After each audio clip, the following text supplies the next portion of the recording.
welcome to Birmingham, welcome to a conference. As you know, I'm a Midland man. It's great to be back home in Birmingham. Thank you for being here. I think you've had a good weekend so far. How's conference been for you all? Hey! And what a contrast to the Labour Party conference the other day. That was a parade of the inadequate and the unserious. Anyone says the grown-ups are back in charge in our country, just look at Ed Miliband. And then you've got David Lammy, our Foreign Secretary. He's the one who went on Celebrity Mastermind and said that Henry VII succeeded Henry VIII. He's not quite a celebrity, he's certainly not a mastermind. He keeps banging on about a ceasefire, and that's just between Sue Gray and Morgan McSweeney.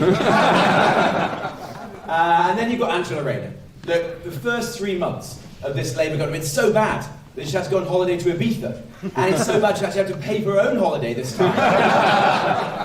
But seriously, we're here today because we've got to get these people out of government. We've got to rebuild our party. We've got to rebuild our country. That is the mission of this political party. Despite everything that's happened, despite all of our failings, our party remains our country's best hope.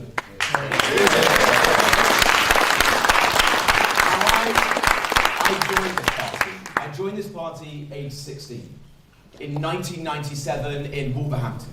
There were not many 16-year-old Conservatives in Wolverhampton in 1997. There are not many Conservatives in Wolverhampton in 1997. But this party has been my family ever since. I've been an association chairman. I've been a marginal seat candidate over in Stoke-on-Trent. I fought a by-election, which many of you helped me to win. And then I've been in Parliament for 10 years. This party is its members. And so one of the things I want to say to you today is we've got to return the party to the service of the membership. It's the end, if I become the leader of this party, of the disrespect that CCHQ has shown to our members. Never again will the favoured sons and daughters of the leader of the day be parachuted in to constituencies on shortlists of one. Never again will you receive emails from CCHQ asking for money and not asking for your views. I say enough. This party is going to be a mass membership democratic party once again. That is our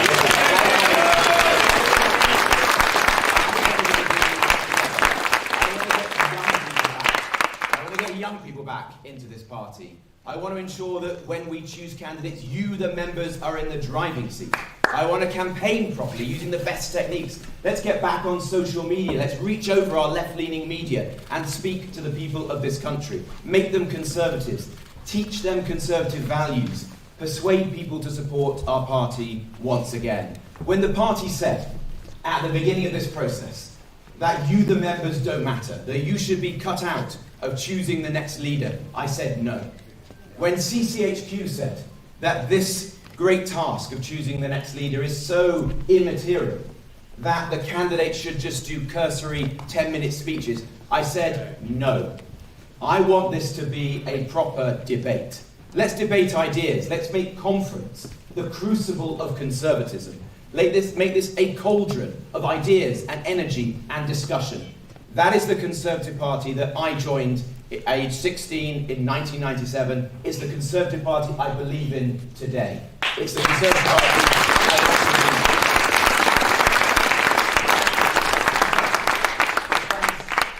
be. There are many big challenges facing our country, but one which I believe is existential to our party and critical to the future of our country is our membership of the European Convention on Human Rights.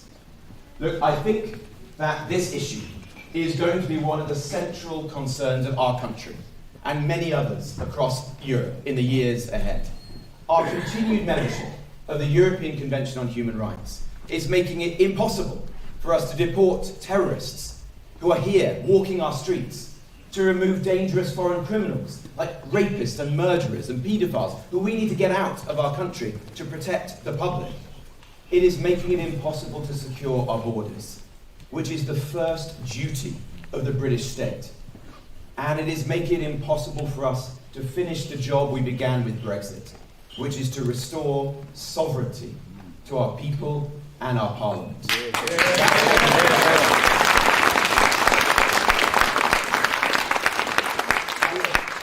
didn't have to be this way. We, Britain, our country, we were the jurists, we were the authors of this great document that emerged in the aftermath of the Second World War, the horrors of the Holocaust, the tyranny of Stalin and Russia, the millions of our fellow European friends and neighbours who were on the move. But this document, a noble document, has been twisted and bent out of all shape by activist judges, by charities and NGOs who sought to misuse it from the 1970s onwards. Churchill, friends, would turn in his grave if he saw what had happened to this document today. Churchill wanted us to defend the right to family life, not the right for terrorists to remain in our country, on our streets, terrorising British citizens. This needs to end. This needs to end. I will not allow this to continue. Let me give you some examples. There are foreign criminals literally on our streets who we need to get out, who we cannot get out because of the European Convention on Human Rights. Just last month, we learnt that a Ugandan criminal had literally clubbed someone to death in the back of an ambulance and then was not able to be removed from our country because under the ECHR, it was deemed that the mental health provision in Uganda was insufficient to remove this individual from our country. That is absurd, but it is also shameful. I am not prepared to put our citizens at risk any longer. And then there are dozens of terrorists in our prisons, on our streets, because of our continued membership of the ECHR. Let me give you an example. Wabi Mohammed, a Somali terrorist who in the aftermath of the 7/7 bombings plotted to blow up hundreds of our fellow citizens on trains in London. He planted 4 bombs. They didn't go off properly. Fortunately, people's lives were saved. He was sentenced to 17 years in prison. Of course, he was released halfway through his sentence. The government rightly tried to get this dangerous man out of our country. We were not able to because of the European Convention on Human Rights. And so, friends, this man is on our streets right now. And you are paying for him to be monitored by our security services day and night for years to come. That is shameful. I am not prepared to subject the British people to that any longer. As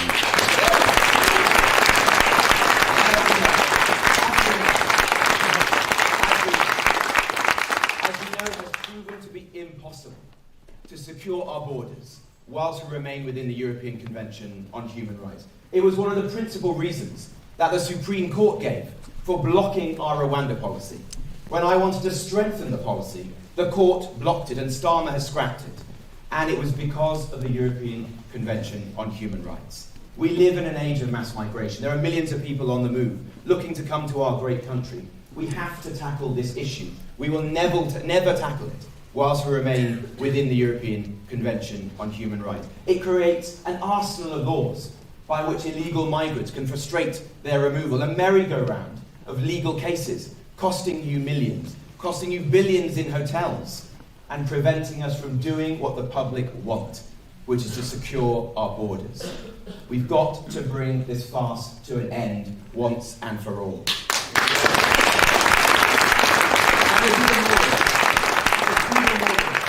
As one of our greatest living jurists, Jonathan Sumption, has said, the court is not even a court anymore.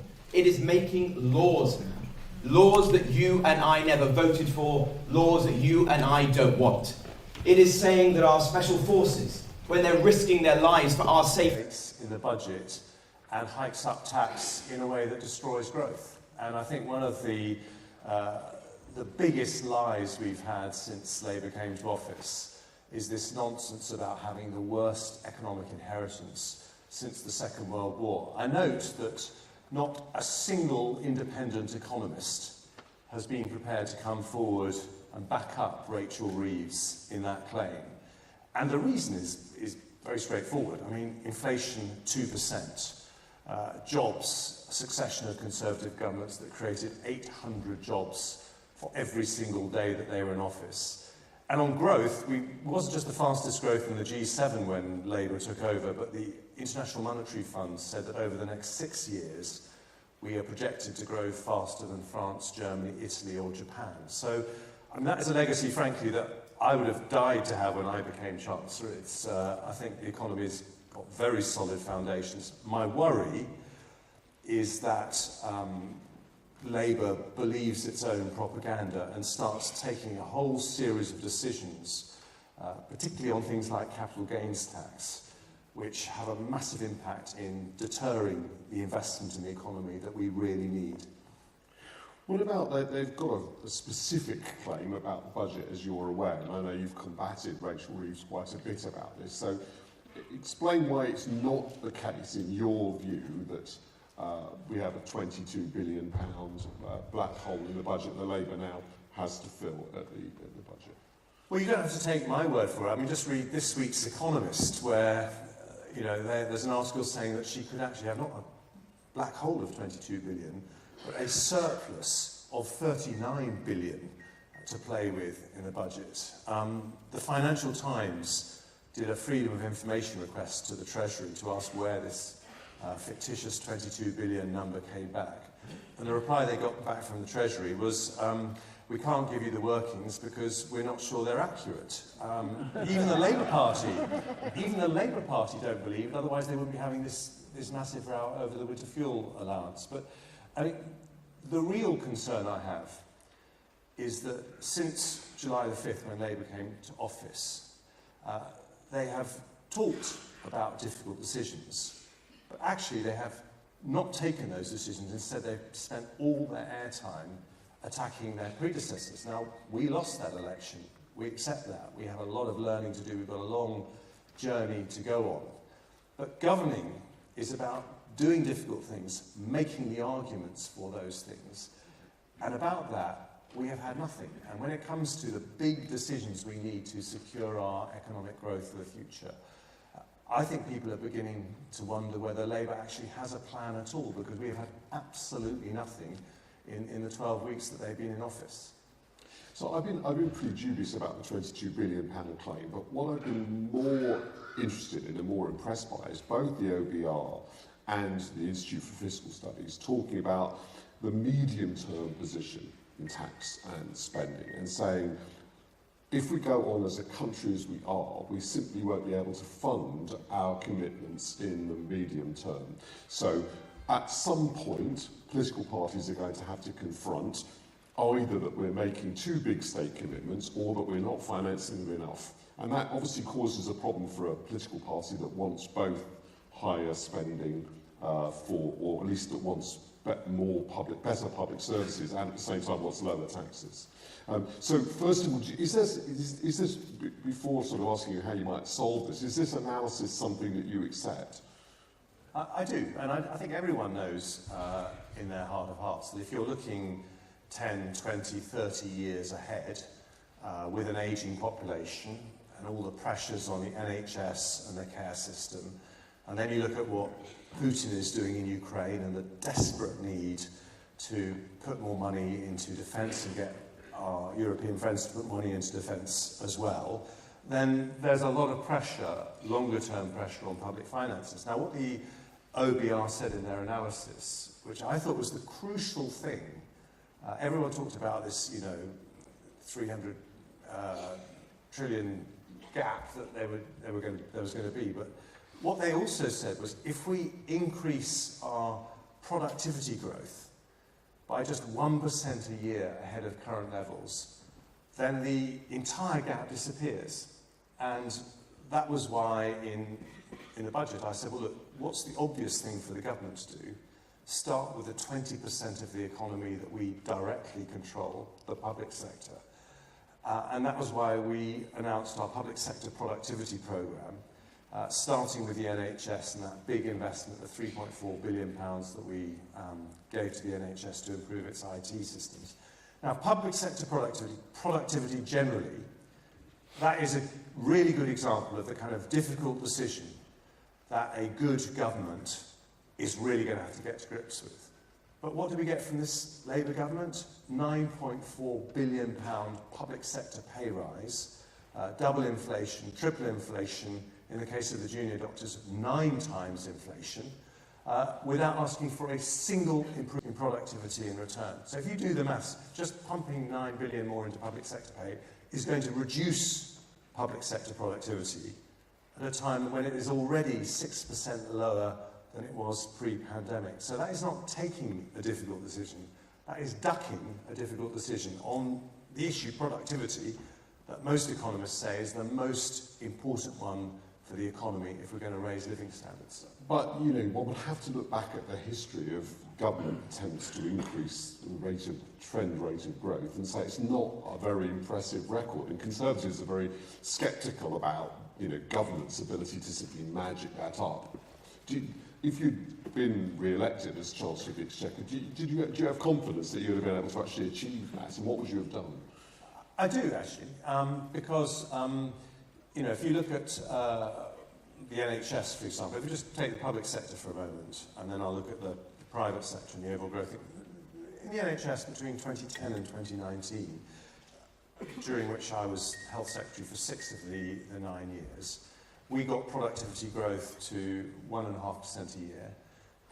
And the agreement I struck with the NHS at the budget this year was that they would get it to 2% a year. So it's raising their game, but I don't think it's raising it unreasonably from what they were delivering pre-pandemic. If you look at the economy as a whole, how are we going to improve productivity? I mean, we're in the age of AI.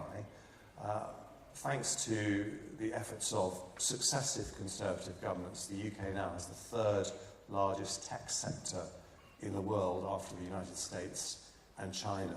And I would say, how are we going to, in the long run, pay for things like the NHS and our armed forces? We've got to try and become the world's next Silicon Valley, and I think we've got a real chance of doing so. But again, what was one of the first decisions the new government took? To cancel the exascale computer project at Edinburgh University, which was one of the things that was going to give us a commanding position in AI. Yeah, how realistic was it that a Conservative government had been re-elected would have been able to engage in the sort of tax cutting we talked about at the general election? Because it looked to me like we were facing quite difficult, both strategic and tactical problem in public spending and tax cutting. The demographic problem you've already talked about. Conservatives talk a lot about tax cuts, and you'd have to do all the things you talked about in productivity, even to stand still. So, you know, people like the Resolution Foundation argue are the ability of any political party to sort of float itself politically on tax cuts is just gone. Is that an analysis you would recognise?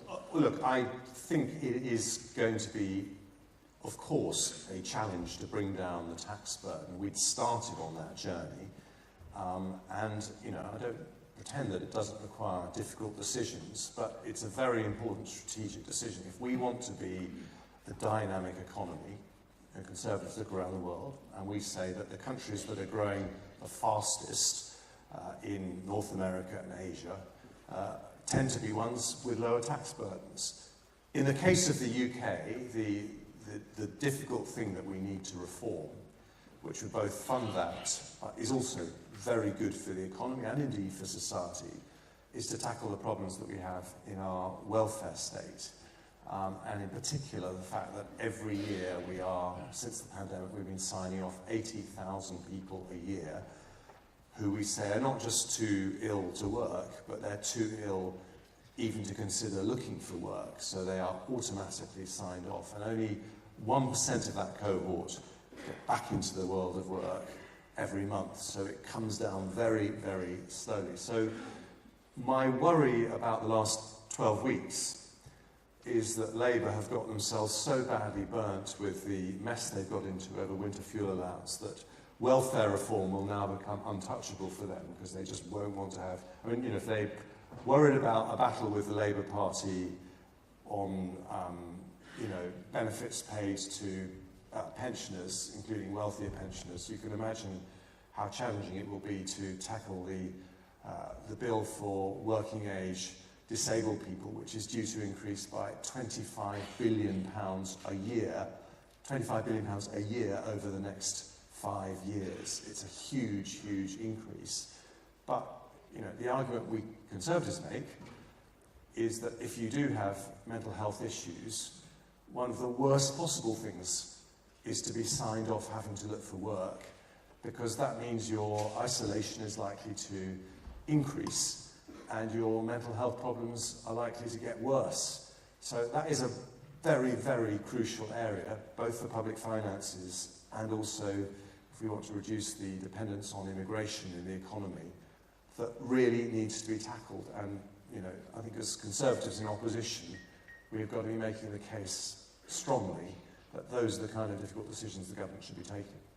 So Labour is going to introduce more employment rights, which I think the Conservative Party will attempt to argue, I think correctly, that this will reduce the growth they're hoping to promote. But it's also a political trap, obviously. Once it's introduced, it will be very difficult to reverse, and the Conservative Party will find itself opposing rights that people will like. So how does one navigate politically, first of all, the stance initially, balancing the growth versus the fact that people like these rights, and then the strategic problem, once you've opposed them, do you promise to reverse them? And do you get stuck? Well, these are calls where we have to recognise, we were beaten fair and square in the election, and we have to think like an opposition.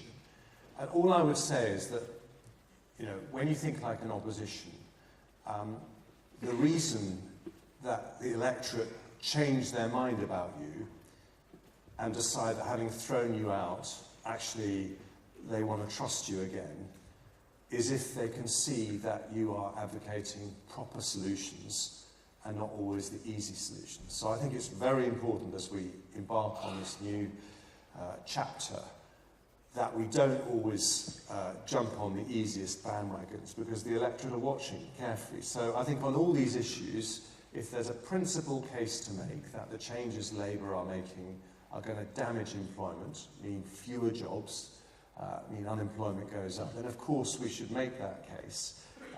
But what we need to remember more than anything else, and I think that sadly every Labour government in history has left with unemployment higher than when they arrived in. I think if they do what Angela Rayner wants, that will happen to this government.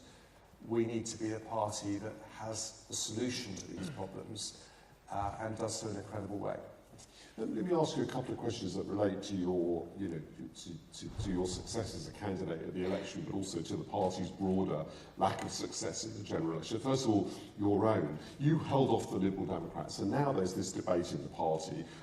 Does the party need to face towards the Liberal Democrats and get votes back from the Liberal Democrats that it lost, or does it need to fight reform?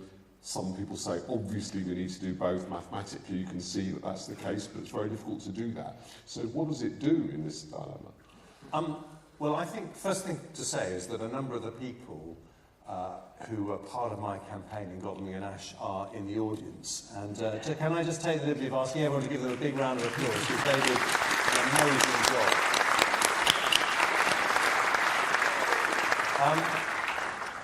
I think the answer to that question, without sounding too much like Boris and having your cake and eating it, is that we need votes from all those groups. We need reform votes, we need Liberal Democrat votes, we need the votes of people who stayed at home, and the trap to fall into, and it is a trap, is to think that as people get fed up with the Labour government, and judging by the last 12 weeks, that's starting to happen far more quickly than people were expecting.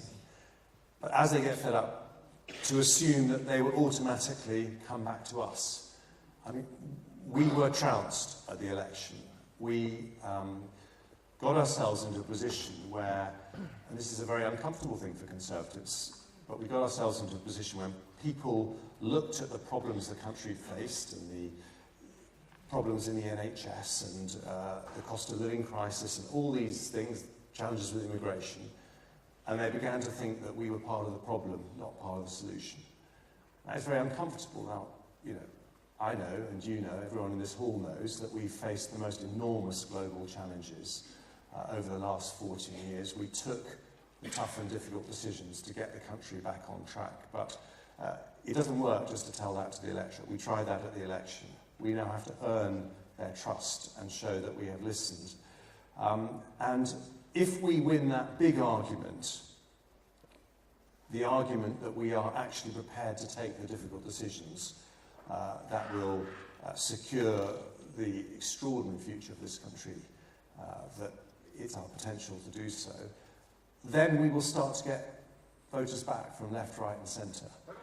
If we follow a narrow political strategy of saying we're just going to go for this group of voters on this issue and that group of voters on that issue, people will think we're thinking about ourselves and not about the country. So that's why I think I'm actually very encouraged when I listen to what our 4 outstanding leadership candidates are saying. They are thinking about those big issues. They are getting into the mindset that we had in 2005 when I was first elected. How do we win this argument so that we can get back into office in 1 term and not 2 or 3 as happened before?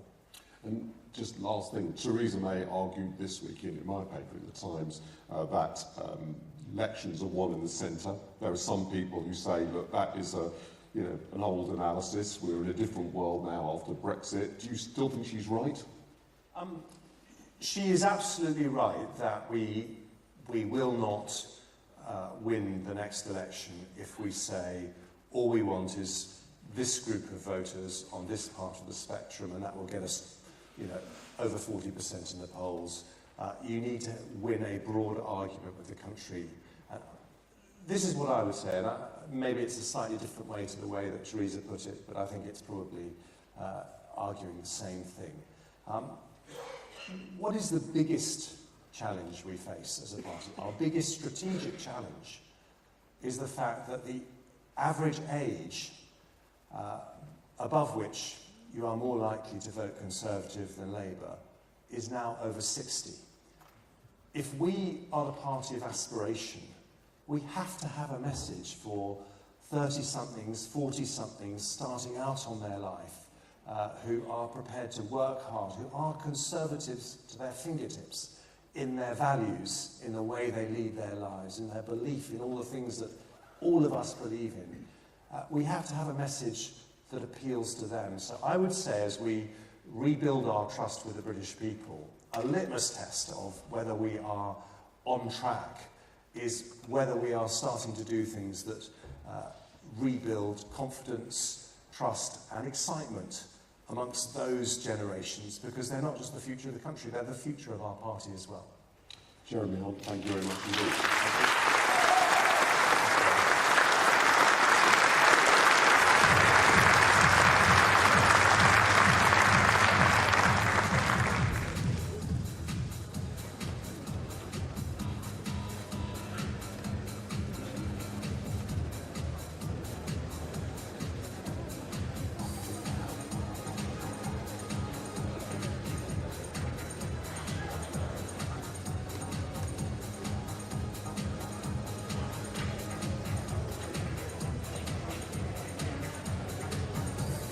Now, even before the election was called, we knew that the older voter was far more likely to vote Conservative, and that had been getting for kind of further and further, more extreme, as it were, over the past few years. And clearly it was going to end up imploding in some way, which it did in the election in July. So just really interesting when he was talking about trying to appeal to those in their 30s and 40s, which he's absolutely right. That party will never be able to win an election again if they only ever get votes from the over 60. So they will have to kind of come up with some level of a proposition or a story to tell for those younger voters.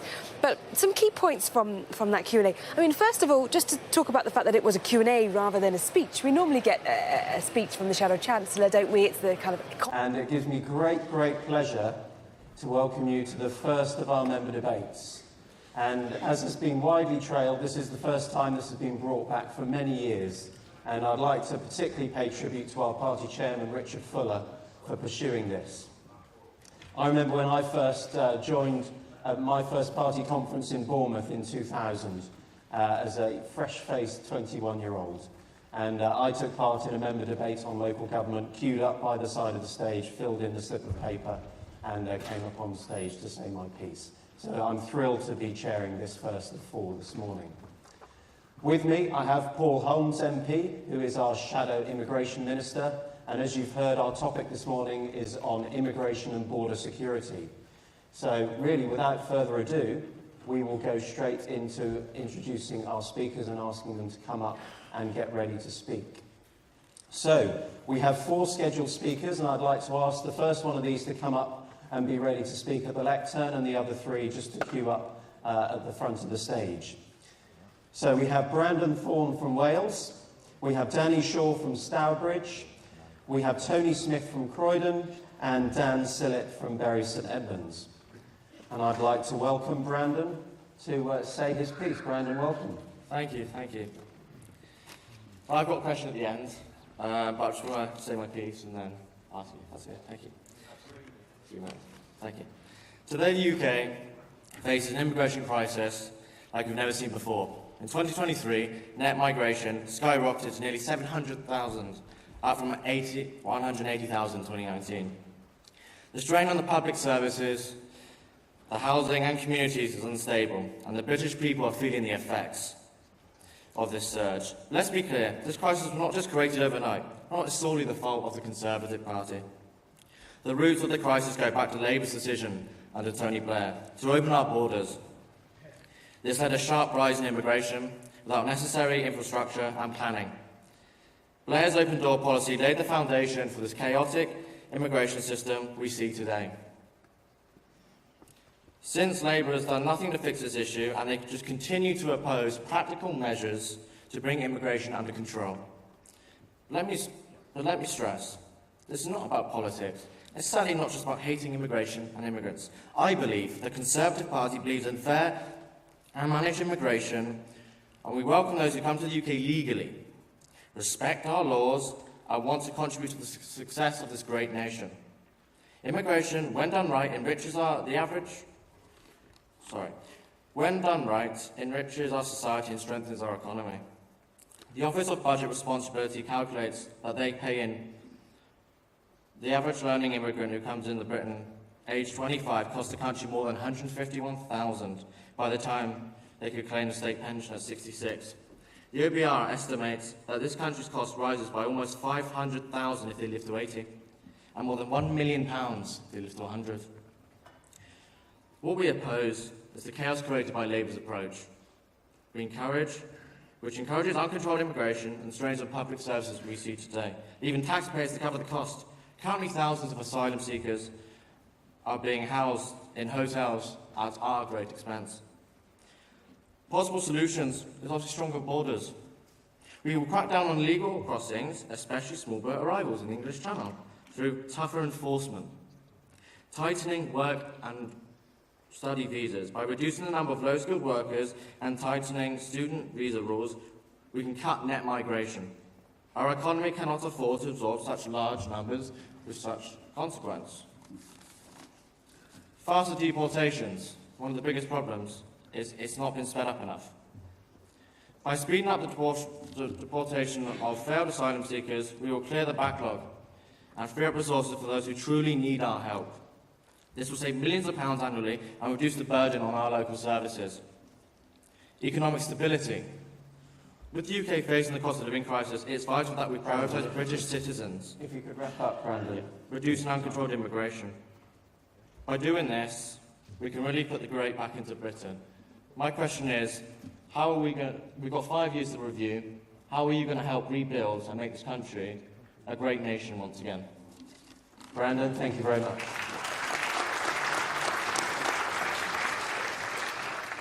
That's an excellent start to our member debates. Thank you, Brandon. I now welcome to the stage Danny Shaw from Stourbridge. Danny, welcome.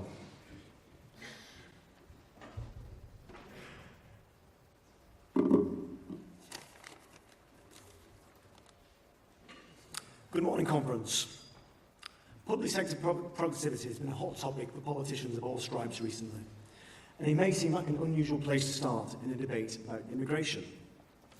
However, from my experience as a frontline NHS professional, I want to share with you my experiences and why I think this is pertinent to this debate. I work in a maternity department about 30 minutes from here. And I stand before you and admit I am less productive than I was this time 5 years ago. I do exactly the same job, but I see less patients, and the patients I do see inevitably take longer. And this is despite hundreds of thousands of pounds worth of capital investment of state-of-the-art hardware, which technically make my job more efficient. One of the main reasons for this downturn in productivity is that on any given day, up to 50% of the people I see in my clinic will have very limited English. And we have to make provision for interpreters to translate sometimes sensitive and complex information. We have to solicit symptoms, feelings, and personal information, and some of which doesn't translate perfectly. And this all has inevitable delays in the care we provide. And I stand before you here today as a concerned NHS worker who sees firsthand the consequence of historic high immigration on our already overstretched public services. It's my duty to care for everybody who walks through the hospital doors. But the reality is that the current state of migration in the UK is having a profound effect on the National Health Service as well as other public services. Now, to be very clear, this is not about vilifying immigrants. I work with some absolutely wonderful people who I'm proud to call my colleagues and are dedicated health professionals and contribute enormously and positively to the health service. But the scale of immigration needs to be manageable. One of the reasons we lost so heavily in July was our failure to listen to the millions of people who had genuine concerns over immigration. And as a consequence, great swathes of former Conservatives put their X in the Reform UK boxes, while many more stayed at home glued to their sofas, unconvinced that any party had what it took to solve the immigration conundrum.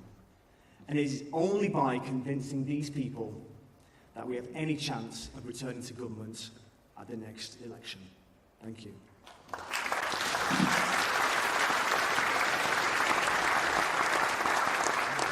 Thank you very much, Danny. Before I call on Tony Smith, I will just point out we are likely to have time for some contributions from the floor, so do get thinking and I'll invite you up after our scheduled speakers. Our next speaker is Tony Smith from Croydon. Tony, come on over.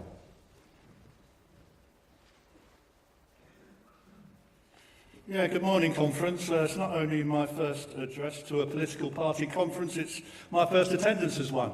I was apolitical for over 40 years when I served in the Home Office, all levels from Immigration Officer up to Director General of the UK Border Force between 72 and 2013, governments of many, many colours.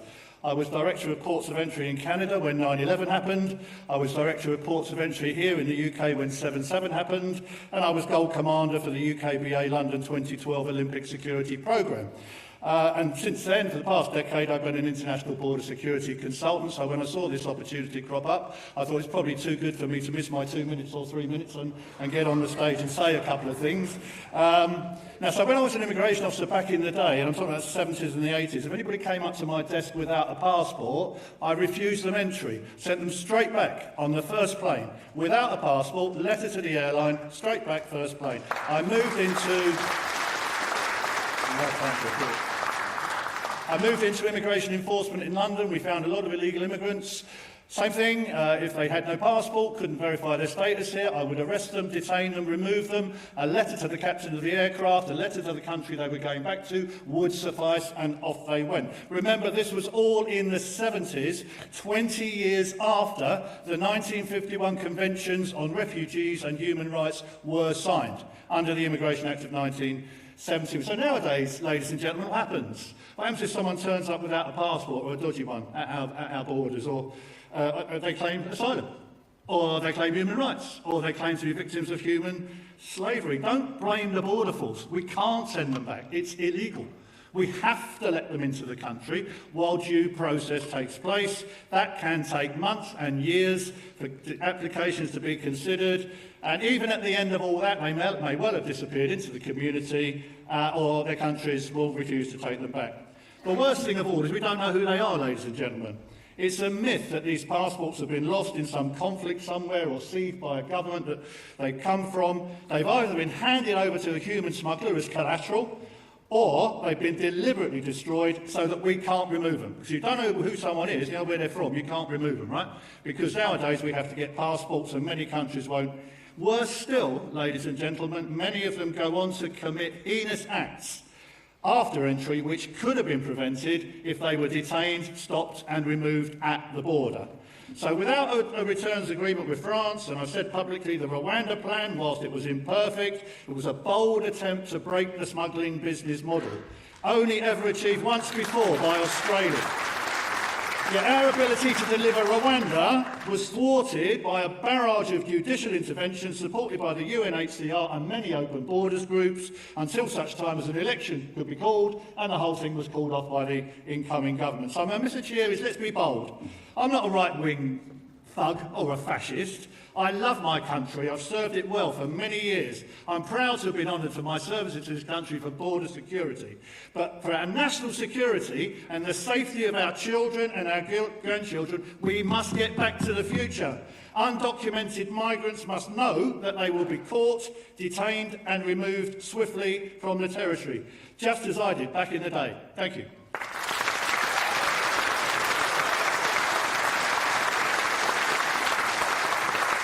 Tony, thank you very much indeed for that forceful intervention, and especially from someone with such long experience in the field. I now welcome to the stage Dan Sillett from Bury St Edmunds. Dan, come on to the stage.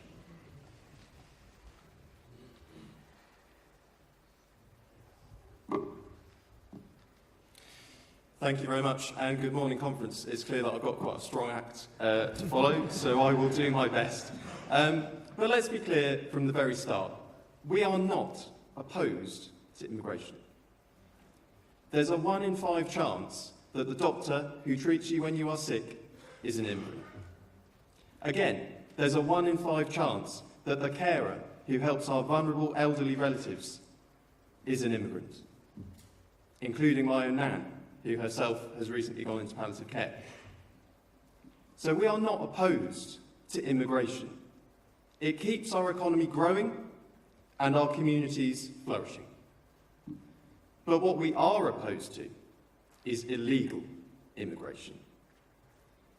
Every day, it costs taxpayers, our taxpayers, us, £8 million, that's every day, to put illegal immigrants into hotels when over 300,000 people, British citizens, spent last Christmas homeless. How is that right?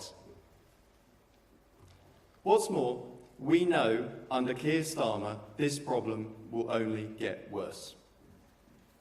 He scrapped our Rwanda deterrent, despite saying he would in fact be open to using a third country to deal with illegal immigrants. It wasn't perfect, but any deterrent is better than no deterrent. He voted against our new laws, which arrested over 1,000 criminals during their time. How is that right? And in his robotic repetition of smashing the gangs, he is as useless and as weak as a handkerchief in a hurricane.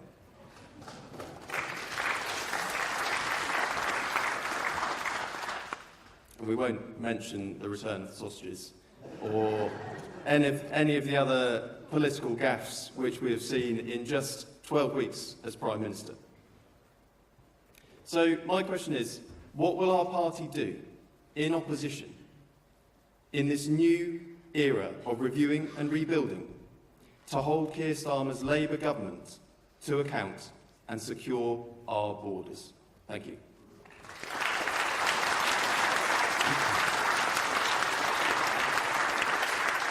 Thank you very much, Dan. You did have a hard act to follow, but you followed it very well. So We'll now open up to people who want to approach one of the mics. We've got 1, 2, 3 and 4. So if you've got a contribution to make, then do go to one of the mics and I'll call you accordingly. While you're doing that, I'll just call in Paul Holmes, our Shadow Immigration Minister, for some initial reflections on what we've heard. Well, Julian, what a fantastic start to our debate, and I'm delighted that we've got these members' debates happening all today. There are 4 people that I've got a big act to follow after those speeches, and Tony from Croydon, I thought that I had a lot of jobs in this shadow government, but you've put me to shame already. Look, a number of the things that have been mentioned are absolutely correct. There is one party in this country that has made a mockery of our immigration system, and who are going to make our immigration system worse, and that's the Labour Party. From day one, Keir Starmer scrapped our Rwanda plan. From day one, Keir Starmer has taken away policies that were actually making a difference to the people of this country. You have rightly outlined, all of you, some of the challenges that we face, and our job, to answer some of your questions, our job over the next 5 years under our new leader is to show that the British people that we have those answers and that we have the bold and challenging conversations as we go forward over the next 5 years to make sure that we tackle this problem properly, because I can guarantee to you the Labour Party and Keir Starmer won't. Thank you very much, Paul. Right, we've got a good number of people queuing up. So if I will point out a microphone, we'll take contributions. Please be brief, be concise, say who you are and which association you're from, and then stick to only about 1 minute or so, a couple of key points maximum, so we can get through as many people as possible. So I call the gentleman at microphone number 1 first. Sir. Thank you very much. My name is Taye Garrick. I'm from the Lichfield Conservative Association. Fortunately, I was supposed to be speaking this morning. However, I want to agree with the last gentleman that spoke, and also partially agree with the gentleman before him. What we are against is not legal migration, it's illegal migration. The small boats are the symbol of the crisis we face here today as a nation. I want to tell you firsthand that I'm an employer of labor and working in the healthcare services. And my good staff, most of my staff that I have in employment are mostly immigrants that have come into this country legally, applied legally, with skills. And they've been able to help, to work well with us, and to work with the individuals that we support. And I can also tell you firsthand that legal immigration contributes significantly to the economy. But what we must do, and we should be doing, is to say, if you come into Britain, if you come into the United Kingdom, illegally, through alleys, through the back door, you cannot stay. And I want us to emulate what's going on in the United States of America, where Kamala Harris is saying, if you come into the United States through the back door, you will not be processed. You will not be given the opportunity to be eligible for asylum. That is what we must do in the United Kingdom. That is what we must do in Britain, to say, if you do not pass through the legal channel, if you do not submit yourself through the front door, you will have no chance at all to be processed, and you will return straight back to your country, just like the way that gentleman, the second to the last speaker said, that it should be returned. If we do this, and they know that there will be no processing of asylum seekers, then they will think twice before the gangs continue to bring them in to destroy the kingdom. Thank you. Thank you very much, sir. Thank you. The gentleman at microphone number 2. 1, 2, 3. Thank you, sir. I'm a political animal from the age of 10, I kid you not. I come from the currently Suffolk Coastal constituency. I've learned over many, many years of observing and participating in politics as a councillor, it's more effective to address the cause of a problem than the results of the problem. All the debate we have, the platform, Starmer, whoever, we're trying to deal with the outcomes of the problem. What is the cause? Why is it that what are the attributes of this company as perceived by immigrants that make it the place to come, to spend thousands of pounds you don't have, risk your life, to come to England? That's the problem. Should we not spend the next few years analysing that, understanding it, and present a solution to the root of the problem, not the symptoms, in 5 years' time? Thank you very much, sir. Thank you. The lady at microphone number 3, madam. Hello. I'm Rosemary Gaskell. I'm from the Leeds East constituency. Our NHS is and always has been dependent on immigrants. Indeed, it is one of the so-called benefits of immigration that our healthcare system would collapse without them. But is it right that we should have encouraged doctors and nurses trained elsewhere to come here to the detriment of their own countries? And it's not just healthcare workers. I was horrified to learn at conference last year that teachers are being recruited from the Caribbean. Why is this? Because we refuse to put in the required effort to train our own people, because it's cheaper. Whatever the reason, it is wrong. We must stop plundering the world of its brightest and best for our own selfish reasons. We should start training enough doctors, nurses and teachers, as well as engineers and scientists, etc., so that we don't need to poach talent from poorer countries that can ill afford to lose it. Thank you very much. Thank you, madam. And now we go to microphone 4, sir. Hello, Christian Hacking, independent candidate, Vote Life. Open Democracy and Soros et al. Have been publishing information for migrants, telling them to destroy their documents and giving them other tips in order to hack the system. What steps is the British government or the potential next Conservative government going to take in order to address these globalist forces who have no respect for national sovereignty? My second question is, Enoch Powell made what is now a highly conservative speech in the 1968, of which he was smeared and kicked out of the Conservative Party. Are the Conservatives willing to apologise and unsmear his name for what, in hindsight, has been quite a fair and accurate prediction of what came, which is not rivers of blood? He never actually said rivers of blood, but actually, as your man said, heinous crimes have been committed by some of these unidentified individuals. Surely it's about time he made a statement saying that Enoch shouldn't have been treated the way he was for the statements he made. Thank you. We'll go back now to microphone number 1. Madam. My name's Leslie Lewinson, and I'm from Harrow East. I just want to say, well, I'm an immigrant, and my late parents, they came to the UK as part of the Windrush era to help rebuild the mother country. They worked hard, and they did help the country and did the best for their 2 children, myself and my brother. Presently, there does not seem to be an efficient process to process legal immigration with a backed up system in the Home Office. On the other hand, illegal immigration has soared. Immigration in the UK has become a political dichotomy, being both a thorny issue and a hot potato.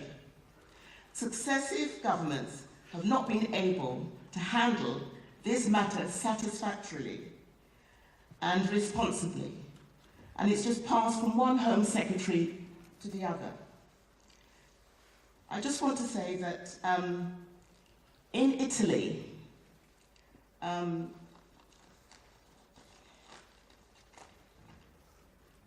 Prime Minister, Giorgio Meloni, has said that they've reduced immigration by 64% by actually going to other countries and having negotiations with them. Is there anything that we could learn that could help us to reduce illegal immigration by looking at the Italians, what they're doing? Thank you. Thank you very much, Leslie. Now we go back to microphone number 2, sir. Thank you. John Cliff, Cheshire Farmer. I'd like to say about debate number 3, I thought that was excellent. We need solutions, that's what it's all about.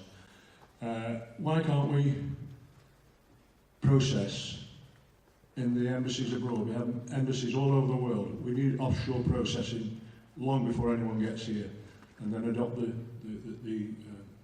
system of debate number 3. That's my first question. Secondly, we have illegals here.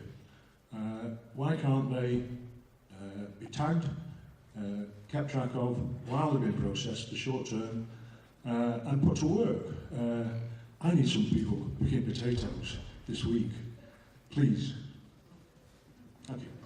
Thank you. And number 3. Go ahead, sir. My name's Will. I come from Didcot Wantage Association.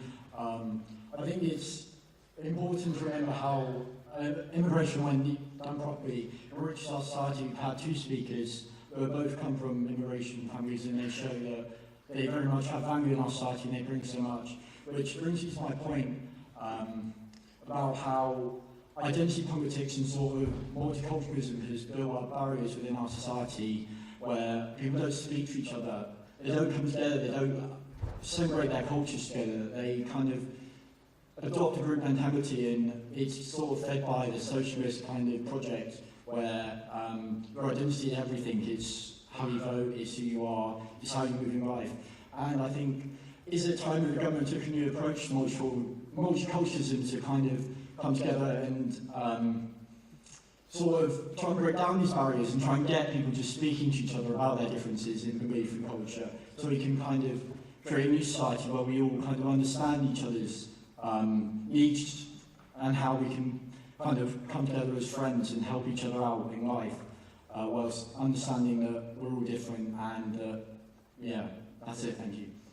Thank you very much. Thank you. Right, I think we're back to number 1. Thank you. I was expecting number 4. Richard Hosking. I'm from South Devon and South West Devon. Immigration, as far as I'm concerned, is an issue because of the volume of people that have actually moved to this country over the last 20 years. Our population has increased by 10 million in that period. That's 500,000 people per year, which is over 200,000 houses, additional houses per year as a requirement. We have not managed to do that, as far as I recall, more than once in the past 20 years. That's a huge problem, but the majority of that problem comes from the failure of the natural process of integration to create a cultural and security integration within our country. And that is beginning to have a significant effect, as I see it, on the value of life in the UK. Tony Blair's experiment in multiculturalism, as one of the previous questioners was suggesting, I believe, has failed. Do you agree, is the first question. The second element, which has not been touched upon as yet this morning, is that of the potential for the creation of terrorist cells and for terrorist sleepers as a result of illegal immigration. What are we doing to combat that possibility? Thank you. Thank you, Richard. And time has crept up on us, so we have time for one more contribution. So the gentleman at microphone number 2. Good morning, gentlemen. Lee Sheldon from Reigate. Oh, I'm not Reigate anymore. I'm sorry, so I changed at the last election. The gentleman behind me spoke about the need to address the causes, not symptoms. As a Conservative Party, do we need to look again at digital ID? As an employer, there's a real challenge around, we basically made them immigration officers, and now forms you have to check. And one thing I probably would agree with Emmanuel Macron is we are a draw because it's very easy for people to disappear into the black economy. So is that something we need to look at? Thank you. Thank you very much. Right. That was just a fantastic experiment and a fantastic set of views brought out. So I now hand over to Paul, who has the job of responding to your comments. Paul. Thank you, Julian, and congratulations to you on your election, and what a great conference so far. Conference, I'm delighted to have been able to hear your views, your challenges, and the opportunities that you outline as our members and how you have given them us this morning. As Shadow Immigration Minister, they've given me a lot to go on, I assure you, and as we shape our offer to the British people going forward. We all know that the UK is a fair and tolerant country, and legal immigration has its place. We have provided safety to fleeing safely to people fleeing conflicts and persecution in Ukraine, Hong Kong and Afghanistan.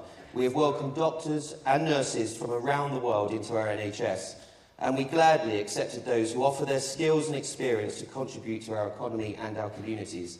That is always the right thing to do, and we should be proud in our decisions in doing so. But we have been clear that immigration must be sustainable and fair, as Brendan so clearly pointed out in his excellent contribution. And while opening our country to those fleeing Putin's illegal invasion or the Taliban's deadly regime was the right thing to do, we recognise that the levels of immigration were too high and need to come down. And that is what we embarked on doing. And our record shows we were succeeding. In government, we restricted most students from bringing dependent family members. We increased the salary that most skilled worker migrants need to earn in order to obtain a visa by nearly 50%. We stopped overseas care workers bringing dependent family workers with them. We raised the minimum income for family visas to ensure that people are supported financially, and scrapped the 20% going rate salary discount for shortage occupations. And we replaced the shortage occupation list with a new immigration salary discount list. And our plan was working, with net migration down by 10% last year, but we knew there was more to do. And of course, as we have heard today, we all know how important it is to stop the boats, and we were succeeding.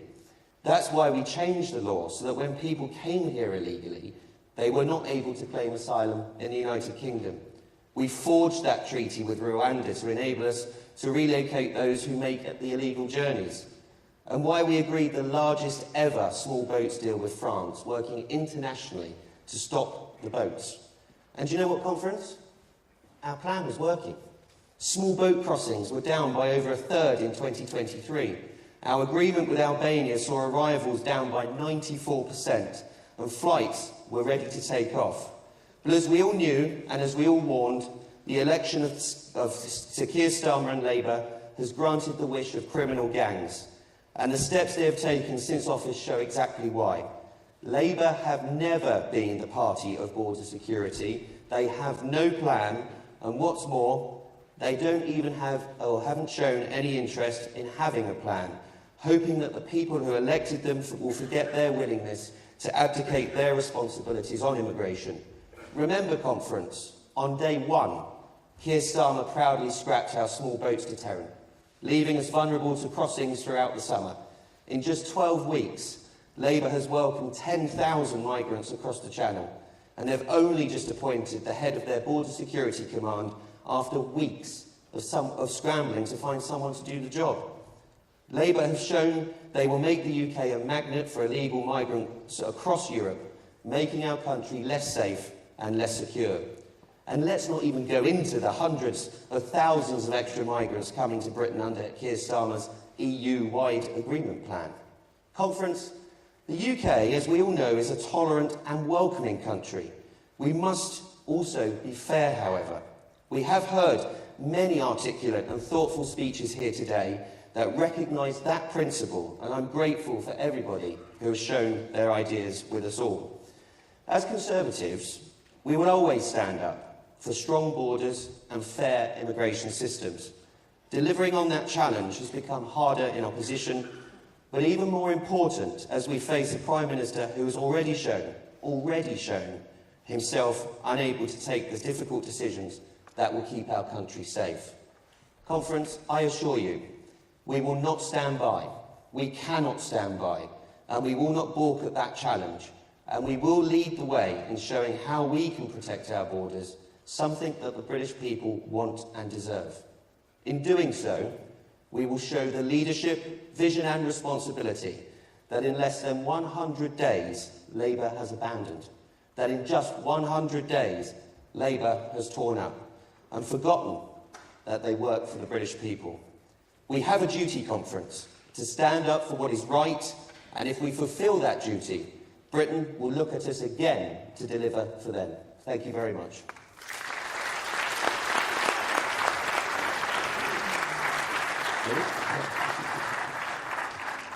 Thank you all very much indeed. Enjoy the rest of the debates.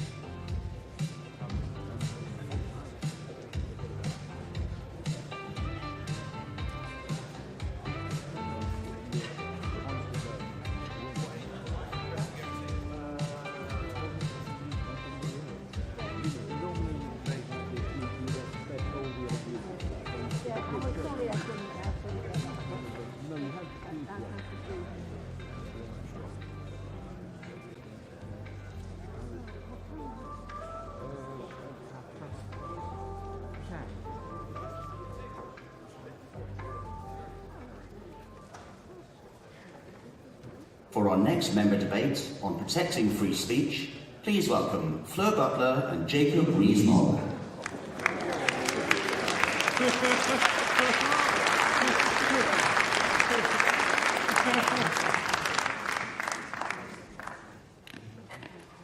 Well, welcome to this next exciting stage that we have for protecting free speech.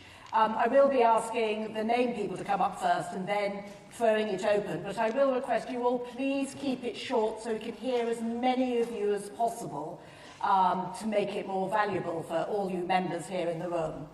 So without more ado, it gives me great pleasure to introduce Jacob Rees-Mogg, who will be listening clearly and carefully and then responding to you all at the end. Jacob. Oh, thank you so much. This is wonderful and exciting at last. The party's putting free speech into action. And you, ladies and gentlemen, you, the real heroes of conservatism, you're the ones who are here. You're the ones who, after an election that did not go entirely according to plan, have come through the rain and the storms to get to Birmingham, to back our party, to remain with the party. Thank you so much. And for the first time in decades, thanks to the great Richard Fuller, the chairman of the party, we're going to have free speech for Conservatives. Thank heavens for that. Now, without more ado, could we have Colin Towell moving fast, Jane Kendrick from the East Midlands, Peter Marin, from Erith and Thamesreed, and Louis Williams. Could you please come and queue up down here so that we can move you fast onto the stage to get as many of you done as possible? So, can Colin Towell please come, and 3 minutes or less, if I can encourage you. Off you go. Thank you. I wanted to talk to you today about someone you've never heard of. Dietrich Bonhoeffer was a Lutheran pastor in 1940s Germany who sought to understand how his once great country had gone so mad. In so doing, he created a theory of stupidity which states that stupidity is a social contagion and is more dangerous than evil because it cannot be confronted and defeated as evil can. And it is the mechanism by which evil corrupts and fools good people into doing bad things. This contagion spreads because those who hear the stupidity do not ask the questions of those expounding it. They do not challenge what they are being told, but merely absorb. Often, this is because they are too scared. Because stupidity requires you to be scared. Because freedom of speech is the enemy of stupidity and the way in which we defeat it. Without the ability to question the dogma spreads and becomes the norm. Good people conform to it because they do not want to say the wrong thing or be seen to hold the wrong ideas. This is why some people call us Tory scum, because they do not want us to put our head above the parapet and challenge their views.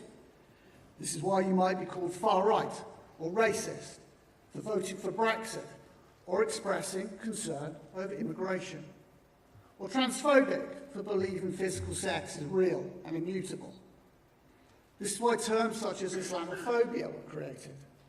It's the purpose behind cancel culture, and the latest one that I heard, which is that the freedom of speech is not the freedom from consequence used to justify all of the above.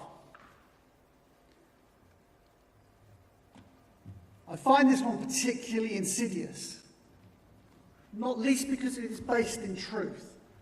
But what it does is to ignore, however, the fact that not all consequence is justifiable. The consequence for Bonhoeffer of exercising his right to freedom of speech was to be hung in a German prison in April of 1945. I don't know why that makes me cry. We must defend freedom of speech by holding this government to account over the Higher Education Freedom of Speech Bill and its unlawful action in ignoring it.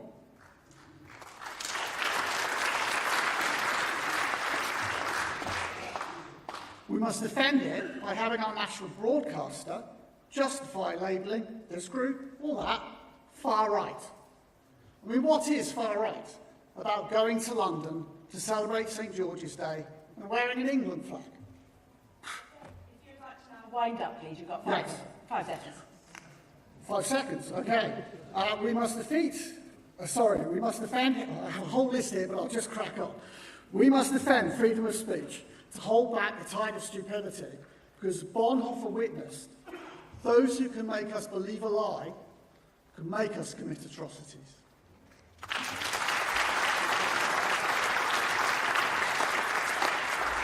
Now, Jane, if you'd like to come on.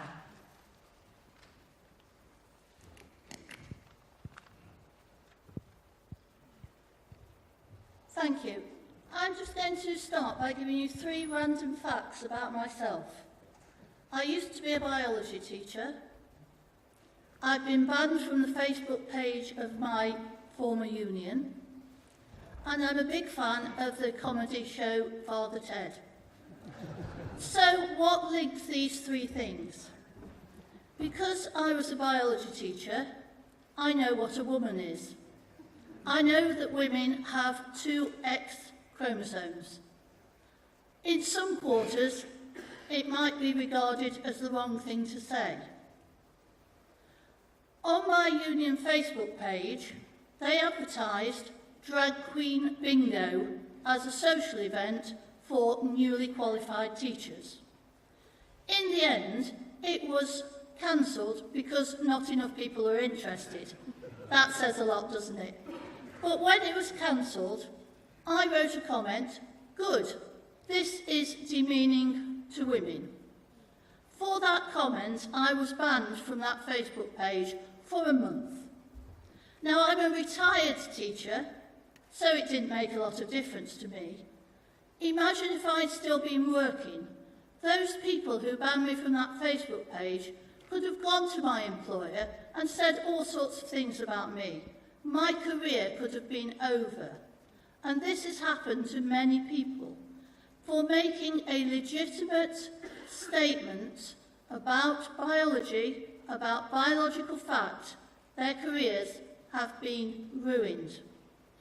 Graham Linehan, who wrote Father Ted and many other excellent comedies, had his career ruined, his marriage fell apart, and all sorts of other consequences because of stating a biological fact.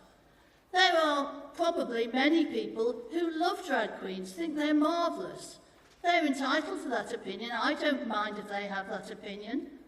I welcome people having different opinions than mine. That's what freedom of speech is all about. But this insidious cancelling of people who have an opinion that you disagree with is very, very worrying.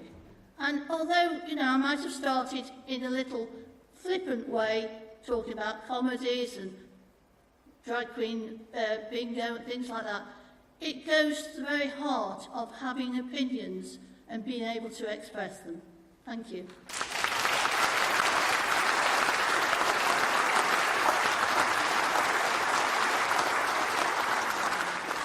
So, Peter Marin.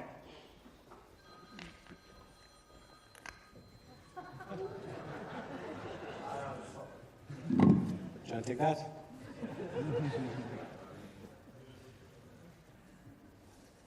Peter, you'd now like to go.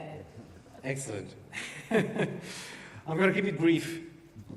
I otherwise would be preaching to the converted. What a worthy debate to have about this topic. It's particularly pertinent to talk about it today, but it's also interesting to reflect a second on why this topic feels so at home inside of the Conservative Party. Why not with the Liberals or why not with Labour? It's because really and uniquely, freedom of speech is embedded in the DNA of this country. It arguably has been the fuel of some of the most prosperous periods in the history of Britain. And it's important to defend it. Why? Freedom of expression is always fragile. It's fragile because it's very easy to convince ourselves that we're right and our cause is the right one to justify censorship. But really what we perhaps need to do is perhaps build the resilience of each other. Perhaps we need to encourage more healthy disagreement. And that is the tried and tested way to wrestle ourselves towards truth and towards a better future for all of us. Now, I'm going to end with one question to reflect on. Aristotle talks about the golden mean. It's this wonderful place where virtue dwells between deficiency and excess. I like us to think, and I like the panelists to think as well, where do we think this place is for the Conservative Party today?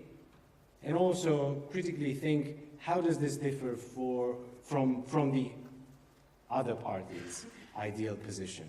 Now, I might disagree with all of you or where that stands.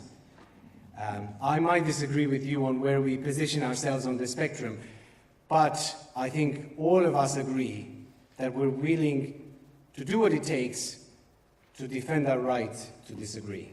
Thank you.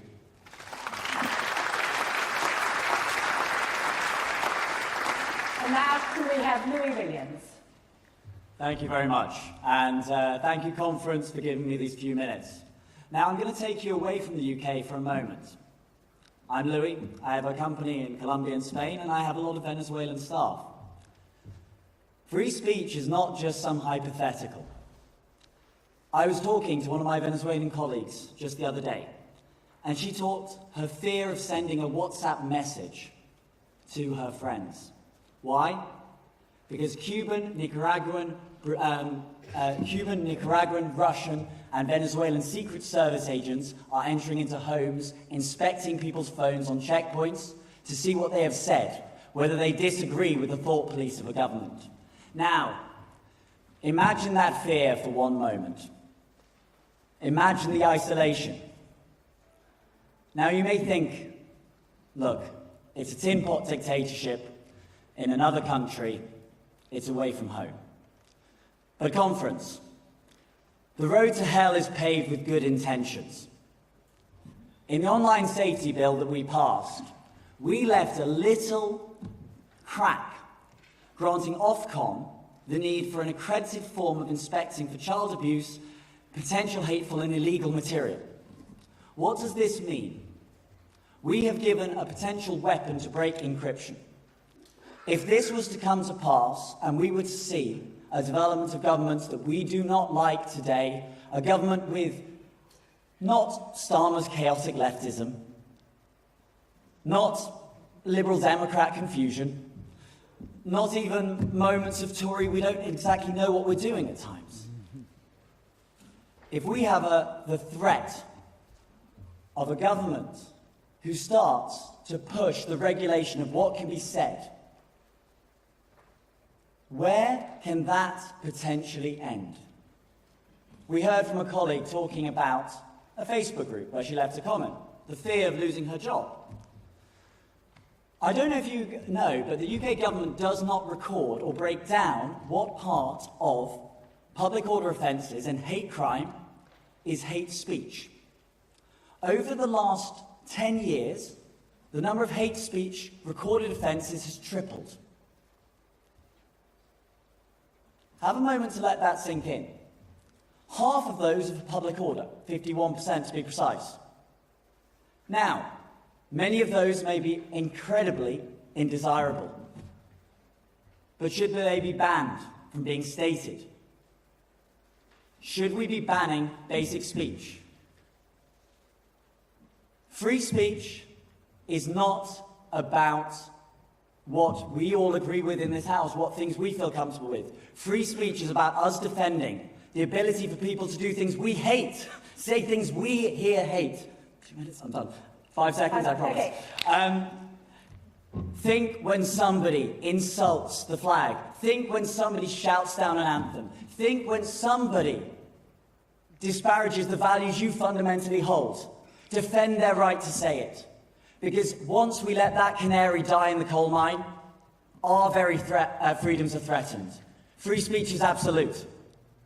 It is not something for what we just agree. Thank you very much, conference, and thank you for your time.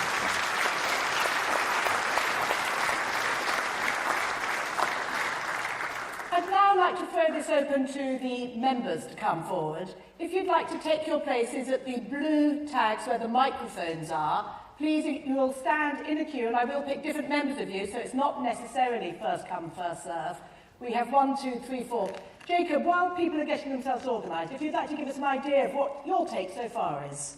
Well, it's just so important, isn't it, that we hear already that freedom of speech has consequences.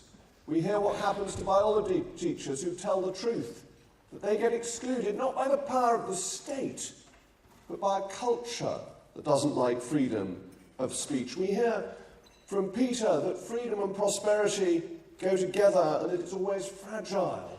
And that's something we must remember. And from Louis, that fundamental point, that difficult point, that point that we all find a stumbling block, we must allow people to say things we don't like. Shocking though that is, it's fundamental to freedom of speech.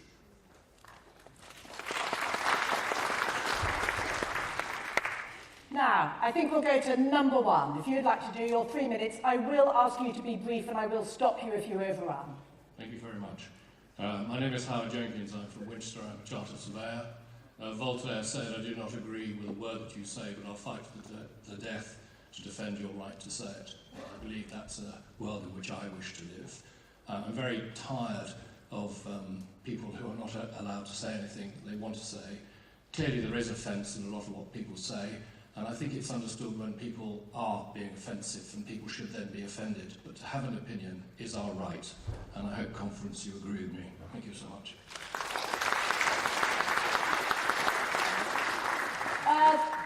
In the line, number 4, the gentleman standing in the check shirt. Angus Allen, Colchester constituency. I identify as a Conservative. Many years ago, I was chairman of Bristol University Conservatives, and we had to fight very hard against what was then the no platforming ethos. We had speakers like Ray Honeyford come down, and they were forced to take police protection to be able to speak at a university. Now, a lot of the people who were protesting, they were from some of the best schools in the country, allegedly, and now there are High Court judges, they're the head of the civil service, they're in positions of power, and the attitude they had then hasn't changed one bit.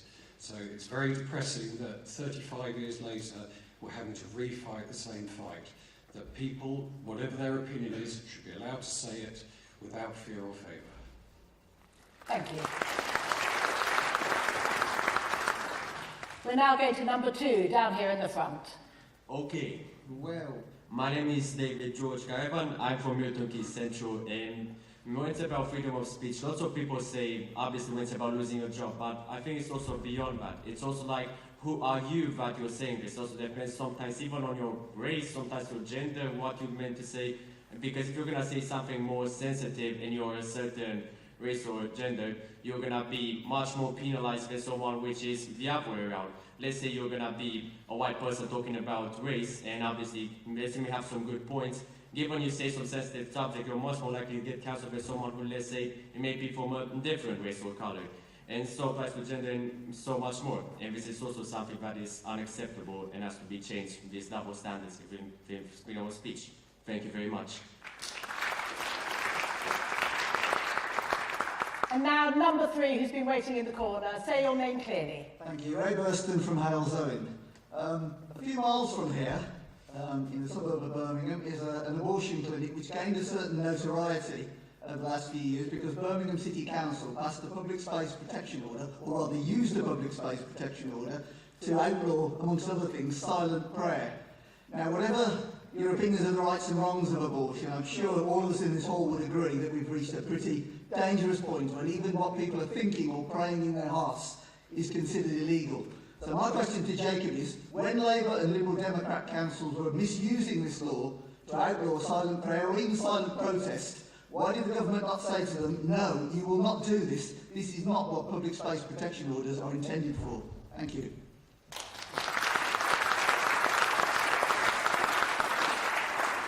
And now we're down to the lady here at number 1. Please introduce yourself. Fiona Guest from Hemel Hempstead. My father-in-law was a Hungarian Jew who was persecuted by both the Nazis and the Communists. He said that this country was no longer the country that he came to, the country that he made his own, and which he took citizenship of. Why? Because of the loss of free speech. Britain has become a country in which speakers have the halls that they have booked cancelled. It has become a country in which Jewish people cannot walk freely in their own cities. It has become a country in which the police pursue social media posts that riotous rampage.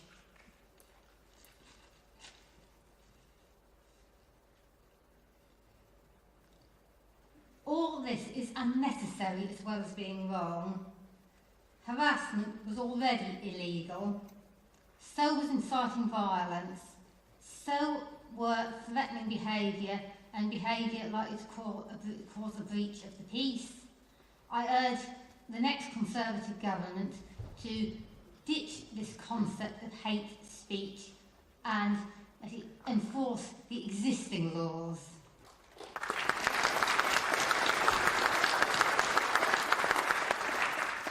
We're now going to go to the lady at number 4. Introduce yourself, please. Yes, hello, my name's Ruth McManus and I'm from Northfield, Birmingham. Just over a year ago, my niece qualified as a midwife and they were told that women giving birth could no longer be referred to as mums and breastfeeding was now chest feeding. Obviously, that's going to please a few people and annoy the majority. And is basically ridiculous because you've got to be a woman to give birth or breastfeed. These changes were written into the NHS and this is what the nurses were told. And this actually happened, obviously, while the Conservatives were in power. How on earth was this allowed to happen, wasting real important resource for the NHS for absolutely no reason? Oh, by the way, menopause is another one they covered. Thank you.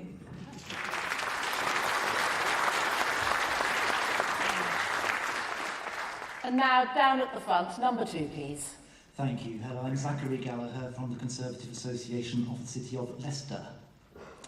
I have a very good friend with whom I will often be found in front of the television set of a weekday evening in Leicester, and the subject of freedom of speech invariably comes up coincidentally when we are sitting watching the contributions of Mr. Rees-Mogg as he's warming me up for Patrick Christie's. And my friend contends quite strongly that we don't have freedom of speech in this country, we have freedom of expression. But she's never quite persuaded me as to what the difference is, and I've often pondered, does it mean there are certain things that one cannot say, that one can maybe act out in the manner of the popular parlour game charades, such that one can express them but not say them?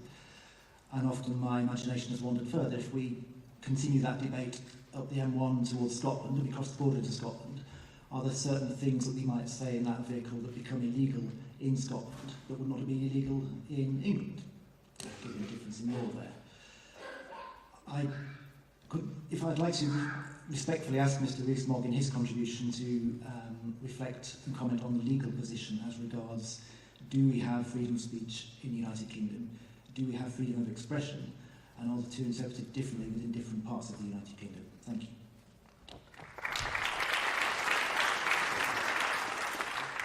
Interesting ideas. Now, number 3, up in the corner, please.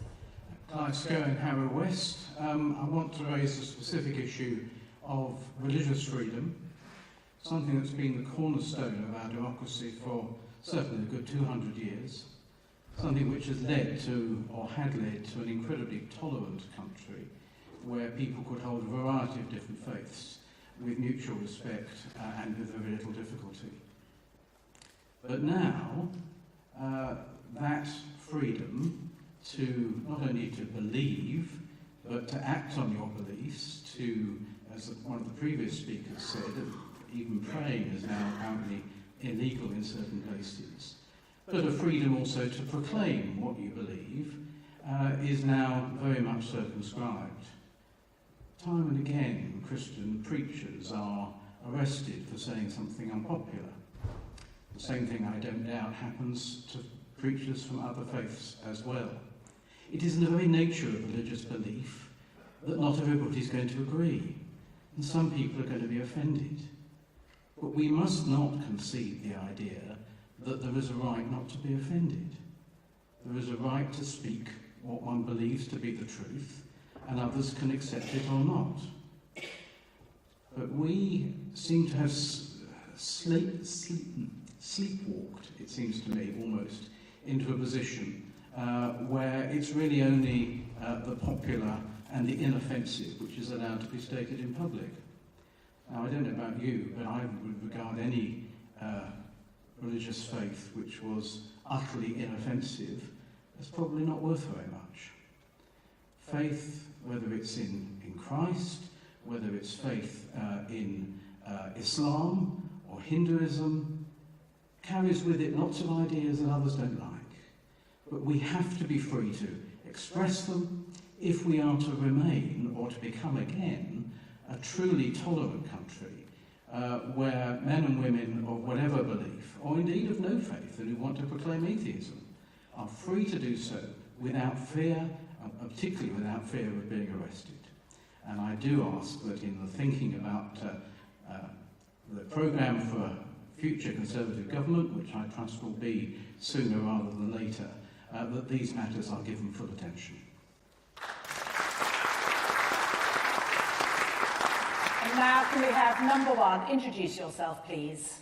Hello, conference. My name is Tommy Sebastian. I'm a member from Chelmsford branch. I'm just reflecting. We need a fine line between freedom of speech and human right. And we have many examples. The high-profile case. How many years we struggled to expel somebody. I don't know whether I can mention the name. I'm not scared. And Chen Chowdhury. And the previous speaker said, religion is part of a multicultural society. So where is the fine line? We can say, enough is enough. This is not British value. How much money, public money, we spent to run the case against that person, including the previous Home Minister and previous Prime Minister. So conference must think the fine line, while we respect, we are a tolerant country, but we must say enough is enough. Thank you. You're doing really well for time. I'm glad we can get through so many people. Now, can we have number four, the lady at number four? Jill from London.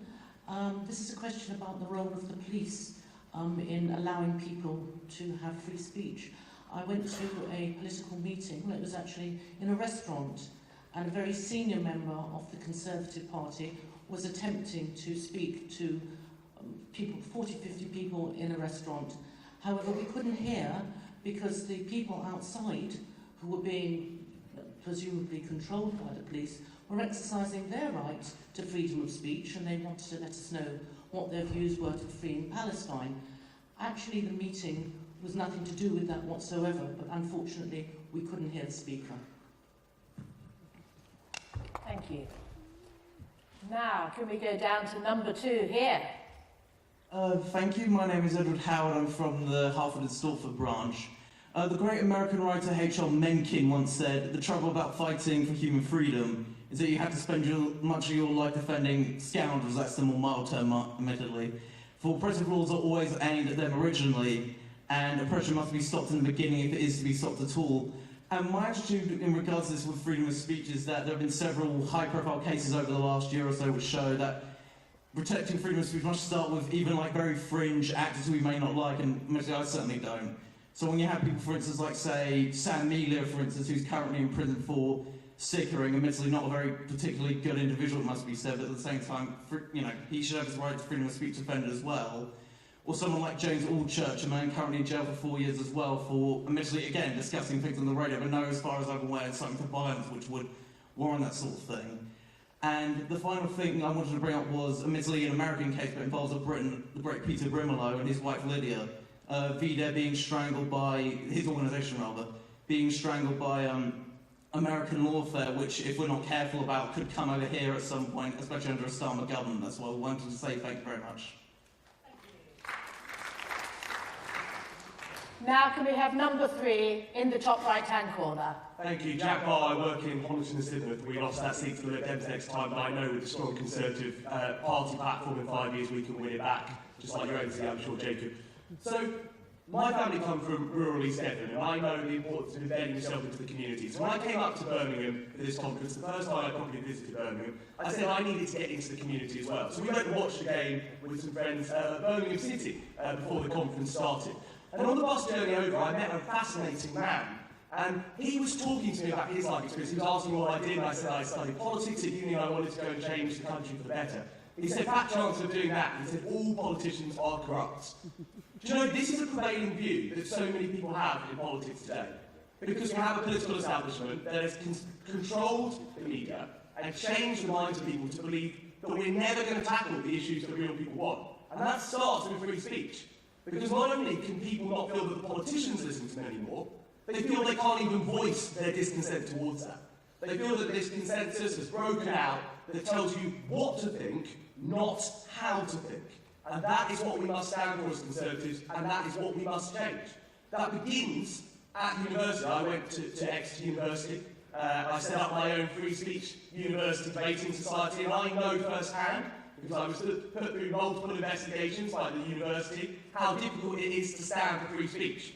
The administrations themselves try their best to stop that happening. And that is part of the reason why so many young Conservatives don't feel able to speak their mind. Somebody made a point in a previous speech that the process of protest has gone too far. I don't think it's protest when you're not trying to have your view, but you're trying to shut somebody else's view down. That's control. That's wrong. Members, we should never stand for stopping other people's free speech, even if we feel passionate about something. So we've got to oppose that. We've got to make sure that we are allowing these people to have these conversations. This man I met on the bus didn't think he was allowed to do because he thought he would be labelled far right. And we know why that is, because this new Labour government is labelling everything they don't agree with as far right. The overuse of these terms, we've heard them all, racist, misogynistic. These are important terms to call out inappropriate behaviour. And Rosie Duffield's been labelling some of those terms at Keir Starmer in the last couple of days, I see.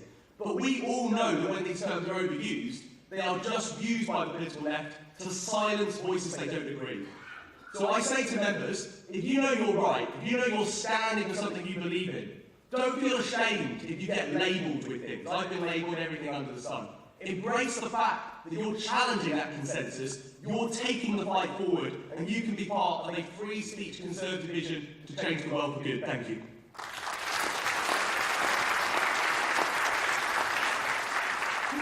Now we have time for just one more question before we hand over to Sir Jacob. So can the last question come forward, and do be quite concise. Thank you.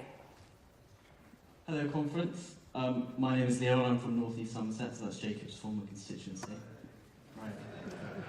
Always our MP in our hearts. So, in my generation, there is a growing stigma for being a heterosexual white male. And I am often told by left-leaning peers at school that I cannot speak on issues concerning race, sexuality, and gender. How can we, as a party, address this issue? Thank you.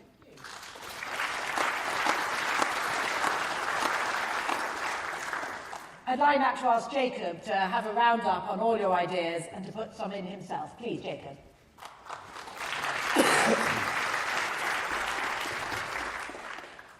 Well, ladies and gentlemen, thank you very much. What an absolutely fascinating contribution, series of contributions that we've had. Let me try and answer some of them, agree with many of them. The speaker who said, we have the right to offend, quoted Voltaire. That is obviously true. We should defend the right of Angela Rayner to call us scum, shouldn't we? That's what she wants to do. It's no skin off my nose. Also, she may be a very helpful secret weapon for us. I think people who do all these property transactions are quite Tory anyway. It's much more a Tory than a socialist activity. Now, Angus, who identified as a Conservative, may I join with him and identify as a Conservative too? Probably actually a Tory, but then I'm old-fashioned, as you may have noticed. But Angus made this point about universities in Bristol. I went to speak at Bristol University, and there was security and police and all this sort of stuff. And then Bucher, the Bristol University Conservative Association, got a bill for £600.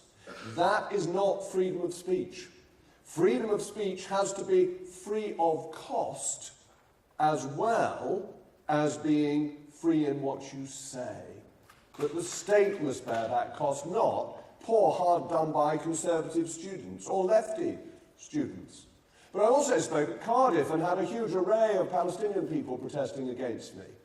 They were entitled to do so. They weren't threatening violence, but they were entitled to be there and say they didn't agree with me. Ray mentioned abortion clinics. I mean, silent prayer, that's freedom of thought, not even freedom of speech. Of course we should have freedom of thought.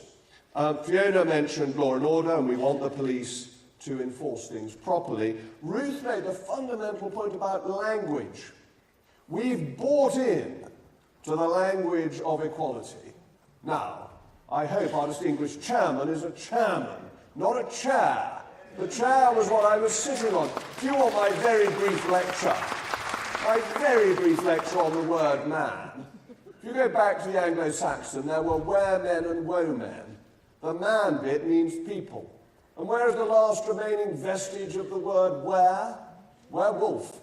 They're always male, I'm sorry to tell the gentlemen in this audience. If there were woe-wolves, they would be female, but they never seem to come into fashion. Man is the people bit of it, were and woe. So if you want to be politically correct, bring back the were bit and call us were-men. Were chairman? Anyway, it'll get very confusing. But don't give in to the lefty use of language. It is absolutely fundamental. Clive mentioned freedom of religion, which made me think of John Locke. John Locke, good Somerset man, as all good people from Somerset are, anyway, said that you should have freedom of religion, but that didn't allow you to break the law. What he meant by that was if your religion was in favour of human sacrifice, you weren't allowed to have human sacrifice because that broke the law. But you were allowed to believe that human sacrifice was a good thing. He made one exception. He said you couldn't have freedom of religion for papists because we're too dangerous. I think, don't applaud that, sir. I'm going to take offence at that, but I hope we will broaden him out and have freedom for papists like me. And I'll just come finally to Leo. There were so many other good points, but I do want to make some concluding remarks as well. Leo, just as you've shown today, be bold. Stand up and express your opinion. Ignore what the left say. But why does freedom of speech matter? Where has it come from? Well, let's go back. The House of Commons, on the 8th of February, 1576. Now, I don't know if many of you were there. I was lounging on the back benches, just keeping an eye on things, when Sir Peter Wentworth got up to speak. And Sir Peter Wentworth is important because he is the first example of the claim of free speech in Parliament. What did he say? He said, "None is without fault, no, not our gracious Queen." And so horrified were the assembled members of Parliament at that they voted to lock him up in the Tower of London. But freedom of speech is something we have claimed as a right for hundreds of years. We formalise it in a parliamentary sense in 1689 in the Bill of Rights. There is absolute freedom of speech in Parliament, both the Lords and the Commons, and the courts cannot overrule it. And why is this important? Well, freedom of speech is at the heart of our Constitution. There are four great pillars of our Constitution, and what are they? They are freedom of speech, democracy, the rule of law, and rights of property. And if you take one of those pillars away, our Constitution collapses. How do you have democracy without freedom of speech? How do you run an election if we can't print leaflets saying that the other side are a bunch of rotters, or words to that effect? How do you print leaflets saying that the Lib Dems are good, honest people if you don't have freedom of speech? I mean, even with freedom of speech, that's pushing it, but nonetheless. Your democracy cannot take place without freedom of speech. You cannot have an effective election because all you get is the message approved by the government and churned out by the BBC. Wouldn't necessarily be very helpful to us. But why does the rule of law depend on freedom of speech? What do those two have in common? Well, again, the law must be in the open. And we've had increasing instances of private justice where scandals don't get revealed. And what if judges are corrupt? We certainly had corrupt judges in the 16th and 17th century. How did we expose that? Freedom of speech. That if you aren't able to say that the judge is taking a backhander, how do you make sure your judges are honest? Or how do you say that the judge has got it wrong? May I just quote my own father, who breaks a butterfly upon a wheel. That was using free speech to challenge an error by a judge, which the judges have never really liked.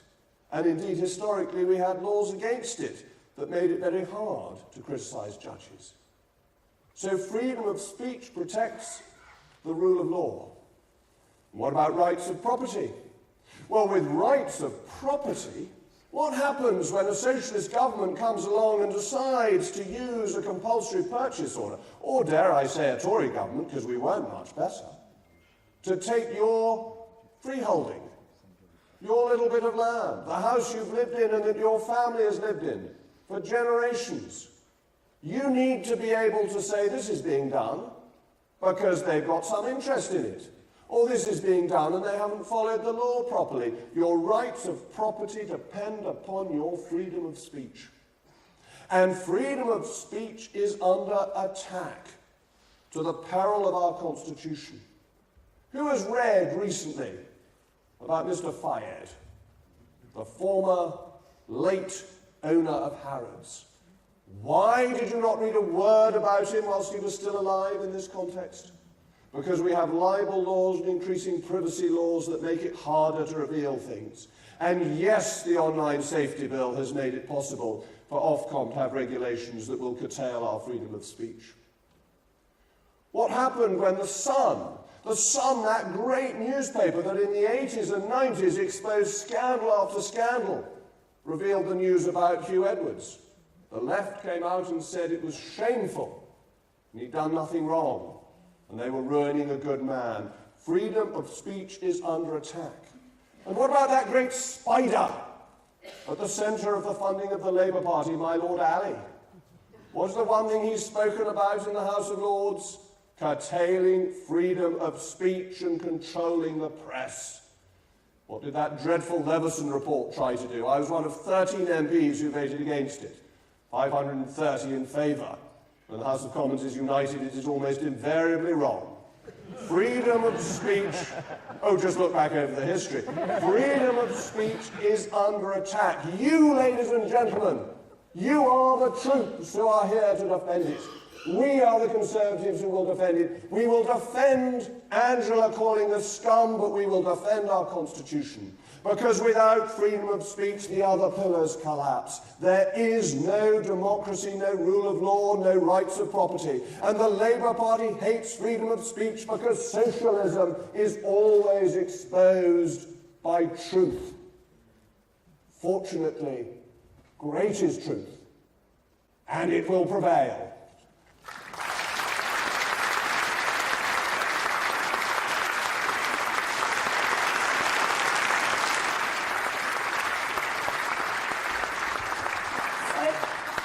Thank you very much for those really interesting contributions on protecting freedom of speech, and thank you very much to Sir Jacob for telling us his views and feeding in, perhaps as one of the greatest orators of his generation, on his views. Thank you very much.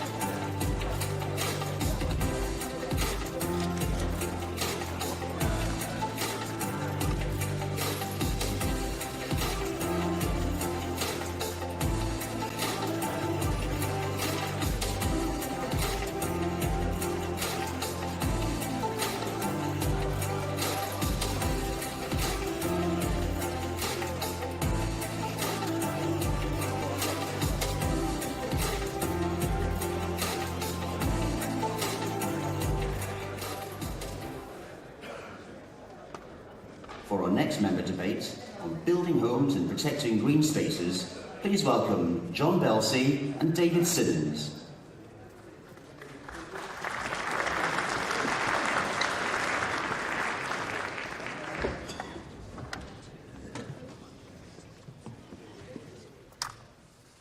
Well, good morning, conference. I'm delighted to introduce the debate topic of building homes and protecting green spaces, and I look forward to your contributions. Although I'm just facilitating the debate, I should say I've got particular interest as a local councillor myself and a former cabinet member for green spaces. And in my own ward in Sussex, I live very close to the Ashdown Forest, where, of course, Winnie the Pooh lives. So we're always under pressure not to concrete over Winnie the Pooh. So I look very much forward to your contributions. Very delighted to be joined today by David Simmons, who's the MP for Ruislip, Northwood and Pinner, and Shadow Minister for Housing, Communities and Local Government. Do you have any initial comments, David, you'd like to say? Thank you very much for the introduction. I started out my political career in the last century as chair of a planning committee, and here I am as the Shadow Minister on Housing and Planning. It's something we all know is very important. If you can't become a homeowner in particular, how are you going to have a stake in our capitalist society? And I'm really looking forward to this opportunity to learn, reflect, to hear people's ideas, so that we have a compelling offer for the voters at the next general election. Thank you, David. So we've got a couple of contributions submitted in advance. We have Jessica Stewart from Reigate and Marion Gilpin from Thornbury and Yate. Once we've heard from Jessica and Marion and their contributions, we will be opening it up to the floor as we have with the other debates. So there will be the opportunity to stand by those numbered microphones and to make your contributions that way. So, thank you. We will move straight on with the contributions. So if I could ask Jessica Stewart to come and make her 3 minutes, please. Thank you.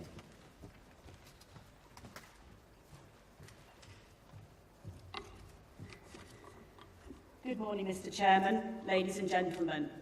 Good homes mean good lives. With a safe and secure home, everyone has a better chance of getting on, getting a good education, a good job, enjoying better health, and having a positive stake in society. If the Conservatives want to capture the next generation of voters, we need to once again become the party of home ownership. We know there's an urgent need for more homes.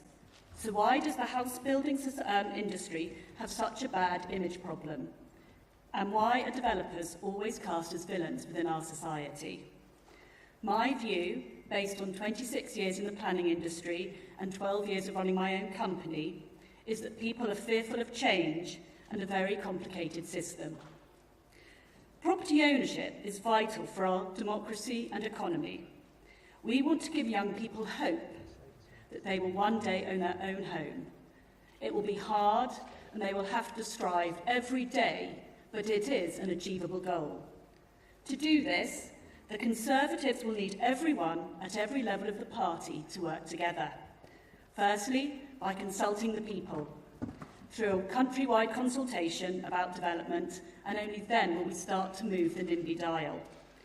People are worried about their way of life and house prices, and we need to reassure them that with good development, those won't be affected in the long term. By creating honesty and trust and driving up developer standards, they want to invest in our communities to build, but social and affordable percentages are making it almost impossible to find a viable way of doing that. By selling more properties, they will deliver economic growth, jobs and better homes. And by changing the culture of how we talk about house building, campaigning against new homes in local elections should not be seen as an easy vote winner. It smacks of the haves holding back the have-nots. But where should these homes go? Of course, it makes sense to build up in already developed areas, but there is going to be a need to develop in rural areas too, for the next generation. We need to be brave and accept that some green fields will be lost by building close to existing communities. But more private housing means more money going into supporting infrastructure. That's doctors, schools and roads. The Conservative vote will only recover if councils give more planning permissions and if more private homes can be bought at a fair price where people want to live. We must build homes to rebuild the Conservative vote. Thank you. Thank you, Jessica. Thank you for that strong start on this debate. I'd like to call up Marion Gilpin, please. Thank you.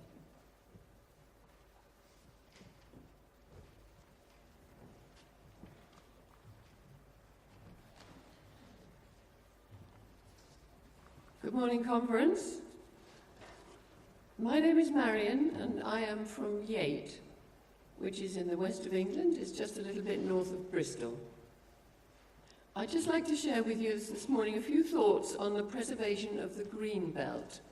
It's a very narrow subject, but it's a subject which affects a lot of our cities where there is a green belt in place. There are 14 of them, in fact, in England, surrounding our major cities, and the aim of them is to prevent uncontrolled spread of housing and industrial development into the countryside. They were put in place around the middle of the 20th century, and to many of us, they are a brilliant concept and should be preserved at all costs. At the time they were invented, which is not that long ago, they were just deemed to be a good idea. But now there are even more pressing reasons why we should continue to preserve these green areas. We worry about climate change, and we should. We hear a lot about nature conservation, and we need to. The fact that many species of plants and insects are under threat of dying out completely, the small creatures are being driven from their natural habitats by the indiscriminate swallowing up and building over of their natural habitats. But there is another vitally important issue about which we've heard a lot in recent years, and it is the state of the nation's mental health. Many in our population, especially in cities, are living quite stressful lives, trying to juggle family life, managing more than one job, looking after the needs of young children and of taking on responsibility for elderly relatives, disabled relatives, mentally challenging family members, and there is the ever-present stress of the constant and creeping increases in the cost of living.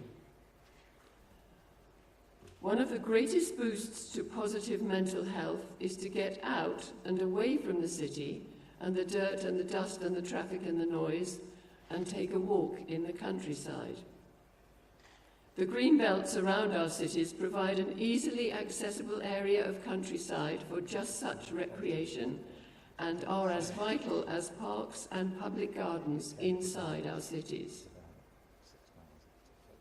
Having said all that, there is absolutely no doubt that we need more housing. Obviously we do. With our rapidly expanding population, housing and industrial areas need space to expand, and the very obvious answer is to develop brownfield sites within our urban areas. The good news is that there are more of these than we think, but the bad news is that they are not coming on stream quickly enough. There are now defunct department stores, there are vacant shops on our high streets which could be converted into homes. There are redundant office blocks now, ripe for conversion because so many people now work from home. If you wouldn't mind starting to wrap up, that would be great. Thank you.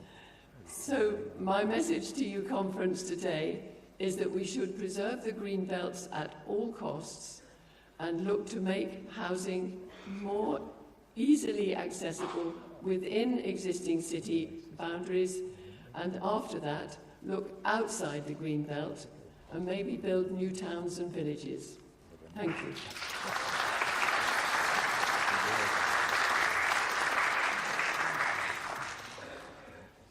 Thank you for those submitted questions. I'm going to go to the lady at microphone number 1 very shortly. If anybody else wants to make a contribution, please feel free to go to the numbered microphones, as I can see some people already are, and we will come to you in turn.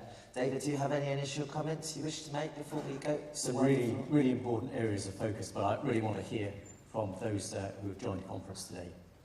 Thank you, David. So if it's all right, if you just introduce yourself with your name and maybe your constituency and then get on with your questions. So the lady at microphone number 1, please. My name is Lynn Faulkner. I'm from Mid-Bedfordshire, and I was one of the speakers, but I got held up this morning and arrived too late to be put on the list. Good morning, conference.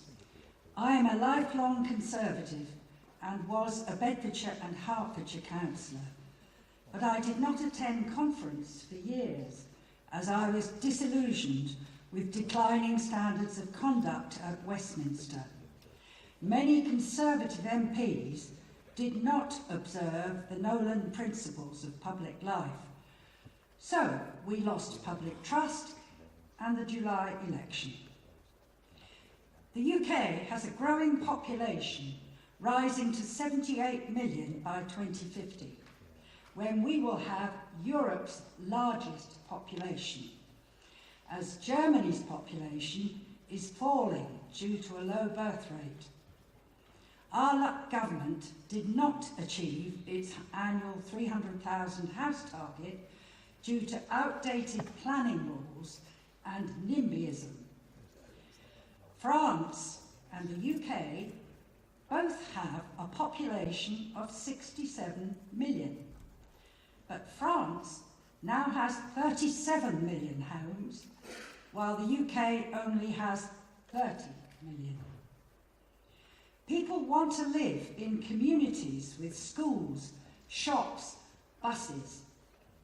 Letchworth Garden City was the world's first garden city, built in the 19th century and much admired.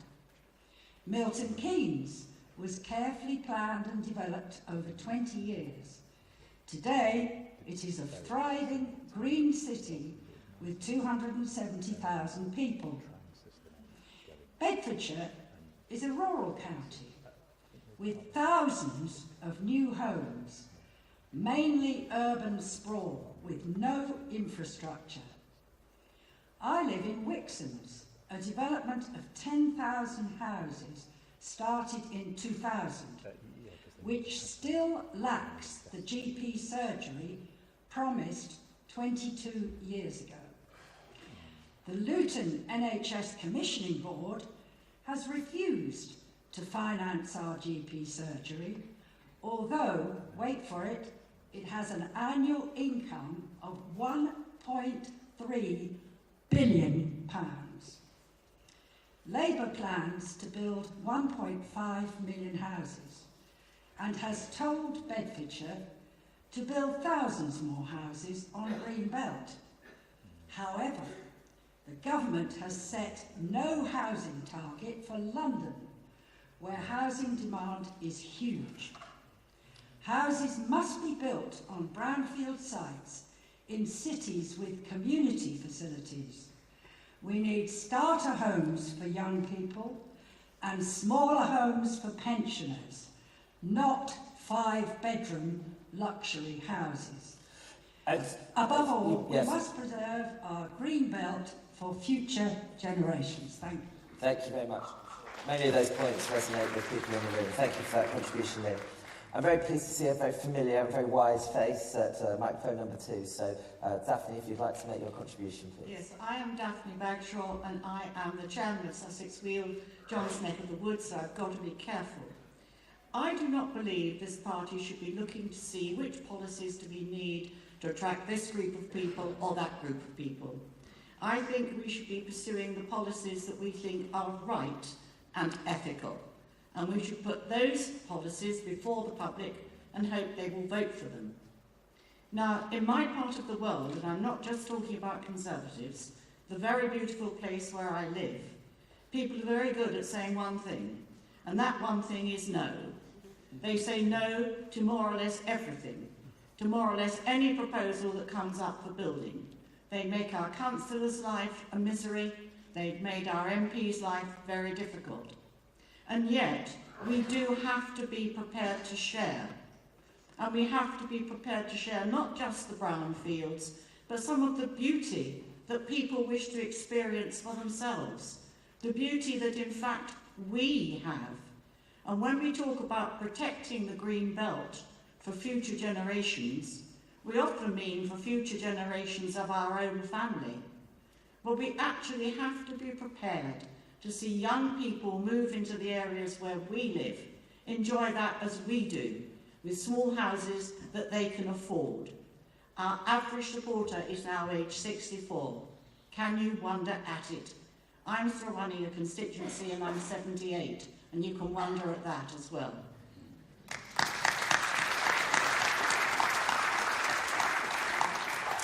Thank you, Daphne. Thanks for the contributions so far. If we can keep them as short as possible, then it will allow as many of you as possible to be able to make your views heard. So if I go back to the lady at microphone number 1, please. Thank you. Thank you. I was supposed to be speaking up on the stage. I've been told to come down here. So good morning, conference. I'm leader of the opposition at Cheshire East Borough Council that has a local plan and an 11-year housing supply. But under Labour's MPPF proposals, our annual housing numbers are expected to leap by 125%, from just under 1,000 homes a year to over 2,500. Our green belt protects us from Manchester coalescence, but is at risk of grey belt redesignation, and under proposed new cross-boundary concessions may be snatched by Andy Burnham if Manchester literally cannot get its own houses in order. If passed, these scenarios will be replicated across the country. Local planning authorities are not perfect, but are better placed to plan for local housing need than top-down central government diktat. Government must incentivise brownfield first, and local planning authorities must not be held to ransom by planning and appeals processes that encourage speculative, unplanned development on greenfield sites that fail to meet local objectives and where sustainability is too often sacrificed under the claims of non-viability. New homes must be sustainable in the most fundamental sense. They must offer sustainable transport links, schools, shops and medical facilities as an integral part of a cohesive area plan. Currently, developers and utility companies are not required to provide evidence at outline planning stage that essential utilities are even deliverable. This has significant detrimental impacts on developments and surrounding communities where there are existing shortfalls in the utilities infrastructure. We do need more homes, and policy must reflect our priorities, enabling young people to get onto the housing ladder, older people to downsize within their own communities, the provision of more social rented homes, and homes that are designed to meet the needs of older people and those with disabilities, so they can live in their own homes for longer. Too often planning policy is beholden to the profit-driven imperative of the big developers and their shareholders. Labour's radical housing targets will inevitably threaten precious greenbelt and greenfield sites that act as the green lungs in our urban-rural hinterlands. Grey belt definitions may be helpful, but they're ambiguous and vulnerable to further greenbelt development by the back door. Increasing numbers and density of housing come at an unacceptable cost. If the pandemic taught us nothing else, it was the importance of a decent-sized garden, access to green space, be it parks or sports fields, and access to the wider countryside. These are pivotal to population health and impact both physical and mental well-being. The social and financial costs, if we ignore these, are immense. In summary, we must build the right homes in the right places that meet the needs of residents and grow sustainable urban and rural communities. If Conservative policy development adheres to these premises, we will be heading in the right direction. Thank you.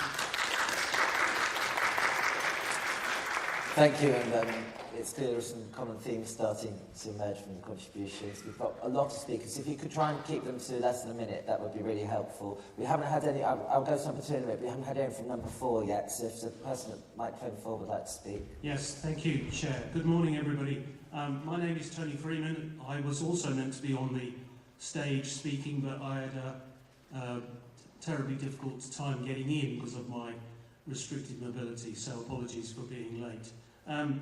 I live in Fleet in Hampshire, a seat we lost at the last general election. I moved there 22 years ago because it's a very nice place to live, and in that time that I've lived there we've seen numerous large new housing developments bolted onto the edge of town. I have never objected to any of them, but what I don't like is the lack of infrastructure provision associated with that population growth. For example, I don't think we've had a single new GP surgery built in the local area since I moved there 22 years ago.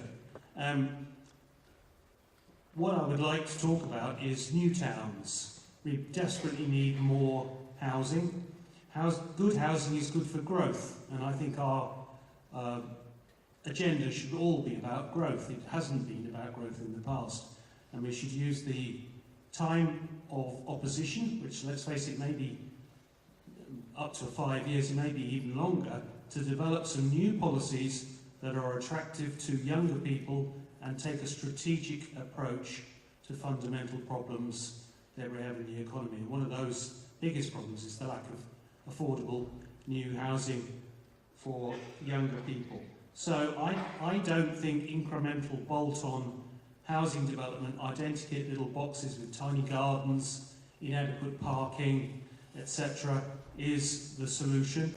And there probably isn't enough brownfield sites to accommodate all the new housing that's required. So, should we have a debate about new towns? I think we should. If you want an example, one of the previous speakers already mentioned it, Milton Keynes. I have family members living in Milton Keynes. It has a bit of a reputational issue, and it may not be very atmospheric, but boy does it work. It really does work. It's wildly popular, people want to move there, and businesses thrive there. It's a real success story. So why don't we do more of it? Thank you. Thank you very much. I will be going around. The gentleman at microphone number 3 has been waiting very patiently, so please make your contribution. Hello, Andrew, Preston Conservatives. Most of society would either be completely neutrally affected or benefit from a drop in house prices. What will it take for those in charge of planning, in the Treasury and in the media, to actually treat houses like every other essential, such as food? When the price goes up, it's treated as inflation, it's treated as a bad thing. Homes aren't an asset, they are a necessity to live a comfortable life. They need to be accessible, and besides, even if you are on the property ladder, if you want to upgrade because your family's got bigger, the disparity between the properties is smaller if house prices go up. So how do we fix the incentives to view it as a good thing? Besides, there might be some votes in it because we're about to hit an inflection point where more people currently rent. Thank you. Thank you very much. Go to microphone number 2, and then we'll go to microphone number 1. Chris Bowman here, Tunbridge Wells. We need more homes, particularly for young people. Owning a home gives you a feeling of being a stakeholder in society. We face difficult decisions. In some areas we've got to nibble into the green belt. In other areas we've got enough brownfield sites. The people who could decide this best are local authorities. We should devolve down to them. What happens at the moment is you've got local debate and no decision is made. It's bad to nibble into the green belt, it's bad not to develop brownfield sites. What is ridiculous, if you've got a choice, is not to make any decision at all. We had Michael Gove, I think it was, who put local housing targets. As Conservatives, we wimped out and we took away those targets. This was a sign of weak government, listening to local MPs rather than doing what the nation wanted. I do hope this is going to change. Thank you. And it's clear many of these contributions are resonating very well within the room, so I'm sure they're picking up on that. Microphone number 1, please. Thank you, Chairman. Councillor Sarah Marver from Solihull West and Sherry. I sit on the planning committee. When I heard the Labour's statement, 1.5 million homes, one of the gentlemen in the press said, what a foolish promise. While protecting the green spaces, it sounds like a win-win situation. But when we dig deeper, this policy is for problematic, then it perseveres. Let me point out that the developers do not deliver service according to how much Britain needs it. They do it for profit. Labour claims it can balance large-scale housing development with the protection of green belt areas. But let's be honest, you can't build that many homes without encroaching onto the green spaces. The moment you open the door, the development or the greenbelt land. It says it's a dangerous precedent. Once these area goes, they are gone forever. Green spaces aren't just nice to have. They are essential to combating climate change, preserving biodiversity, and improving the mental and physical health of communities. Labour says their development won't harm keen granule sites. But where will they build? The reality is that large-scale development always leads to pressure on protected land. We cannot afford to lose any more of these spaces. They are lungs of our cities, providing clean air, reducing pollution, and offering a respite for urban sprawl. Solihull is the green belt between Birmingham and Coventry. Without it, the whole point of the green belt, reducing coal sense, will risk being lost. Making green belt give way to housing need is deeply dangerous. When do you stop giving up green belt or countryside? And there's a crux of the problem. What happens when we start sacrificing green belt land? Does anyone really believe that the developers will stop there? The policy could open the floodgates for unchecked expansion. Now let's talk about the infrastructure. We've only got time for a couple more. Is it possible you could just wrap up? Okay. Let's not rush into decisions. Could harm our environment, outburden our infrastructure, and fail the communities they're meant to serve. We need more sustainable, thoughtful approach. We don't want Labour to concrete our green belt. Conservatives are now alone and the only party who wants to protect the green belt. Thank you. Thank you. We've only got 2 questions there, so with apologies to everybody else, I'll take the gentleman in the cream jacket number 2 and then somebody from microphone number 4. Thank you, Chair. Jeffrey Eclair Heath. I lived in Tunbridge for a long time, currently living in Worcestershire. Where communities are subjected to housing development disproportionate to the local need, it's not surprising there is objection, resentment and mistrust. Large-scale housing developments, by and large, do not bring benefits to the existing population. They increase traffic, they use scarce resources such as doctors, increase the load on water and drainage without sufficient financial compensation to develop those resources in proportion. So where they are proposed, these developments will be resisted by everyone, by every means. Developers complain the planning system inhibits house building. It does so because so many large developments have a totally negative impact on people who already live nearby. People have invested all over the place in their efforts into neighbourhood plans to protect their localities. They're enormously detailed documents covering where development can be envisaged, and it should be, the protection of the key spaces, and the architectural styles to retain cohesion among buildings. The plans go through an approval process by a local plebiscite and then by the Secretary of State. One might think that therefore developments would be controlled according to the plan. Enter the planning officer. Largely in secret, planning officers so often find reasons not to follow policy laboriously drafted by communities, and permission is either recommended or even granted under delegated powers for developments which do not comply. To undo such a permission is ruinously expensive for the community, and the result is a mistrust in planning. Developers complain about the time taken over getting permission. A part of the answer is to create trust. Planners must be put in a position of working for the people who pay them, the local community. One planner working for my authority actually has a consultancy business on the side, in addition, boasting of exploiting planning loopholes. We need to have trust. We are going to ask you to wrap up if that's possible. About to, sir. Trust must be put into the process, and the reward will be an easier passage for the building of more homes. Thank you very much. And final contribution from the gentleman at number 4. Hello, Jeremy Maddox. I'm from Chelsea, Fulham and Kensington Conservative Association. Ladies and gentlemen, when politicians say we're going to build more homes, it's never the politicians who are actually building the homes, is it? There are only two ways that politicians can actually build homes. One is to borrow more money or tax people more to make public housing, or to encourage the private sector to build more houses. I'm a private landlord. In most sectors that makes me more hated than politicians, I think, in some of the press. But actually it's private landlords that were invigorated by Margaret Thatcher back when she came into power. She created the assured short-hold tenancy system, which allowed them to prosper and develop and create houses for lots and lots of people.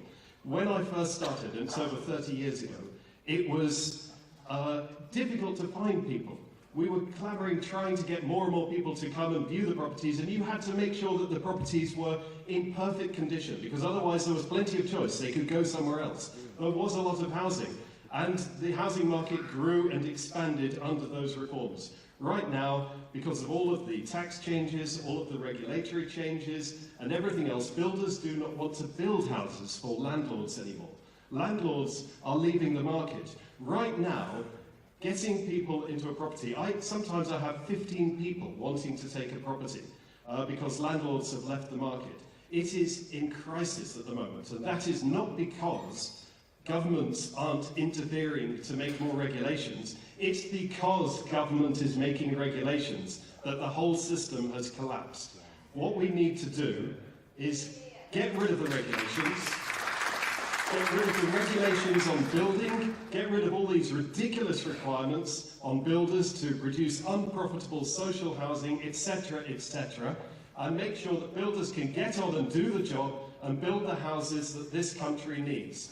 And we need a new affordable, short-hold, assured tenancy commitment by the next Conservative government, so that we can get rid of the regulations and we can get more landlords and get more property and get more building and get more things happening. I'm going to keep this short because there's a very young lady from the Young Conservatives who wants to say a few words over there. Please. Just keep it very short because we are overrunning now, but we want to hear from David in terms of his response. So please keep it very short. Yeah, no worries. Good morning, conference. My name is Alice Barner, and I'm a Bracknell constituency Young Conservative.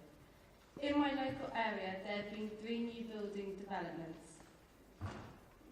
And in order for these developments to build, so much of our countryside has been wiped out.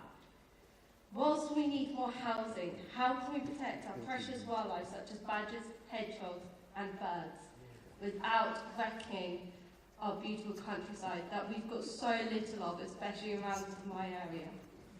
Thank you very much. Thank you very much, everybody, for your contributions. Sorry if you were hoping to make a contribution and you haven't had time to hear it, but I think we've had a wide range of questions, and I'm going to invite David, if he would, to provide some response on behalf of our shadow government. Well, thank you very much indeed, John. Anybody who is watching this debate on television would be struck by the fact that the Conservative Party clearly gets the importance of housing and planning in this country. And in a debate that's ranged from Cheshire to Chelsea, that's gone to Tunbridge, to Sussex, to mid-Bedfordshire, we've had a range of views that both champion the need for development, that recognise the complex economics of our housing market, that share the experience people have as local councillors and campaigners in the planning system, and the frustration that those who aspire to own a home share, alongside the frustration of those who want to preserve the nature of the place that they live in and that they cherish. One of the opportunities in opposition is that, as well as being the shadow minister, which means I don't have direct decision-making powers, I'm also the interim shadow minister, whilst we get ourselves a new leader as a party.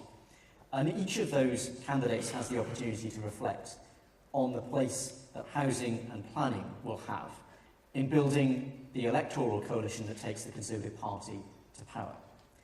And I hope all those candidates are listening to the views that have been expressed, that we need a planning policy that brings forward a greater degree of intergenerational fairness and recognises, whether we like it or not, that the change in demographics with a much higher proportion of renters in our country means that the needs and expectations of the population in housing terms will be different from what they have been in the past.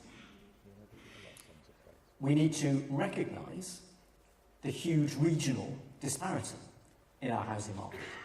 That we've just seen a Labour government reducing housing targets in London and Birmingham and Coventry, and massively increasing housing targets in places like Solihull, which both logistically and practically makes little sense, but also doesn't address the fundamental question for those people resident in those areas: am I going to be able to afford to buy or rent a home in a place that reflects the economic development of my local area?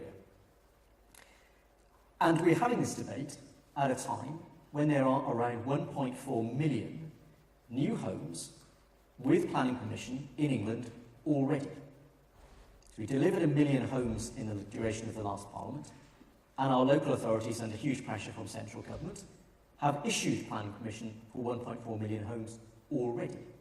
And the big question for me that I will put to Angela Rayner and to others in government is why it should be a priority to remove greenbelt protections rather than ensure that those 1.4 million homes are built. So just briefly before we conclude, it seems that there are elements of what's come forward in the debate today and that are out there in other countries that are sharing similar challenges that give us a hint of what we as a party might put forward as that electorally popular proposition. Firstly, we need to look a great deal at the nature of our housing supply, not just the numbers of units.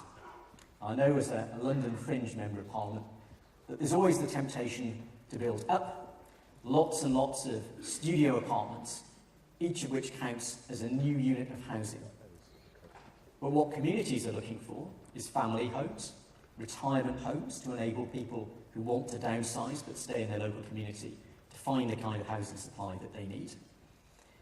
And a greater supply of things like homework units to reflect a shift towards different patterns of employment and economic activity.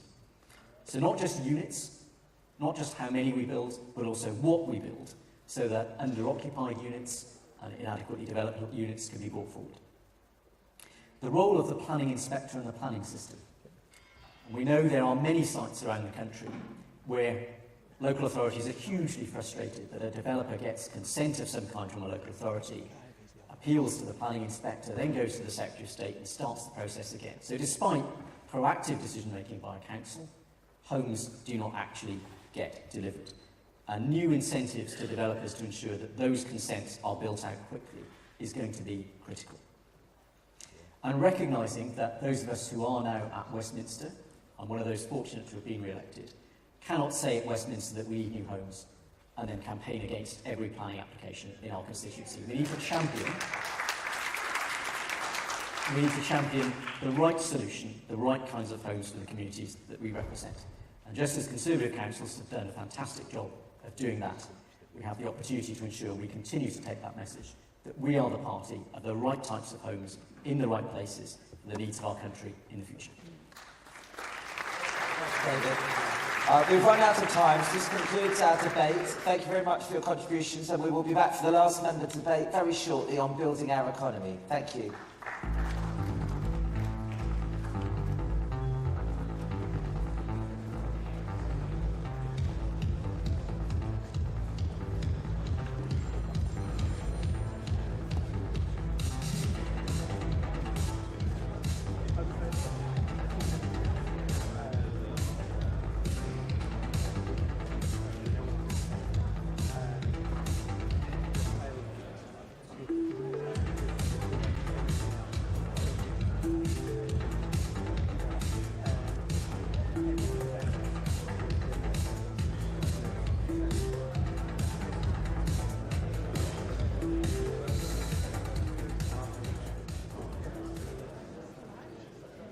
For our final member debate on growing the economy, please welcome Stuart Harper and Laura Trott.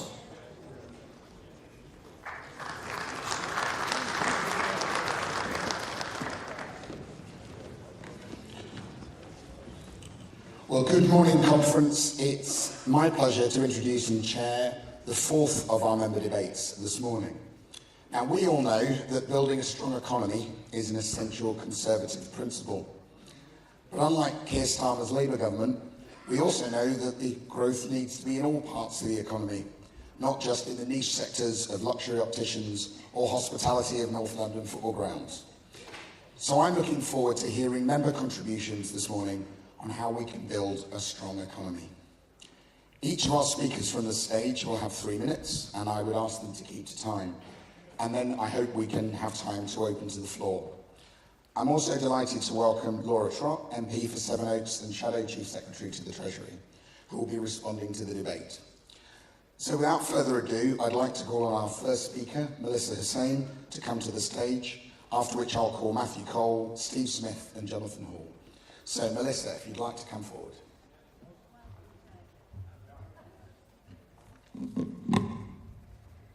Conference, it is an honour to stand before you today as the first speaker on the debate about growing the economy. This is a special moment in our party's history. We are choosing a new leader to represent us. We are the party of capitalism. It is business, not bureaucracy, that creates jobs, wealth and opportunity. But we need to talk about growing the economy also as a means of protecting our citizens from poverty. If the economy succeeds, we have greater means to protect our citizens from crime, abuse, trauma, and the types of social ills we too often see in impoverished communities. Currently, Conservatives are not selling capitalism this way. Instead, we enable lying Labour to argue that capitalism destroys poorer communities. If we want to grow the economy, we must do so in a way that upholds the dignity of our impoverished citizens. I knew a boy whose parents were drug dealers, but his parents are not caught in good time, so the boy grows up with drugs in the house. The child is put into the care system when his parents are caught. When he is 18, the support he has received suddenly disappears. The boy, now a man, is again traumatized by homelessness. A council in East London gives a home to a woman whose parents beat and traumatized her because they were narcissistic. When she became an adult, she continues to date a guy who beats her up. She wants to have children and goes on benefits pretending to be a single mother, but she does not pass the child benefits on to her children. She feels no obligation to adequately care for anyone because of how her parents treated her when she was a child. These stories are real, and they happen in communities like the one I'm from in East London. However, there was a girl who ran an experiment. She was so desperate to escape the cycle of poverty that she does everything she possibly can to escape. She works so hard that she becomes sick and requires urgent medical attention. But fortunately, she was able to escape poverty on time. She was without permanent damage to her health. She was successful by denying the pessimism, destroying the people she loves. Conference, let's not make the child suffering from poverty wait anymore. I founded Anti-Poverty Conservatives. Please find us online and join as a supporter for free. Join our team if you're interested. Next time, when we are responsible for growing the economy, our party will have a team dedicated to uniting the rich and poor of our country under the Conservative banner, where we are starry-eyed with hope about our future. Thank you. Thank you very much, Melissa. I now call on Matthew Cole from Exeter.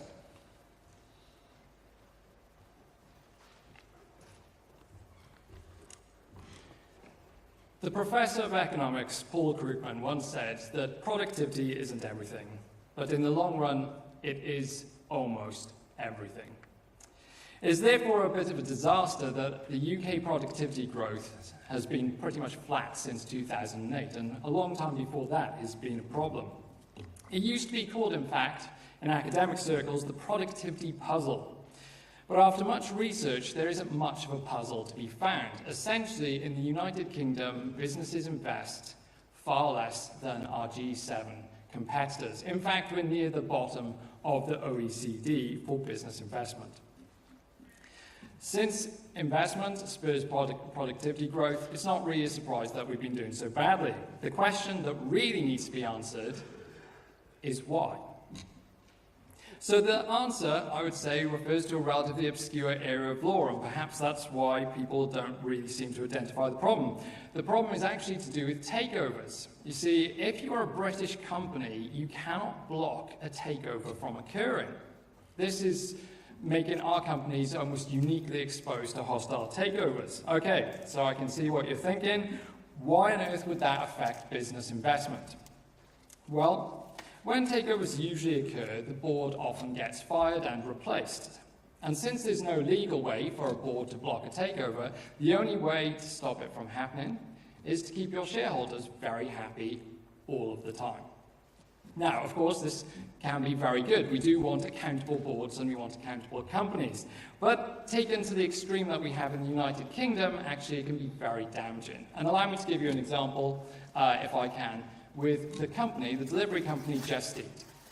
So in 2018, the company Just Eat decided to take £50 million of its own profits to reinvest in improving its service, the exact type of thing that we need them to do.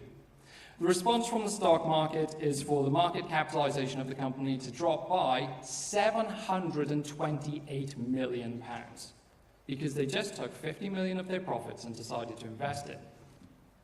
Now, if you're looking to take over this company, it's just become a bargain because it's now £700 million cheaper. So let me ask you this question. If you were on a board of a company, what would you prioritise? Investment, which can get you fired, or would you prioritise paying dividends every single moment that you possibly can and forgetting the future? And obviously the answer is that you would do the former, because the thing is, who thinks about 6 years' time when you don't even know whether you're going to have a job in 6 months' time? This is what is strangling productivity growth in the United Kingdom. The good news is that this is the easiest thing in the world for us to resolve. We do not need to form a new government department to manage things and to micromanage the economy. We don't need to take billions of pounds of taxpayers' money to put it into a fund and push public development. All we need to do is allow companies to do the thing that they want to do anyway. We just need to change the law to say that companies can block takeovers for a period of time. I'm going to have to wrap you up. Sorry. Thank you very much. I'm just about to finish, so that's it. So you can allow companies to block it for maybe 5 or 10 years, and this will solve the problem in itself. Thank you so much. So our next speaker this morning is Steve Smith from Bristol. Steve. Thank you very much. Good morning. First, can I just apologise for being incorrectly dressed this morning? I'm not trying to look stylish by not wearing a tie. I just assumed a helpful lord would buy me one. It turns out that's not the way we do things here. Conference, we have a Labour government which claims at least to understand the importance of growing the economy. It's one of their 5 missions for a sustainable something or other. But they believe that growing the economy is something that governments do. Moreover, they believe that governments grow the economy by putting up taxes, by making it harder to employ people, and by pushing up the price of energy. We know better. We know that governments don't grow economies, businesses do it. And the best thing that government can do is to create the right conditions and get out of the way. Lowering taxation, lowering the burden of regulation on businesses, and investing in the infrastructure that allows businesses to do what they do best. And it's infrastructure that I want to focus on today. With the exception of a few grand schemes, infrastructure is predominantly local. And it's local leaders, local government, who are best placed to understand the needs of the regions that they serve and to get the right infrastructure in place to allow businesses to grow. Now, where I live in Bristol, that means the West of England Combined Authority. But it's hamstrung.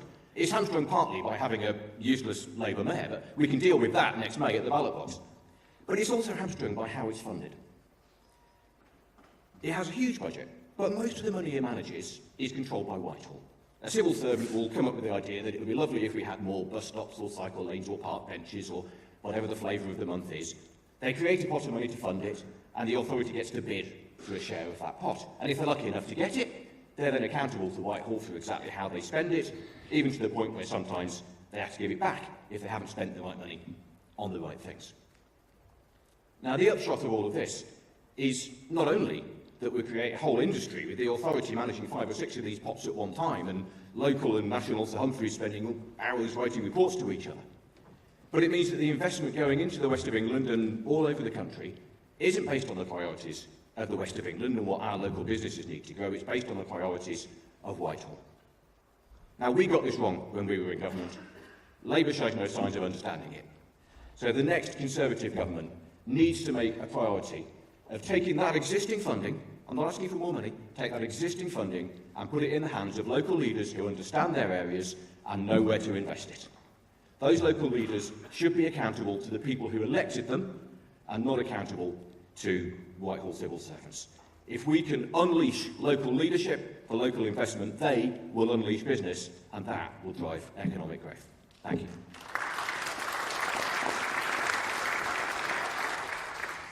Thank you very much, Steve. I'm going to call on Jonathan Hall from Lichfield, but after Jonathan speaks, we'll open it up to the floor, so please be ready to come forward with any contributions that you wish to make. Jonathan. Thank you, Chair. Thank you, Conference.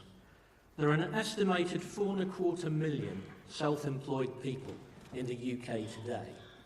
Before the pandemic, it was 5 million. Britain has moved on from being a nation of shopkeepers to become a nation of participants in the gig economy. Now, socialists hate self-employment. They'll tell you that on average the self-employed earn less and that it prevents people from benefiting from the myriad of employment rights they're proposing to saddle employers with. You won't get enhanced familial rights. You won't get statutory working hours or even, if your business does badly, the minimum wage.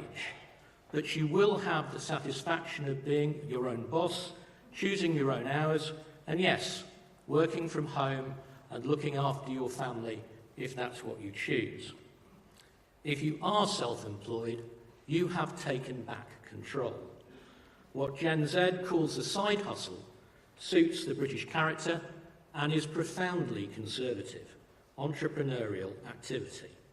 So why then have successive Conservative administrations acquiesced with the Treasury in seeking to stamp it out? Why? Because of tax. The Treasury prefers a world which deducts its taxation at source. It persists with a hugely complicated and plainly unfit for purpose national insurance system and dislikes the fact that this works poorly for the self-employed. They see self-employment as a gateway drug for tax evasion. They want businesses to use expensive computer programs to submit VAT returns based on accruals accounting, not cash receipts and expenditure, as so many small companies find. The Treasury prefers businesses that can employ tax accountants and deal with the complications of tax and payroll and NIC. So they use IR35 to push the self-employed to incorporate small companies, submit to PAYE and employ their own accountants to navigate the minefields of reporting and tax on dividends. My solution is straightforward. Don't stigmatise the self-employed. Give them a way to easily report their earnings. Do it quarterly, online, via a simple return and on a scalable income tax percentage. Do it on a cash basis, payable quarterly, and when a person's income exceeds the VAT threshold, collect that using the same return. When the self-employed are ready to incorporate, give them the opportunity to use a similar system if it suits them until they're big enough to cope. Growth starts with enterprising people. People who are our sort of people. Sometimes at a kitchen table, sometimes in a shared workspace, sometimes in a small workshop.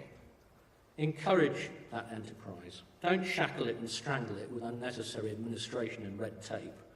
And then, as the side hustles turn into main hustles, our economy will grow.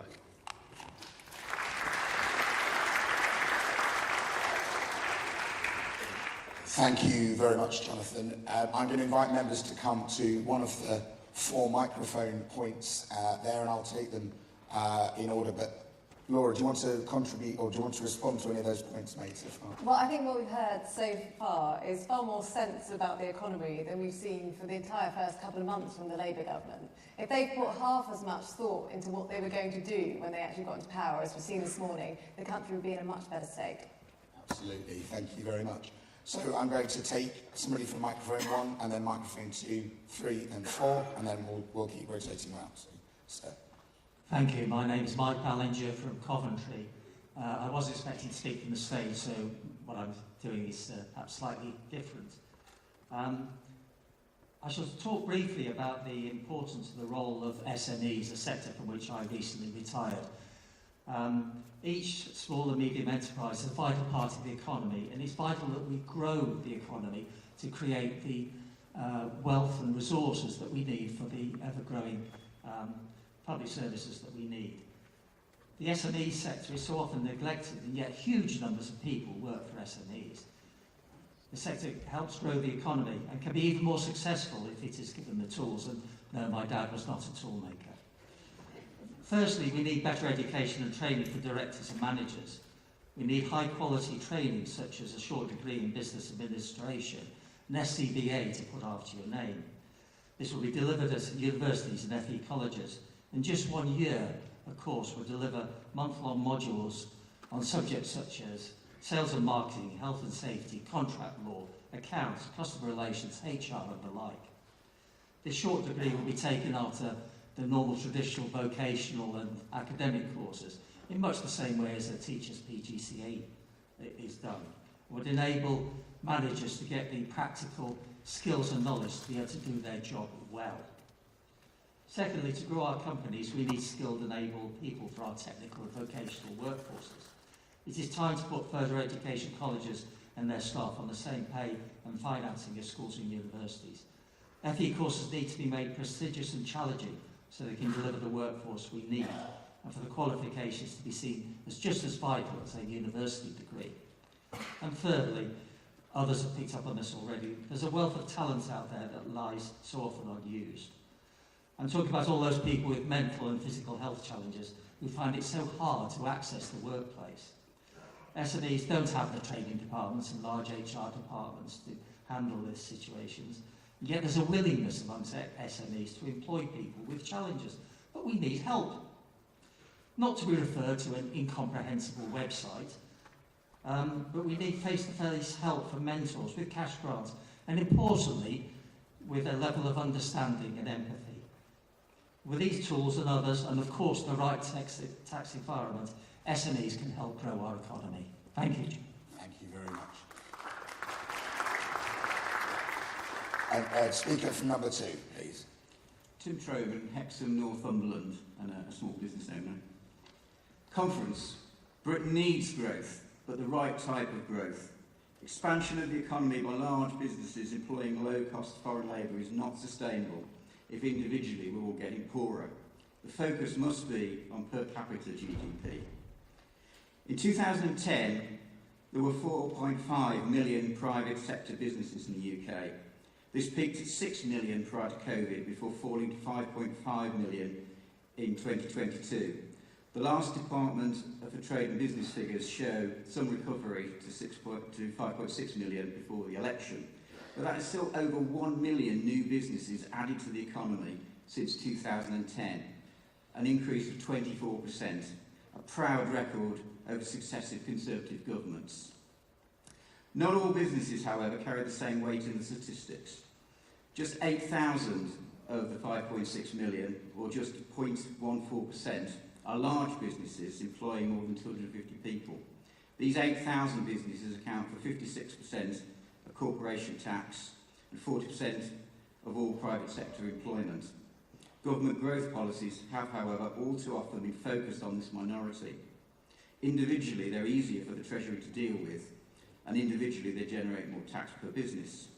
But the remaining 60% of private sector employment, 44% of business tax receipts, are SMEs. Similar theme. 4 million of those, or 74% of all private sector businesses in the UK, did not employ anyone other than the owner in 2023. Given the right policies, it is from this group that our best hope of sustainable growth in the UK economy will occur. Government does not create growth, only the conditions for which growth can occur.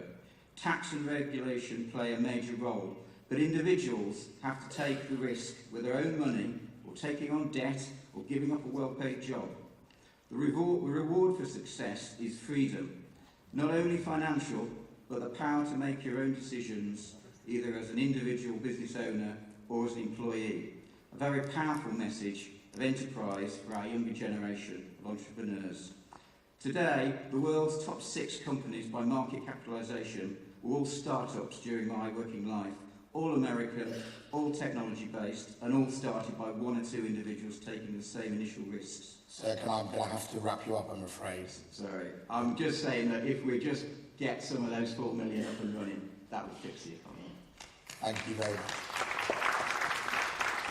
I'm going to invite the speaker at number 3 and then number 4, but the shorter we make the contributions, the more members we can get in this morning. Thank you. Jeremy Maddox from Chelsea Kensington Following constituency. Ladies and gentlemen, did anyone see the documentary Strike, an Uncivil War, about the 1984 miners' strike on Netflix? I don't know if anyone's seen that, but it tells the story of the strikers during that dispute. But in retelling the story, there is one omission which is glaring. The entire period from 1974 to 1979 was omitted.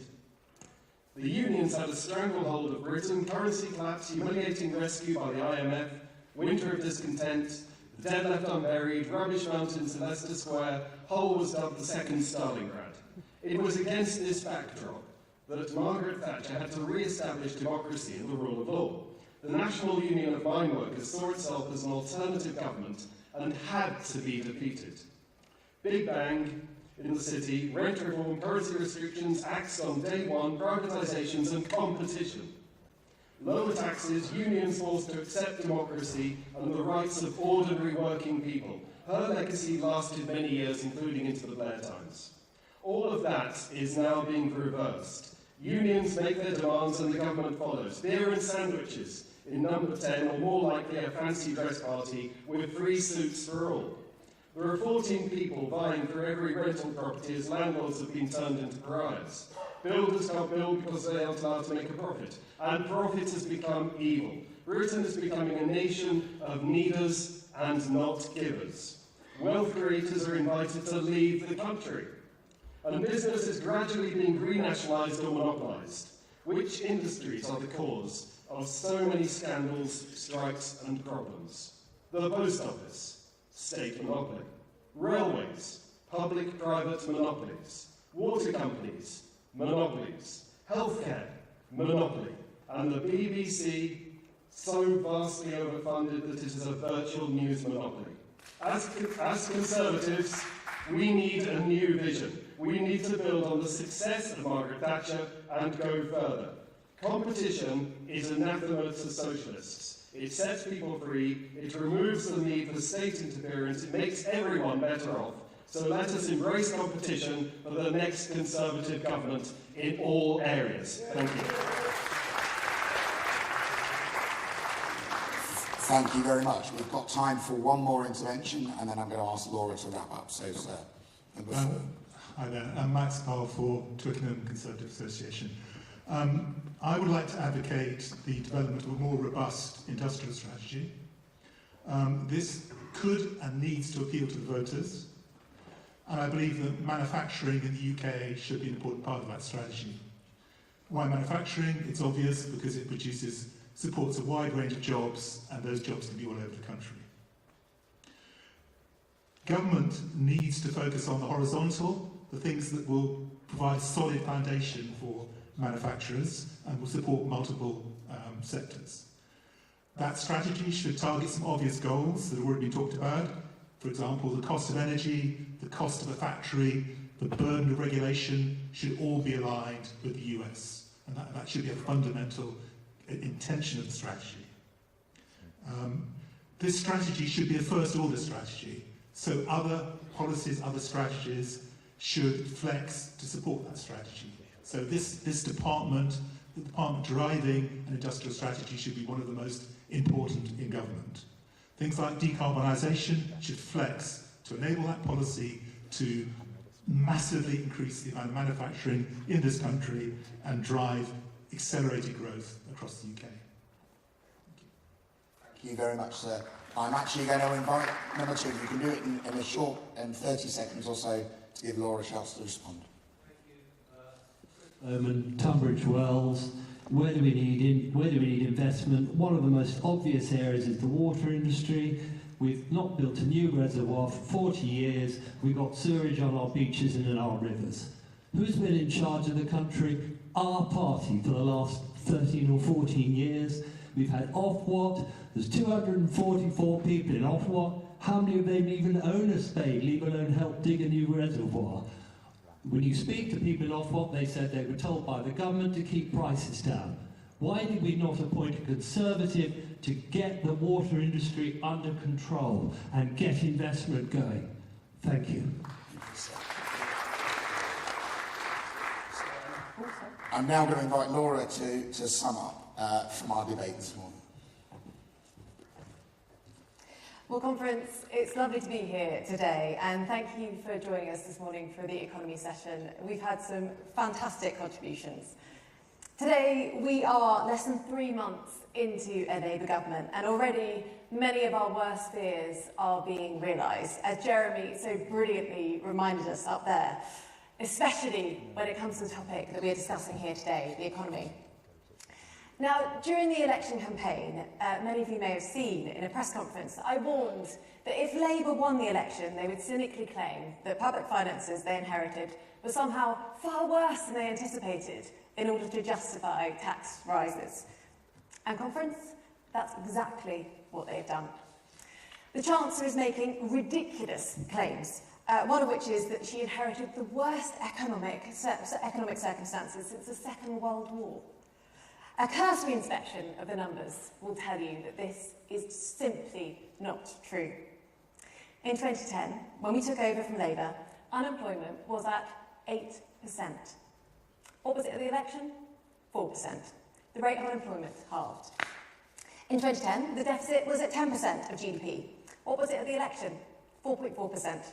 The deficit as a share of the GDP more than halved.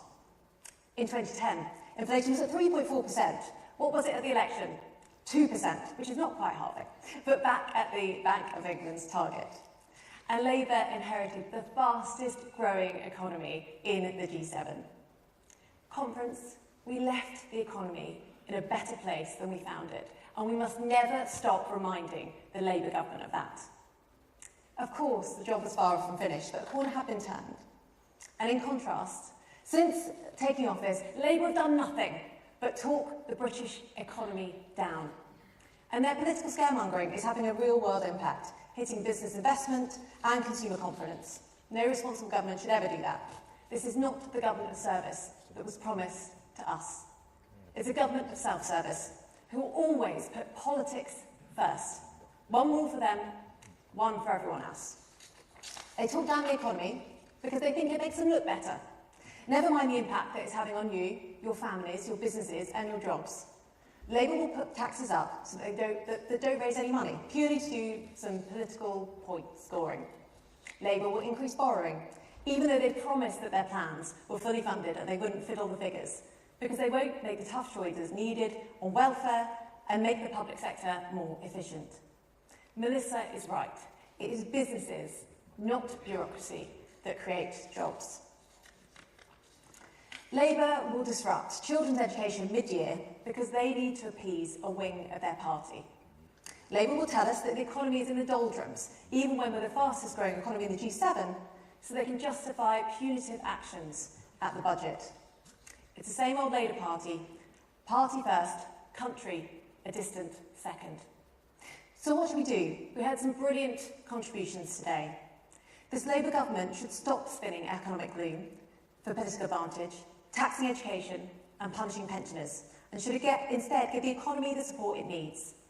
Work to promote investment, boost competitiveness and foster growth across the country. They should boost self-employment, as Jonathan suggests, put more emphasis on SMEs, as Mike and Tim so brilliantly put forward. And actually, interestingly, as the CDU have done in Germany to great effect.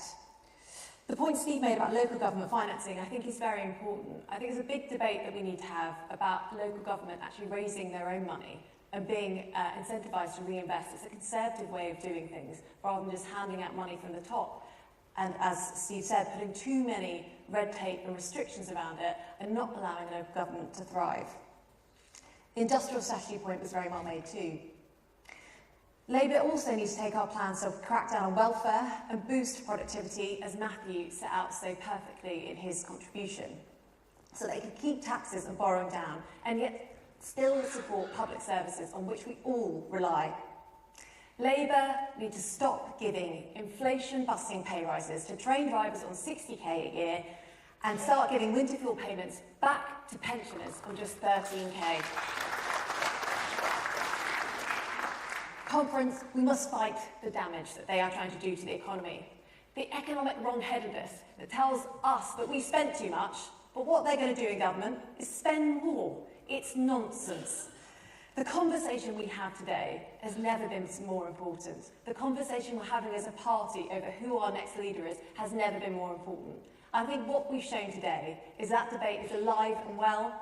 I hope that the conversations that we continue to have as we go through this in conference focus on the economy, because it is what matters to people at home. It's what matters to us. It's what matters to our future, of our children, and what we are able to hand on to them. So thank you for taking the time to talk and engage in this debate today, and I really appreciate all the contributions that have been put forward. Thank you.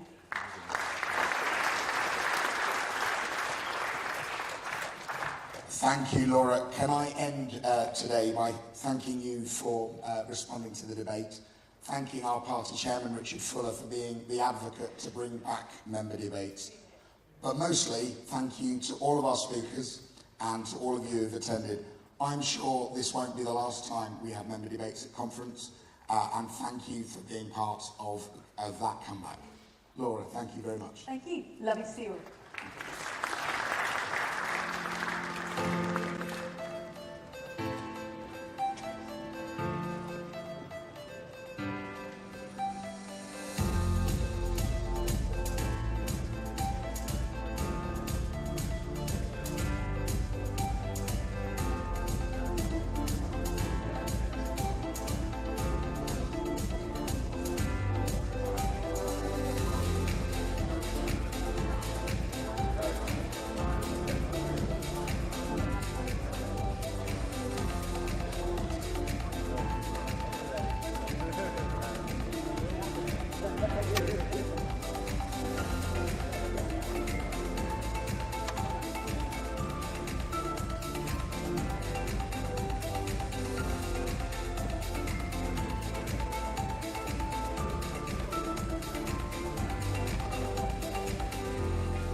That's disappointing. You've eaten them all. No. 5 dozens there. I expected so. Yeah. Oh, I've not got some fun. I've not got something. No. What's on your fault? No, the first thing is that the things. If you do half an hour with a motor of melting in the double check, you want like a proper twirl. No, just a single would be lovely.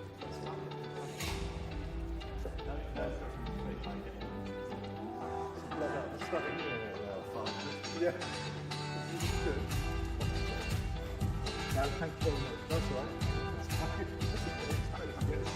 No, doors up. So stop. That's the ball down there.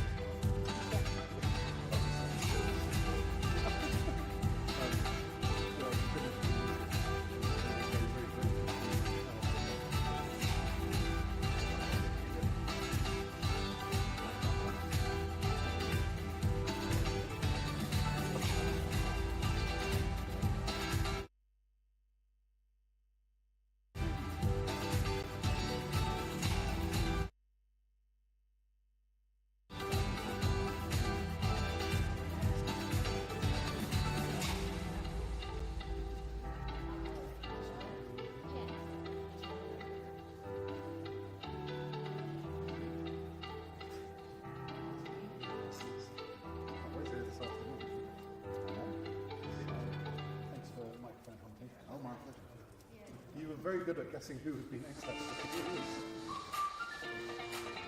Trying to look at where air was. Yeah. But then when I got stuck over there, I went to look at the table, and then the first time I went forward, what happened to you then? Yeah. And that was you looked at cables. It's one of the funniest things is I'm stuck.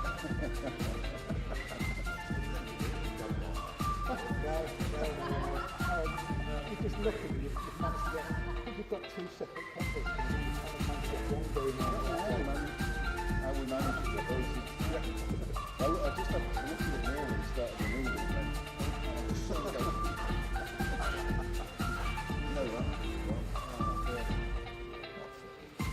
Right, and that's the case. There might be some people who want to see at the front.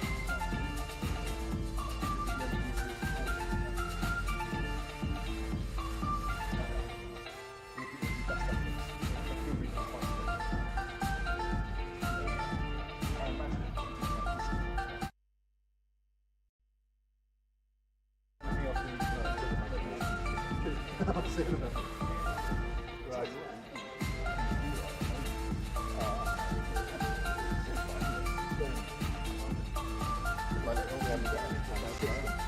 Yeah, usual spot. You're on this one, I think. I go over to what's this one called?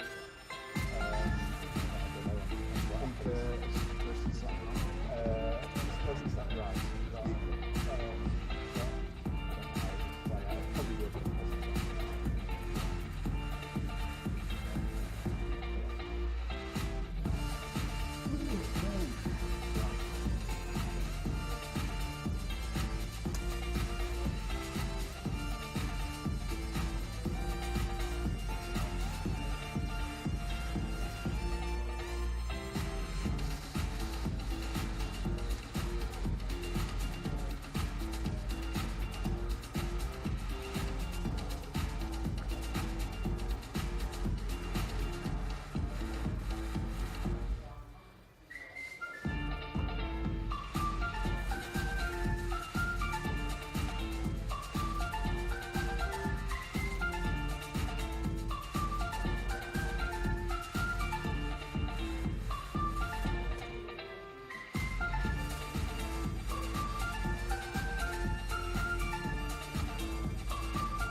send me up there, right?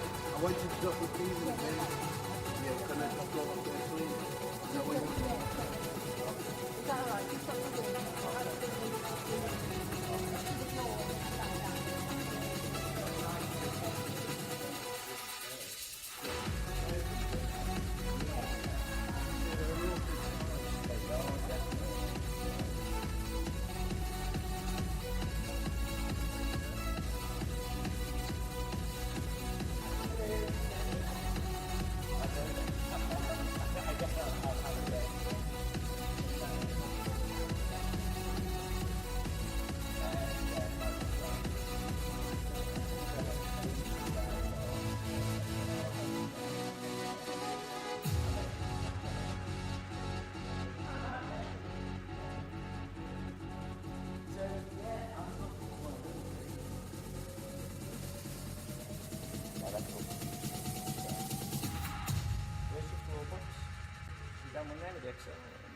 That's the sound that's alright. Should we get, should I wait till Matt's finished? Let's just do it when Matt's finished.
People in South West Norfolk want things to change. And they chose two different ways of trying to deliver change, and Labour came through the middle, which will never happen at another election. I think it was a one-off in 2024. But why did people vote Labour? They didn't vote Labour because they were enthusiastic about the Labour Party. They voted Labour because they were fed up that we hadn't delivered. And I still think it's the case that the general public believe that politicians have more power than they actually do. Right. So they think that by booting out Rishi Sunak and the Conservatives and putting in Keir Starmer, that they can deliver real change. But my contention is, even though Keir Starmer and Rachel Reeves are in power, we still have Andrew Bailey in charge of the Bank of England. We still have Richard Hughes in charge of the Office of Budget Responsibility. We still have the Climate Change Committee. We still have the Migration Advisory Committee. We still have a very powerful bureaucracy. And things aren't going to change that much because the same mentality and mindset is still there. And until we change those things, I do not believe that serious change in this country is possible. One of our readers asked, if you had battled on in your premiership and held on, do you think that a Tory party led by you would have done better than a Tory party led by Rishi Sunak at the last election? Yes, I do. Why do you think so? Because when I was in number 10, Reform was polling at 3%. Right. By the time we got to the election, I think they got 18%. Because we promised change that we didn't deliver. Now, of course, without the support of the parliamentary party, it was very, very difficult for me to get my changes through. And if you have people in the parliamentary party saying it's Liz Truss's fault this has happened, not the Bank of England's fault, which is what people did and are still doing, as we've just been discussing, it is very difficult for me to deliver that change. But certainly, if the mini-budget had been allowed to succeed, we'd have lower corporation tax, bringing more companies into this country, not relocating to Ireland. We'd have duty-free shoppers coming to London rather than being diverted to Paris or Milan. We'd got on with fracking. One of the biggest reasons this country is stagnant is our high energy prices, which are now 4 times what they are in the United States. By now, fracking would be taking place in Britain. Right. And I think that would have a serious impact and with all those goodies, on our competitiveness. Do you think you might actually have won? I mean, do you think you might have been able to save I think it was a very... I thought this in 2022, that it was a very tall order to win. Right. I think our best chance of winning would have been to have kept Boris. I think it was a very stupid move of some of my colleagues to undermine Boris, and they still haven't admitted that. And that's another bit of the analysis that needs to be done. But I think the second best option was pursuing the economic policies that would have started to show that we could change things. People just kept voting for change. It kept not being delivered. They kept giving us one more chance. They're now giving Keir Starmer a chance to deliver change. I think this is a hopeless prospect, but that is what people were voting for in 24 as well. Is there a candidate in this leadership election who comes closest to your analysis and your message of change? So far, I haven't seen any of the candidates really acknowledge how bad things are in the country and, frankly, for the Conservative Party. So I think there's been a bit of Panglossian, all we need is to unite, all we need to do is show competence, and we will be ushered back into office. They have to explain what went wrong, why things are so bad for the Conservatives, and what they're actually going to do. So take energy prices. I haven't heard anybody advocating for fracking. I haven't heard a serious discussion about what we're going to do about coal and reopening oil and gas fields. There has been discussion about the ECHR. Yes. But what about the Human Rights Act? What about the Equality Act? What about the fact that Blair essentially made the judiciary less accountable by abolishing the traditional role of Lord Chancellor, and how that has totally damaged the British Constitution. Parliamentary sovereignty has been severely diminished by the Blair government. What is a Conservative leader going to do to take that on? So it's those kind of...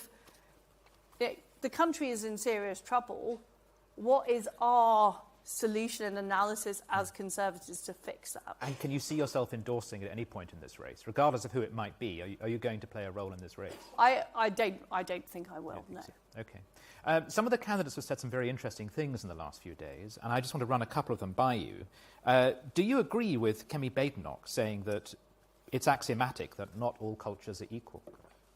Yes, I do, actually. Okay. And what do you think she meant by that? Well, I think she meant that this country is based on Judeo-Christian values, and that is what should prevail. Mm-hmm. Okay. Do you agree with Rob Jenrick that the Star of David should be hung at entry points to the UK? I'd be absolutely happy with that, yes. You'd be happy with that. Tom Tugendhat said he is worried about his children and social media, but he wouldn't actually ban iPhones. I wonder you, as a libertarian, would make of the iPhone debate. Well, I do think there is a case for saying that whilst adults should be able to have full control of their own lives, that children do need to be protected. We don't let children go into films of a particular nature if they're under 18. So I think there is a case for the restriction of technology to children, I do. Okay. And James Cleverly has said that no one should be giving more than half their earnings to the state. I definitely agree with that. You're quite right. There hasn't been much talk about things like tax and economic policy. It's felt very culture war. But it's the number one issue that I believe is affecting people in Britain. Yes. And why this country feels like it's in decline. Yeah. We went through a period in the 70s where it felt like this. We revived in the 80s and the 90s. And over the past 25 years, the left have been winning the argument. Keynesian economics is back in fashion. Wokery has been marching through our institutions. The human rights culture has become embedded in government. And at the heart of that is a declinist view. And of course it's connected to culture as well, about being proud of our country, but it's also connected to the fact that people don't feel that we're increasing in prosperity, that we're doing well. Yeah. The gap between America and Britain has grown hugely. If anyone goes to America and sees what people in entry-level jobs are being paid, security guards, people who work, in the public services, they will see vast disparities between the salaries of people here and the salaries of people there. And it is because we're not building enough houses, it's because we're not fracking, it's because under a Conservative government regulation has increased, it's because our taxes are too high. It's all those reasons. But for me, the Conservative leadership candidates need to analyse why that is. And my contention is because we've got a very powerful economic orthodoxy in this country that just hasn't been challenged. I mean, you've got to tell us something that can cheer us up, because much of what you're saying is quite depressing. Donald Trump might win. Donald Trump might win, okay. There we are. That would really cheer you up. Why do you think? Why would that cheer you? Yes, it would really cheer me up. Why would that cheer you up? Well, if you look at the world over this is what my book 10 Years to Save the West is about. The left have been winning the argument. Yeah. Mainly because the right haven't been making the argument or haven't been following through on the courage of their convictions. And Trump winning in America will be a sign that the tide is turning. Because at present we have Keir Starmer in London, we've got socialists in Australia, Canada, America, France, Germany. We need to start turning the tide the other way, and this will be the first domino. But it'll be the first domino. And Trump is anti-establishment. Yes. The Davos World Economic Forum elite do not like Donald Trump, and I take that as a good sign. Well, but I mean, neither do the courts or the police or I mean, this is the problem, isn't it? That there are a lot of people in this country and a lot of conservative voters in this country who don't like Donald Trump and who sometimes hear people on the right, including myself, I quite like Donald Trump. They hear people like us expressing some sympathy, and they think we're weird. Is there a risk that we're hitching our wagon to the wrong star, or is it the other way around? Our wagon to the wrong star here? Well, I just say, look at what Trump did in office. His foreign policy was much better. He held Iran to account.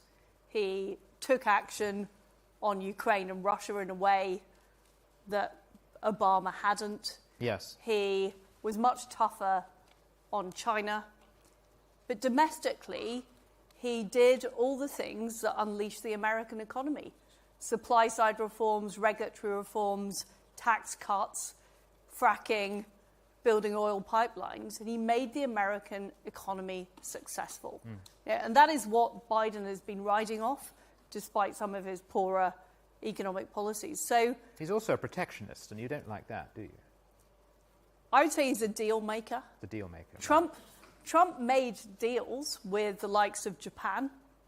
We could have done a deal with Trump. Mm-hmm. We could have done a trade deal with Trump. It was our reticence that stopped that from happening, our fear of bad PR that stopped that from happening. But Trump would have done a deal with the United Kingdom. And I hope we'll do a deal with the United Kingdom. He's also someone who is very, well, some people disagree with this, but I think he's quite good at handling criticism. He's got a good sense of humour. You've come under attack from protest groups and things like that. How do you respond to that? How do you feel about some of the things that people do and say? I mean, because is there a point at which you come to which you think, I've got to try and laugh this off? Or is it just too awful to laugh at it? Well, it depends if it's funny or not. Right. I mean, I just think these so-called left-wing comedians just aren't funny. They are in power at the moment. Their people are in power. The left-wing orthodoxy is in power. Yes. So their jokes aren't funny. Right. Because they're not taking the mick out of the people who actually need their egos punctured. So, but, in terms of criticism, as I've said, a lot of the criticisms of me are they're not against the policy prescription I put forward. They don't say, actually, I don't agree with Liz Truss on fracking because of X. Or I don't agree with Liz Truss on corporation tax because of Y. Or I think Liz Truss is wrong about constitutional reform, and the judiciary because of Z. It's just like, they're just very vague criticisms. Right. And I think it's a symptom of this country not being serious about analysing what our problems are. Yes. And the media in Britain is particularly focused on gossip, he said, she said, that kind of reportage, rather than saying what's actually wrong with the country. And this has led Labour getting into power, being able to say, the reason we will be better is the Conservatives are evil and incompetent, rather than actually saying the reason this country has problems is because of this policy, that policy, other policies. That's my frustration, is that it's just so shallow, a lot of the critique. Well, half of them are in this room, so they will have heard that, and I'm sure they'll take it on board. I don't think they will take it on board, because I've said it before, and I haven't seen any change. So right, okay. You've had. I can't think of someone in public life who's had such an extraordinary career in such a short period of time. It's like a lifetime of events have been crammed into a few years. Foreign Secretary, Prime Minister, and then leading a sort of a resistance through your books and everything. This is kind of a breakfast morning TV question, but I do want to ask it. How do you do it? How do you cope? What is it that sort of gets you up in the morning and makes you think, I can continue this fight? What motivates Liz Truss? What motivates me? It is the fight. I believe you enjoy the fight. I enjoy the fight. Yes. I believe there is a battle now to save not just Britain, but Western civilization. I think that's how serious it is. I think there is a real threat. And this is why I'm concerned about the election in the United States. I'm concerned about the failure of conservatives across the West to make the case for conservatism and implement it. And I think the sort of neo-Marxist orthodoxies of wokery or the sort of human rights culture or extreme net zero alarmism, I think those have been prevalent. So that's what motivates me, is winning that fight. I'll win it and I'll fight it in whichever way I can. I just think if I had been Prime Minister and lost under such egregious circumstances and then lost my seat because of Reform and Labour, I would just lock myself in my bedroom and get fat on chocolate. But are you ever tempted to do that? Is there any part of you that just sometimes wants to just go, oh, sod it, you destroy the West, let it burn, and I'm going to retire and be happy and do whatever it is Liz Truss does to be happy? This is what I do to be happy. This is what you do. This is what I do to be happy.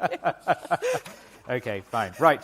I'm going to move on to some questions which have come from this audience and from people reading the Telegraph. First one, this speaks to some of what you've already been saying, but it's interesting to read the questions because it tells us what centre-right voters are thinking. Do politicians run the country, or is it the civil servants? And given the statements made by a lot of civil servants after the election, ejecting the Conservatives about how they would now work again, how can reform be effectively made, assuming it should be, of course, so that the civil service returns to its traditional values of serving the country and their government rather than serving themselves and their own groupthink? So the answer is that politicians do not run the country as much as they claim to. And no politician wants to admit how little power they actually have. And I think it's been a massive shock to Keir Starmer to go into number 10 Downing Street and realise that he cannot actually effectively do what he wants to do. Now, I think his plans are bad. I think they're malevolent. But I also believe that the government and the governance of this country is dysfunctional. Power has been outsourced. It was partly outsourced prior to Blair's government, but Blair oversaw a wholesale outsourcing. We then made it worse with the creations of organisations like the Office of Budget Responsibility. And it's now the case, without major changes, which have to be driven by Parliament. It's the only way you can really get things done in this country. A parliamentary majority repealing a lot of those laws, getting rid of a lot of those organisations. Without that, power is not going to be returned to Parliament and hence the elected government. Okay. Someone else asked... I find one thing just absolutely ludicrous, that the low level of media scrutiny of the people who really have power in this country. I mentioned Andrew Bailey, the Governor of the Bank of England. This man is on an 8-year term. He's pretty much unsackable. He has failed on inflation. He has failed on the regulation of LDIs. He's admitted that the market crisis of 2022 was essentially the Bank of England's fault.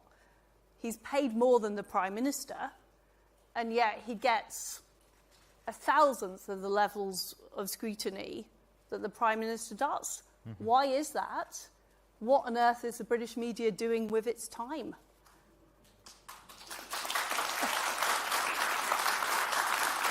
That's just... I could go into many, many more examples. Yeah. Well, Sue Gray is just paid more than... You mentioned paid more than the Prime Minister, which is the first name that jumped into my head.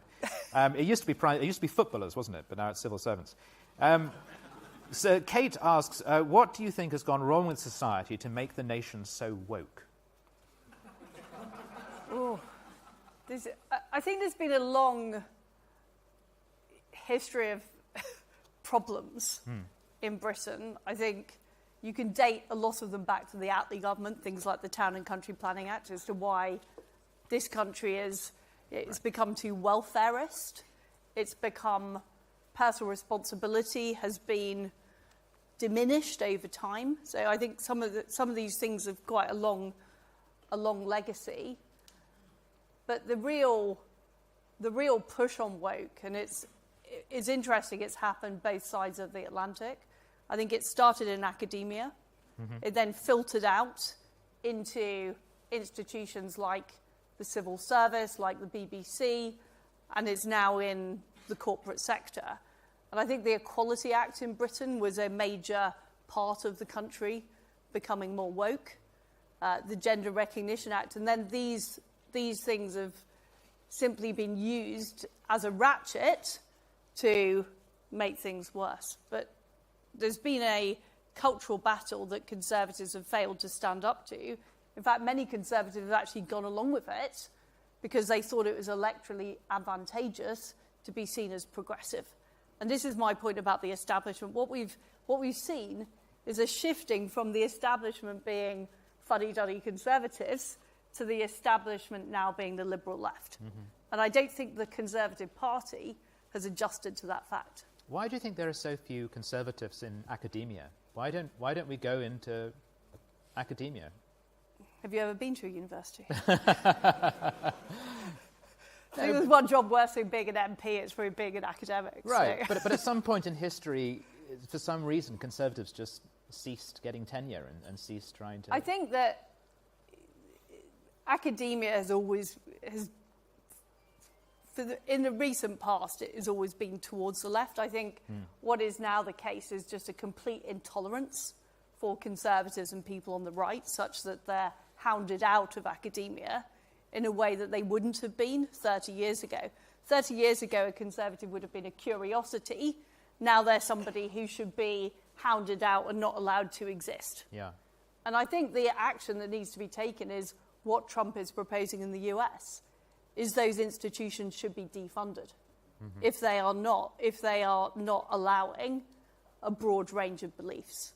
And I think we have to get much, much tougher. One of the things that we have presided over the past 14 years is the funding of organisations that are antithetical to Conservative values. You know, whether it's Hope Not Hate, which appallingly had been funded by the Home Office, whether it's organisations in education, how on earth did we allow that to happen? And that's what needs to change. Okay. If you had to advise a young person of one book they should read to make them a Conservative, other than your own, what should a young person be reading nowadays? Oh. Like Barry Goldwater or Hayek? That is Barry Goldwater's book is very good, With No Apologies. Right. With No Apologies. With No Apologies, right, his autobiography, which is very good. Right, okay. I'm trying to think. I've just read a book called Next Generation Marxism, which is very good, which has talked about how the left taken over institutions, which I think is very important for Conservatives to understand. I think at present, many Conservatives still think we're in a traditional right-left battle. Yeah. We're not. You know, the left are using lawfare, they're using institutional capture, they're using capture of the media to promote their views. And we are way behind in fighting them in all of those arenas. I've been asked what you think about Milei and Argentina. I am a huge fan of Javier Milei. If Milei was standing in the Conservative leadership election, I would be backing him like a shock. Right. That is absolutely what we need. I think he is, on everything, he's doing the right thing. I just hope that things in Britain don't have to get as bad as they were in Argentina before we get our own version of Milei. Rachel asks, do you plan to be back in the United States at all before the election in November? Not at present, no. I'm just headed off to Australia, so that's my next trip. And the question which a lot of people have asked is, are you going to return to Parliament? I've only been out of Parliament for a few months, so I'm currently thinking about what to do.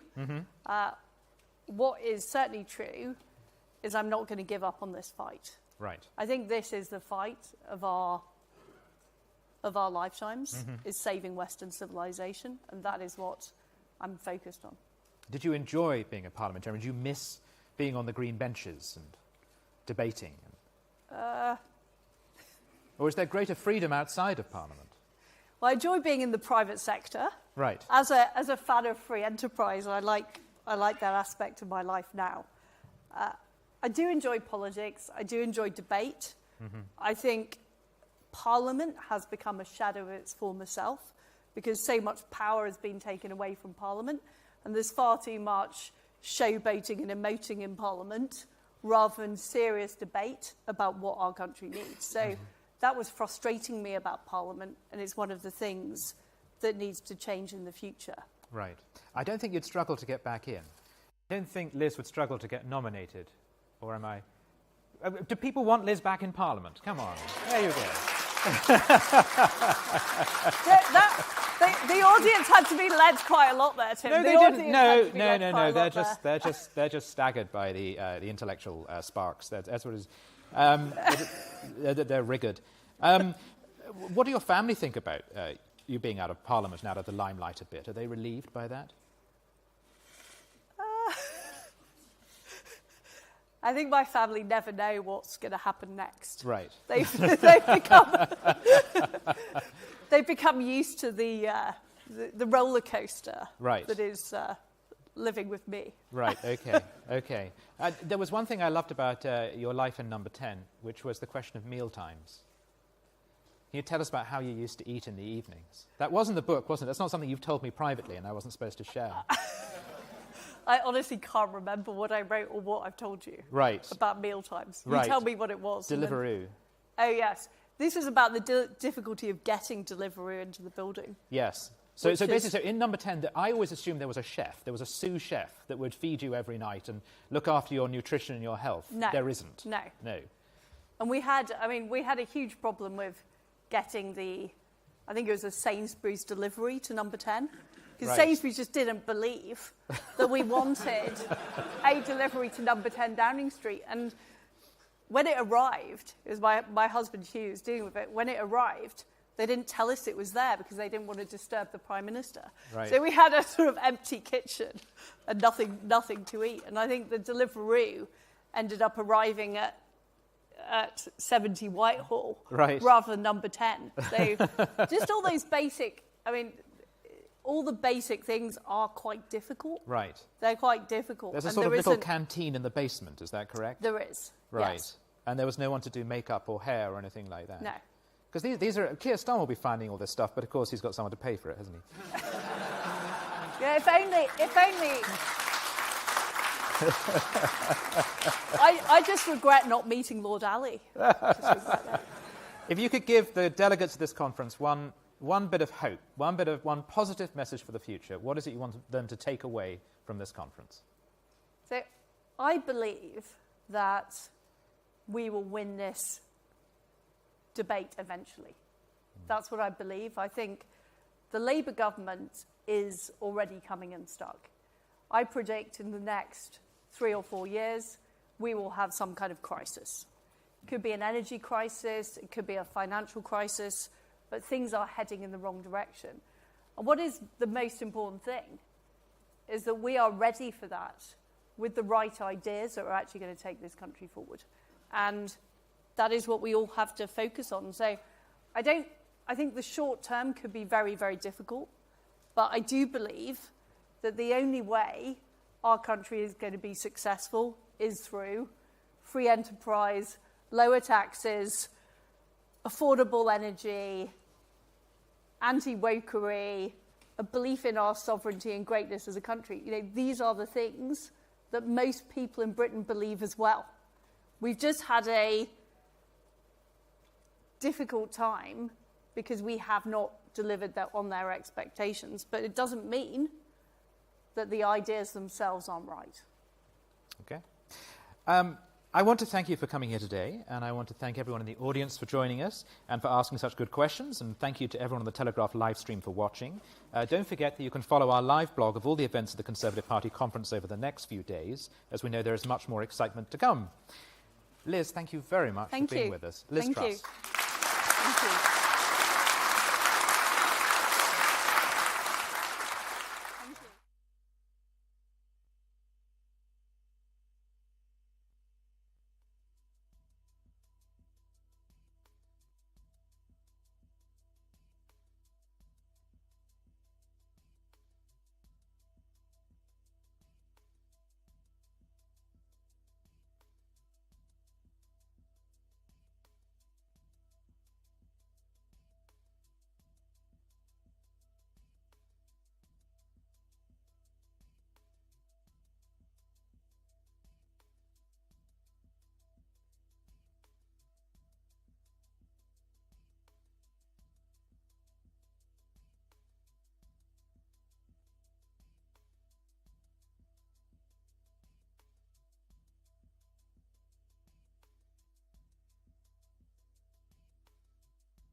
Please welcome Christopher Hope.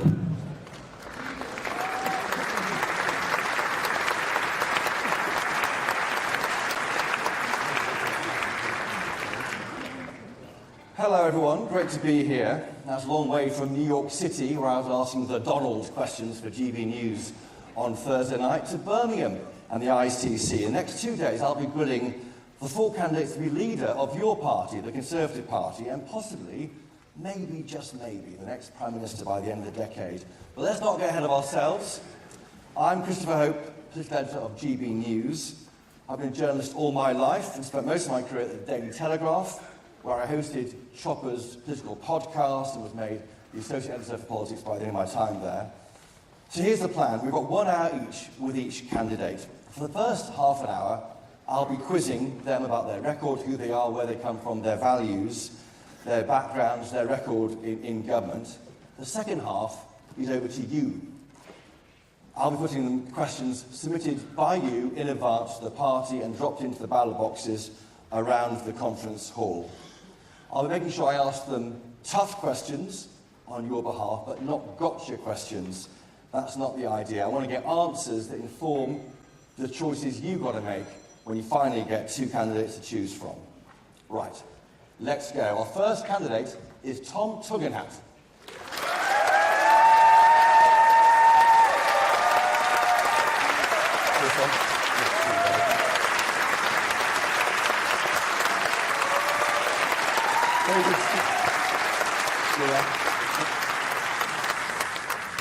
Right.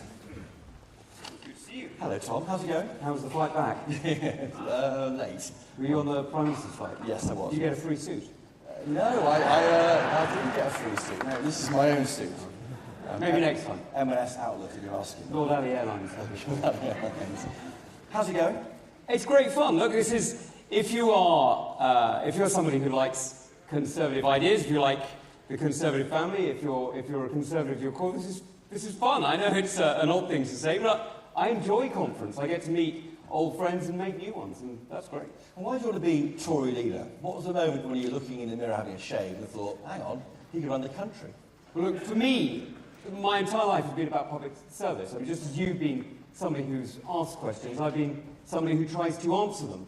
I've spent 25 years serving our country in different ways. I've served on operations in Iraq and Afghanistan, as you know, and I've fought our country's battles quite literally personally. I've been in Parliament, standing up against the dictators and tyrants that at the time some people thought were friends, but we now know to be exactly who they are, Putin and Xi and the Ayatollah. Call them all out.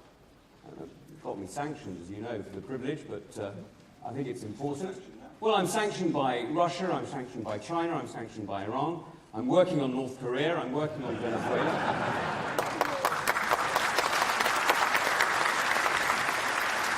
Okay. And then, of course, I was in cabinet. I was in charge of our security, and you'll understand there's a lot I'm not going to tell you about that. Yes, I'll ask you. You're welcome to ask, but I promised to keep the King's secrets, and I will. During that job, I was responsible for a huge number of elements that I'm really sorry I can't talk about, but I can give you some proof points. And that's, while I was security minister in those 2 years, we arrested and charged more Russian and Chinese agents than in the previous decade. Conservative leadership matters. You've got a young family.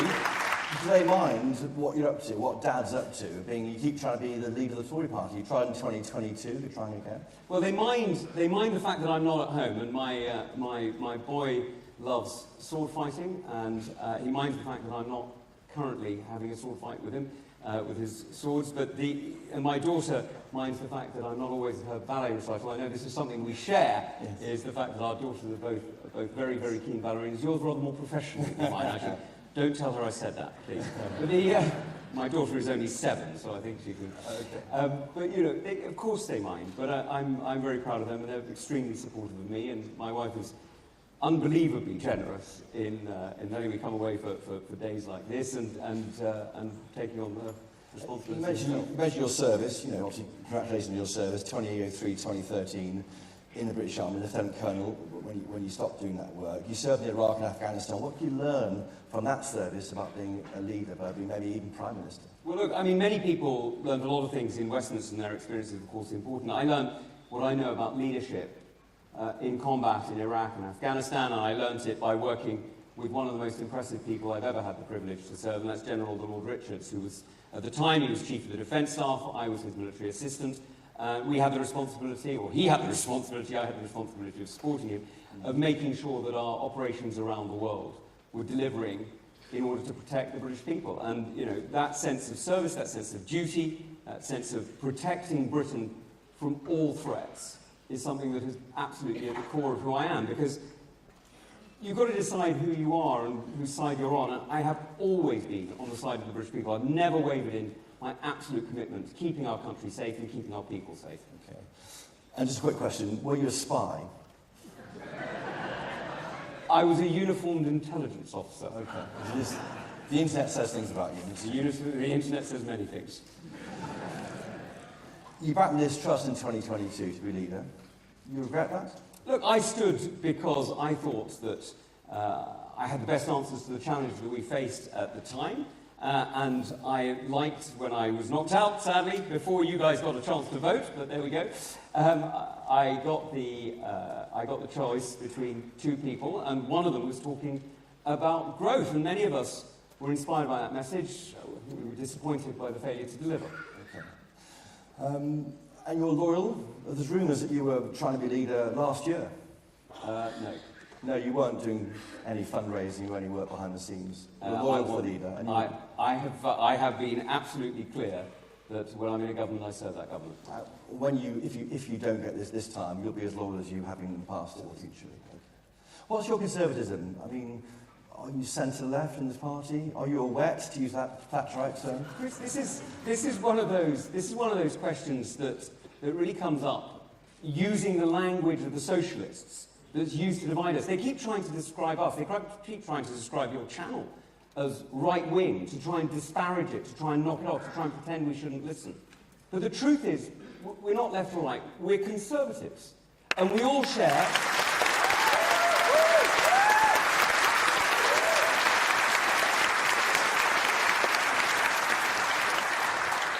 We all share conservative values, and the way we express them in different ways depends on our perspective. Now, you know, there was a time, only a few years ago, when I was asked to vote for a rise in national insurance contributions, a tax on working people.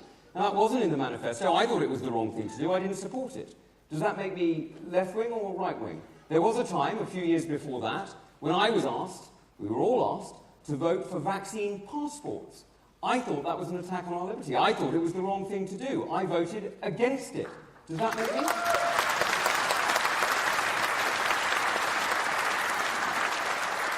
If you win, what's your day one action? The first thing you do? Well, look, let's be honest. The day one action is to reform the central party machinery. It isn't working. There have been... I don't know about you, but I was on doorsteps across England, and I have spoken to hundreds of people across the United Kingdom about how that election worked. And let's be honest, thousands of activists, hundreds of candidates put their absolute all into a campaign and were let down by others. It wasn't this party that failed. It wasn't the ideas that failed. It was the centre that failed. And we need to own that. And so from my perspective, let me just say to all of you, I'm sorry. The infighting in Westminster, the chaos in Westminster, and then the campaign, they all let you down. I'm sorry.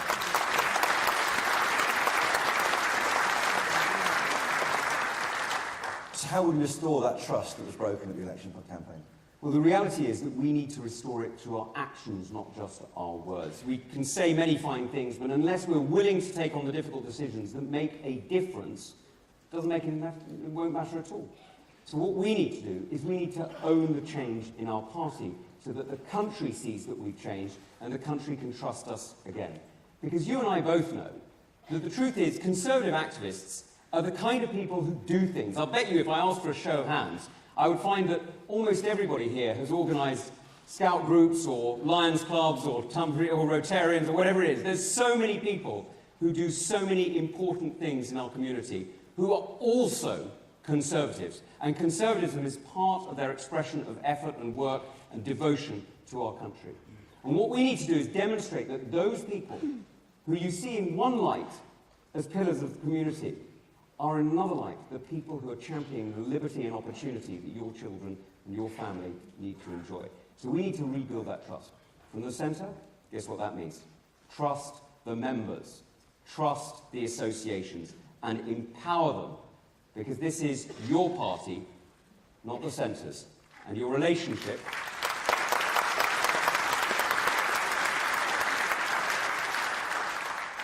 Let me be quite clear. The relationship between you and the central party should not be a begging email for 20 quid every 2 days.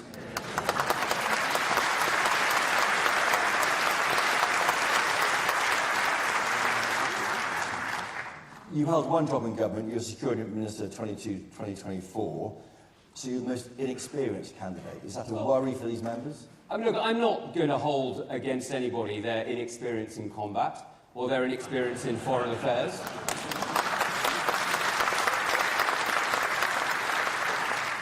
I won't hold against them the areas where they didn't serve our country and didn't put their lives on the line. They have served in other ways, and I think we should respect that.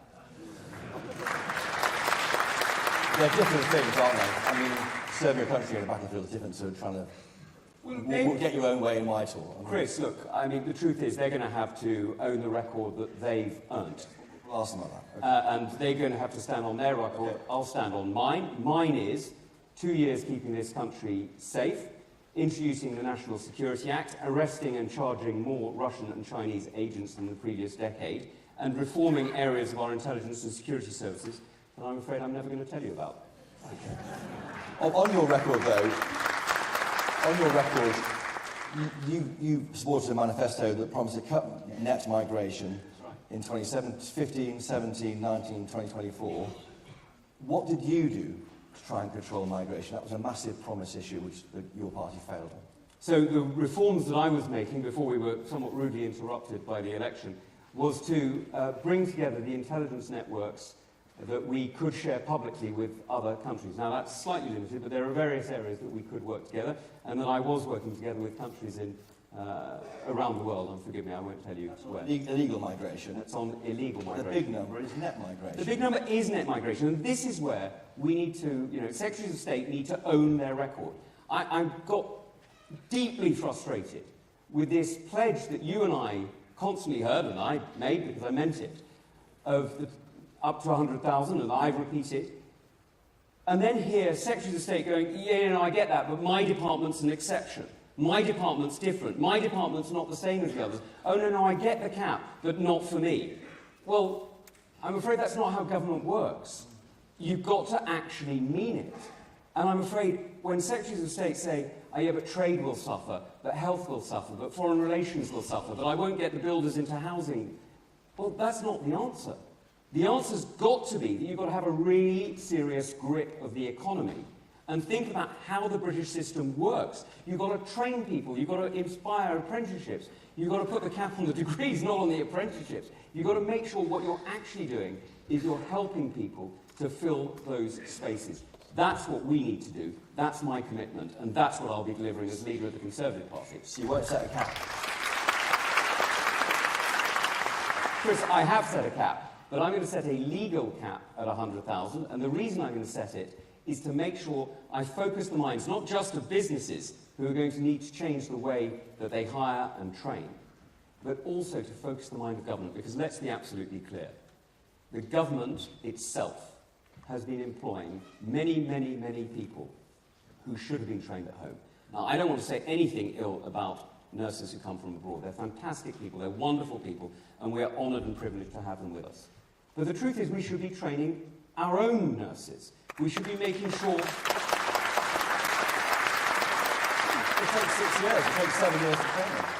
So, first of all, it takes time to train them. You've got to start now. When was the best time to plant a tree, Chris? It was 20 years ago. When's the second best time? Today. We need to start training nurses today. And that means we need to stop making nurses force them down the degree route and inspire them down the apprenticeship route so that we can share.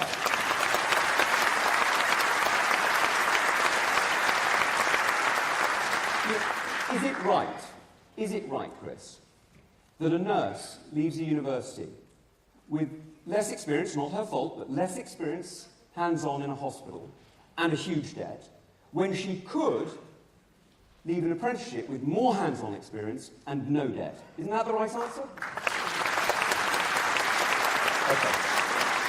Where are you on tax? Are you comfortable with record tax levels since the Second World War? Hey, look, I'm the one who didn't support the last tax rises, so no, I'm not. We need to bring taxes down. And let's be clear. Let me be clear about tax. Tax is not, raising and lowering tax is not an ideological point. We don't do it because we worship high or low taxes. It's because we believe in freedom. The reason we think taxes should be lower is because we think individuals are better when they are freer, when they're able to make the decisions over their own lives, when they're able to put their effort and their energy into the projects, into the ideas that they think will work. And do you know what? I'll tell you a secret, Chris. The lower you get tax in a balanced way with sound money, the greater you get growth. And the reason you do is because free people make better decisions than people who are controlled by the state.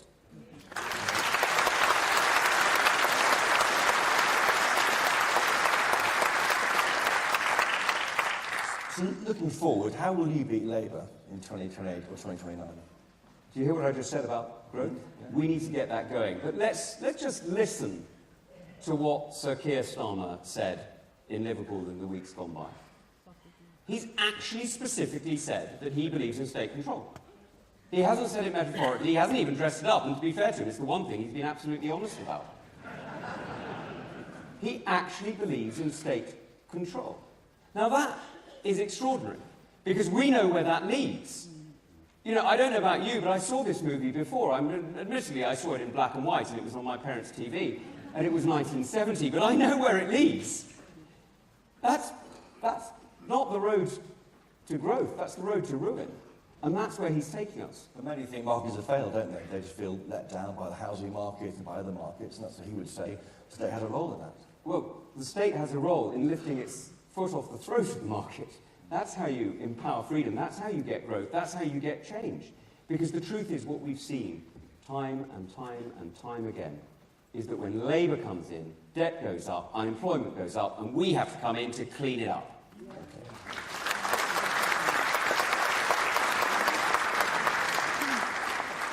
Your big job for these people is to get them back into power. How do you do that? Is the enemy the Lib Dems or reform? No, the enemy is trust. We have eroded trust in ourselves, and we need to rebuild trust in the Conservative Party. Because let's be honest, people didn't vote for that paddleboarder to become Prime Minister, and they didn't vote for Nigel either to become Prime Minister. They voted against us. People woke up in the morning and they wanted to get us out. And some people voted Lib Dem, some people voted Reform, most people stayed at home. We need to rebuild trust in the Conservative family and rebuild trust in British politics. And I'm standing because rebuilding trust and building trust is something that intelligence officers do every day.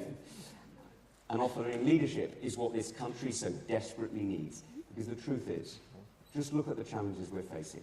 Do you want me to tell you about a rising China? Do you want me to point to you the evil of Iran or the danger of Russia? Do you want me to highlight the fact that we haven't got serious economic growth in this country in 30 years, meaning that we're seeing GDP inflated by migration, but not? And that's why we need to be absolutely committed to growing the economy, to changing the way that this country works, so that we're delivering for people. And that means investing in Britain, believing in Britain, and leading this country to a better future.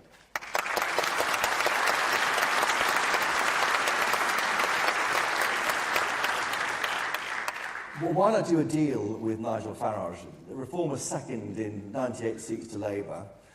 They are the best option in those seats. Why not do some kind of deal with Reform? Look, my job is to reform the Conservative Party, not to become Reform. My job is to make sure we are...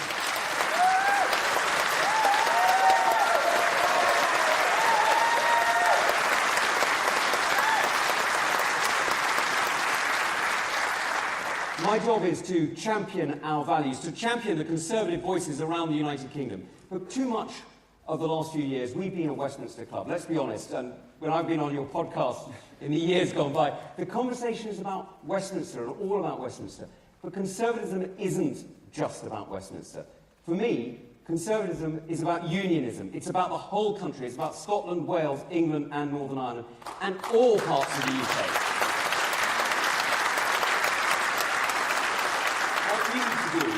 What we need to do is we need to turn the party around. That's why when I talk about unity, I don't just mean unity of 121 MPs. If you can't do that, frankly, get off the stage. I mean uniting the Conservative family. Because just look at the powerful voices we have in this country. Just look at the amazing, amazing leaders we have across England who are championing our voices and our values in county and borough and district halls all over the place. Just look at the voices we've got in the Welsh Senate. Look at the voices we've got in the Scottish Parliament.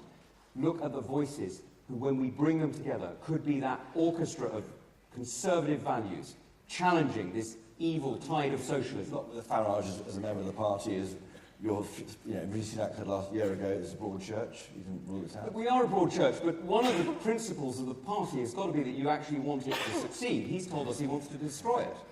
Okay, Boris Johnson, although the news this week is book's out, would he be a good member of your team in the Lords as the Foreign Secretary again? Do you know what? I think Boris did some amazing things in office, and there's two things. Well, I've got the stage. I want to thank Boris publicly for two things that I am just immensely proud of as a Conservative and as a Brit. And the first is he stepped up when nobody else would to stand with Ukraine. That's heroism.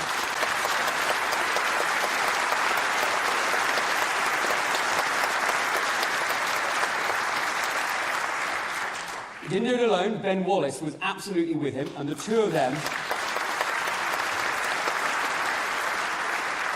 I think we should all be deeply proud of both of them. The second thing Boris did that I'm really impressed with, in that chaos of those first few weeks of COVID, when many people were running around like headless chickens, not quite knowing which way to go and what to do, Boris got together a task force led by somebody from the private sector, putting them in charge of civil servants, and delivered the fastest vaccine rollout in the world. That is impressive.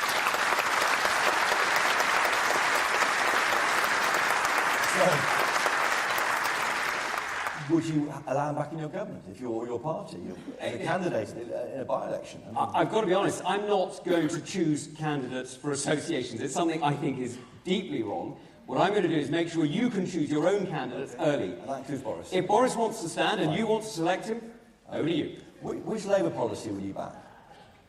Well, if they're honest about it, if they're actually honest about it, then some of the planning reform they're talking about is interesting. Now, let's be honest. The Green Belt, is that the principle? No, this is where they're, I'm afraid, being dishonest. Because they've spoken, on one hand, and this is where you hear Angela Rayner, I'm going to bulldoze your fields and I'm going to take over your land without talking to you. Okay, I believe that, actually. I believe that she's planning it. And then on the other hand, you have Keir going, oh no, we're going to have local consultations and we'll make sure we listen to people. Well, if he's going to do planning reform with consultation and actually empowering communities, I'm with you. If you're going to do it like Angela Rayner, I'm against you. Make a choice. Okay. Enforcing.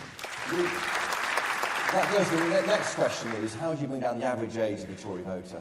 64 in July's election. I mean, that means it's going to be an old people's party half the time. All the sport is mainly based in pensioner age people. Is it through the planning system that you can attract more young people? Well, let's be absolutely clear. It's partly the way we talk about things, but it's also partly the policies we adopt. It's both tone and action. And that's where the leadership that I'm offering is already, you can see it, is inspiring young people to come out and support me, and I'm very, very proud to have many of their support. And I'm very, very proud that many people have reached out, and in fact, I believe there was a poll by Savanta today saying I'm the person who's most likely to attract people back to voting Conservative if they're under, I think it was 35 was the age cut-off. Now, look, this is really important, because this isn't actually about young versus old. That's how some people pitch it. I know you don't, Chris, but some people do.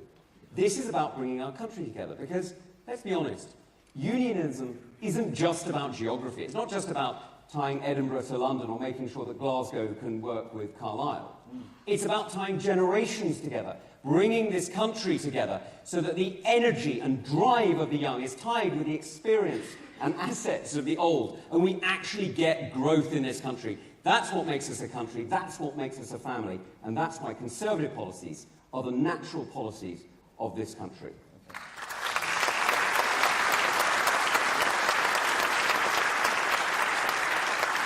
How do you get the voice of these people heard more at the top level of the party? Do you want an elected chairman? Well, this is really interesting. So I don't know how many of you have completed my survey who are in this room, but if you haven't, it's still live, and I would love to hear from you. We've already had several thousand, and I'm not going to tell you who it is, but 1 or 2 people from CCHQ have also completed it. So there's maybe a few inside gags there too. But look, I want to hear from you, but I want to make sure that we have all the voices of the Conservative Party represented inside the Conservative Party. So what do I want to see? I want to see the Chair of the National Convention, Julian, who many of you have recently elected, actually attending Shadow Cabinet so we can hear from him directly what members think. Now, we also need to make sure that we are conducting our own relations. I can see my chairman, Dennis, is in the front row, and he's a very good friend. I hope you're going to forgive me for doing this. But Dennis runs our Conservative Policy Forum in Tunbridge. And for me, it is incredibly important, because for me, it's the way I know that I'm in touch with the views of the people I represent. And as I say far too often, sorry, Dennis, but as I say far too often, I cannot represent you unless I know what you think. And so having that information, being in touch with the Conservative Policy Forum, making sure that the CPF has a direct link to secretaries of shadow secretaries of state, that is essential to making sure our party listens to the members, draws from the members, draws the experience of members who are doctors and soldiers or business people or farmers or whatever they are, to make sure that we're getting that talent into the party. On the Brexit referendum, you voted Remain. Voted Remain in the Brexit referendum. How will you defend that in the next election, when many think it could be an in-out could be on the debate at the election next time? Well, I don't need to defend it. It's in the past. Ever since the decision was taken, I have supported the democratic will of the British people. Ever since it was taken.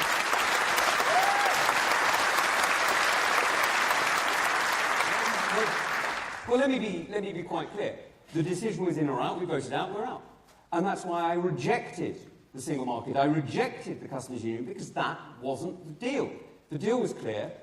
That's how the vote went. That's how I voted. And you'll fight against any future getting closer to the EU with a deal on fish or when the TCA is renegotiated? Well, there's going to be huge changes, but I am never going to allow our sovereignty to be compromised against the will of the British people. Just quickly about the so-called culture wars. What's your view on wokery? Are we too woke? Why does the left attack our history so much? Look, one of the problems with the word woke is that it's allowed people to say, oh, you know, you're bracketing it, you're pushing it to a certain area. Let's be clear, this isn't about woke or not woke, it's about being true or not true. It is not true to say that the United Kingdom is evil. It is not true to say that all our history is bad. It is not true to say that this is an evil country. Those are not true statements.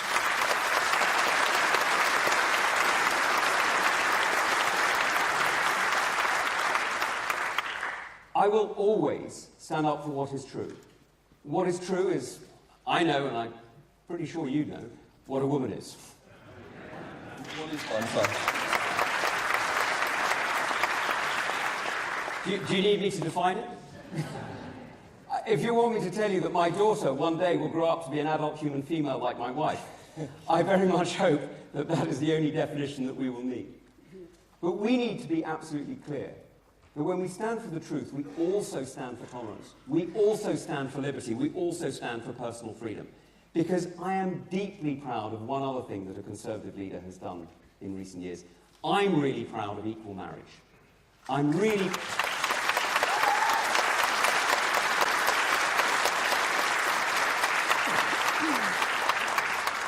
And let me be clear, for those of you who don't know, I'm a practicing Roman Catholic.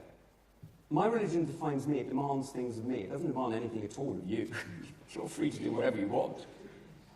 But the same equality, the same freedom I ask for my own beliefs, I must give to yours. And I must respect them too.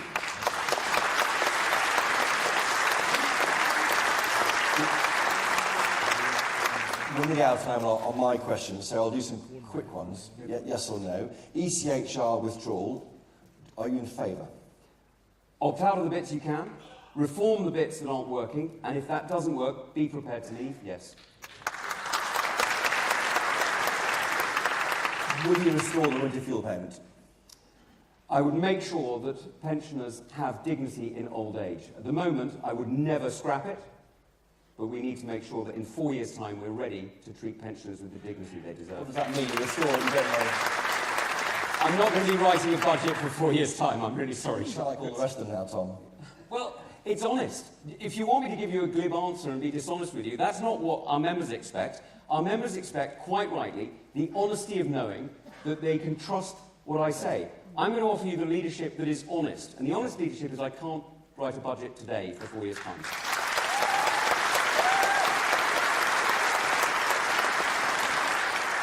Would you scrap Labour's ban on new grammar schools? Yes.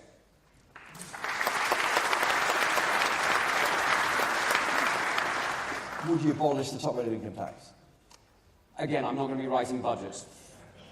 And your view on the BBC, is licence fee safe if you become leader? Look, I'm really proud of one bit of the BBC and I'm really worried by another bit. What the BBC does globally is incredibly important for promoting human liberty and dignity. That I'm really proud of. What we're seeing sometimes on our own channels is quite concerning.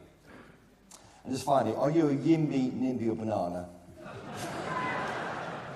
Do you want a banana? I don't know what a banana is. Bananas build absolutely nothing anywhere near anything.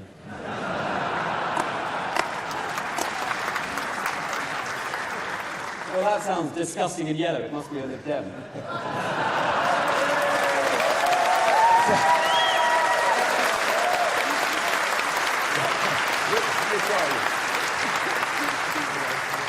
Look, I'm a believer that you've got to build the right things in the right places and you've got to bring people with you. So, Yimby. Boris Johnson or David Cameron? Oh, both, but they're very, very different people. Boring. Oh, yes or no? Boris for a night out, let's be honest. Starmer or Blair? God, neither. God, can you imagine having them both there, being preached at by one, being patronised by the other? God, it'd be torture. Which Tory politician would make a great Bond villain? actually, Boris would. And just finally, one for me. Will you recommission a new Royal Yacht Britannia? Oh, I love the idea. I absolutely love the idea. Now, listen, we're out of time with my questions. Thank you, Tom Tugendhat, for that.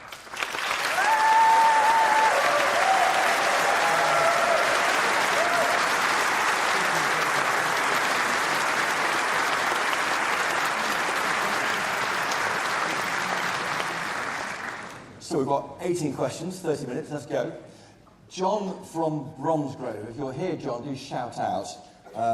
As leader of the opposition, what would be your top 5 priorities and goals, briefly? Right, first priority, reform CCHQ and make it a battle-winning fighting machine again. Second, make sure we are ready for that next general election by organising ourselves on conservative principles with members first. Third, you ready? Yes. Choose candidates early, like now.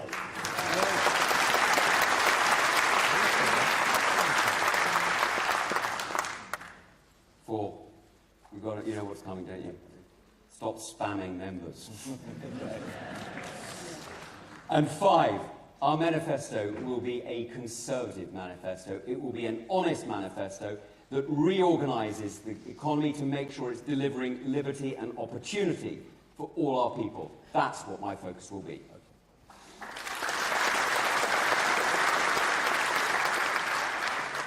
Daniel from Barnet asked, how do you differentiate yourself from other candidates? Why are you better? I mean, you mentioned your military service, but elsewhere, outside, away from that.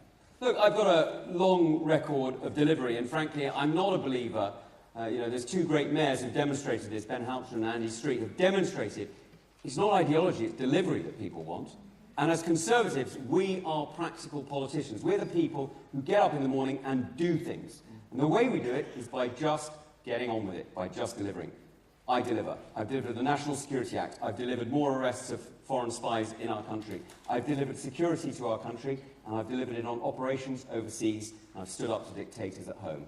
Yeah, okay. Katie from Sefton in Merseyside, regardless of who is selected as your party leader, can these people have your assurance you'll get behind the new leader and you'll be working with them if you're selected? Yes, no question about it. Labour's first budget is going to be enormous on October the 30th. If you were leader, how would you respond to it? So the first thing, and forgive me for doing this public, I would like to respond to it. This is going to be one of the most consequential budgets in our lifetime. This is going to be a budget that takes us back to the 1970s, not forward to the future. This is a budget that is going to destroy growth, destroy opportunity, and destroy hope for people. And don't just take my word for it. Look at what's happening right now. Go and talk to Wren Kitchens in Hull and ask them how many orders they've had in the last 3 months since Rachel Reeves warned them that it's all doom and gloom in October. Go and talk to people in the city and ask them how much business they're doing. Go and talk to financial advisors and accountants. They are all selling everything, cashing in everything, and moving everything abroad. This government is already destroying the economy. It is already doing damage to this country, and they've barely even started.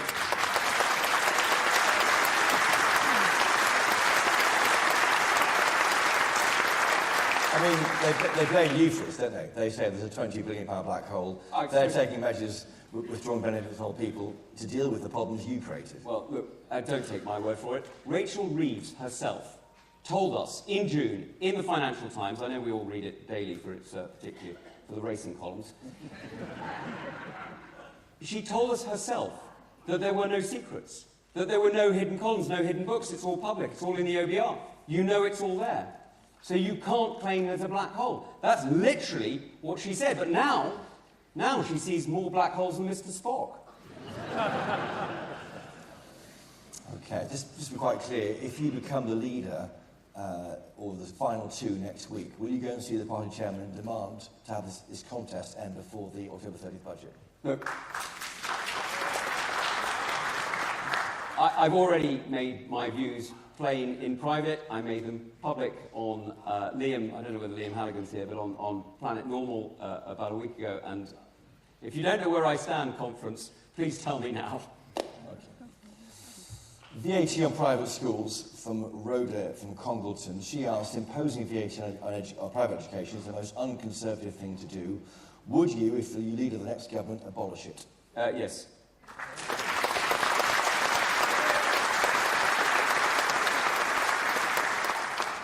Let's just be quite clear about this. This isn't just a bad policy. It's a vindictive and nasty policy.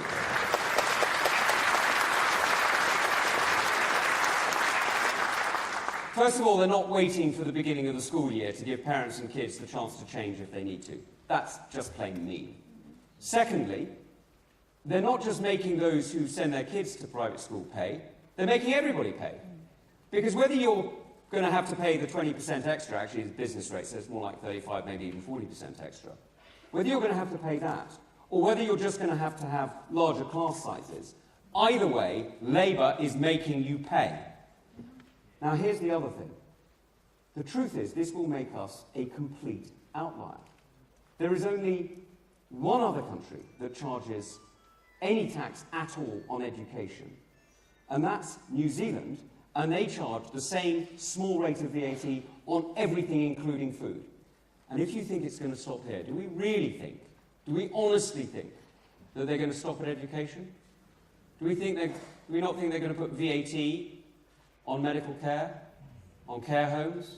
Do we not think that they're actually going to extend it wider and harsher? I think they are. You went to a private school, I think St Paul's. Do you understand what others watching you will think you're pretty well off, pretty posh? Do you understand what they're going through? Does that hold you back in any sense? Of course I do, and the reason I do is because I learnt about my country not from school, but from serving in combat in Iraq and Afghanistan. I lived with men and women, quite literally lived with them, in conditions that gave a certain feeling of intimacy. Well, when you're with Royal Marines, that's kind of what happens.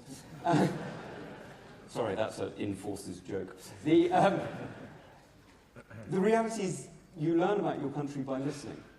And as a leader, I will always listen, because you can only serve people you understand. You can only serve if you listen. You can only serve if you understand what our community truly needs. And I was lucky enough to serve alongside some remarkable men and women. One of them, in fact, came from a very difficult background. His grandfather had put him in care when he was 2 or 3 years old. He'd been in care until he was 16 and a half. He was saved effectively by the Royal Marines and ended up having a fantastic career, ended up as a regimental sergeant major, and has now made himself quite a lot of money. Actually, he's done very well in private business, and congratulations and well done to him.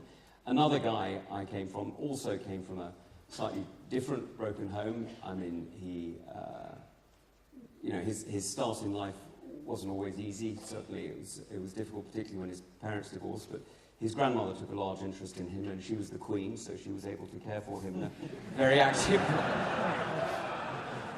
and I served with people from all different backgrounds.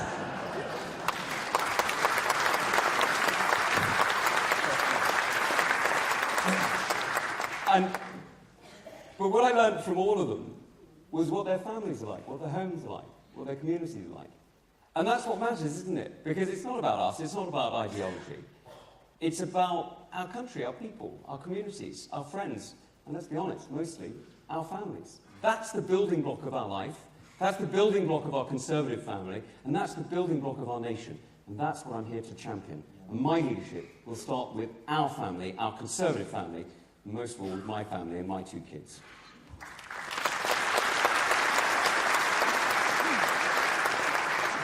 Just going back to planning, NIMBYism. William from Edinburgh says we need more housing. The main road, he is right. The main roadblock is NIMBYs. But your party relies heavily on votes from the demographic of people who maybe don't want building near them.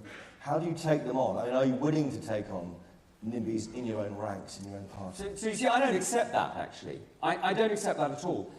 The problem with the word NIMBY is it suggests something's negative. What's actually happening is, at the moment, the way planning works, is we're asking somebody to devalue their principal asset in order to benefit somebody else, and offering no compensation, no support, nothing to go with it. How's that fair? That's not fair. What we need to do is we need to change the planning system so that what we're doing is we're rewarding people for the efforts they're making, for the communities they're taking. The Section 106 exists, so you can be forced to build a village hall or a roundabout. There is the leader of Tunbridge and Malling Borough Council standing just over there, Matt Morton, the greatest council leader. Sorry, I shouldn't say this, but he's also my very dear friend. You asked your councillors about Section 106s, right? The money comes late, it never goes into the right thing, it just doesn't work. We need to reform this, because the truth is, actually, our people are very, very, very supportive of housing when it's delivering housing for their kids and their families, when it's delivering the kind of homes that people can live in, and not the kind of homes that are designed for foreign investment. They like it when what you're getting is you're getting not just a house, but a community. They support it when what you're getting is the investment that goes along with it, the roads, the buses, the clinics, the schools.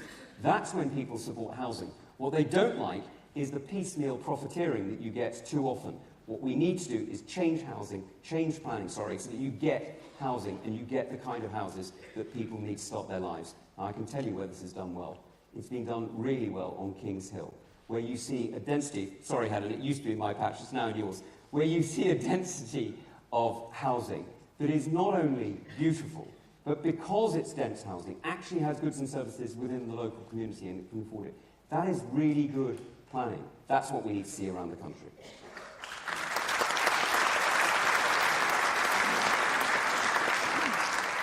On net zero, Ben from London says there's a growing scepticism about climate orthodoxy, that slowing abandoning net zeros might be a vote winner. I mean, do you agree with this? Where are you on this target that your government set? So what I find interesting about this is when people hear net zero, too many people forget the word net, and they just hear the word zero. And that's what Miliband is doing. I mean, if you can tell me any of the policies that Ed Miliband has got at the moment that are not going to destroy Britain, I'd be delighted to hear them. Every single project he's got is designed to make electricity and power more expensive, harder to get, and to make us more vulnerable to foreign dictators. Cut bills, don't they? It's complete rubbish. I mean, GB Energy, his project on GB Energy is utter rubbish. He's creating a public sector entity to compete against the private sector and to therefore make bills more expensive is completely insane. But then again, it is Miliband, so he thought. Are we in a climate emergency? Do you accept that term? I don't accept that term. What I think is that we need to make sure that we are getting energy independence and energy sovereignty back. And energy security is really important to this country. And that's why I'm really supportive of some of the work that I've just seen up on the old Redcar steel works, where Ben Houtron is looking to introduce a new net zero gas turbine. Now that's the sort of technology we need to be bringing in. You bring in the carbon gas from the North Sea, you pump back the carbon into the North Sea underground. That sort of carbon capture and storage that you see off the coast of Banff and Buchan, off the coast of Aberdeen, that's really impressive technology. The 2050 target, you're happy with that. There's never been a vote in Parliament about it. There's never been a referendum, obviously, about it. And there's no actual democratic wrapper around that number. And it's said it's driving all of policy in government, a lot of policy. What that policy needs to drive is a global change. And I see absolutely no justification for Miliband's policies of closing down businesses in the United Kingdom, only to ship those jobs to China, where they're made with coal power stations anyway. It's complete rubbish. And let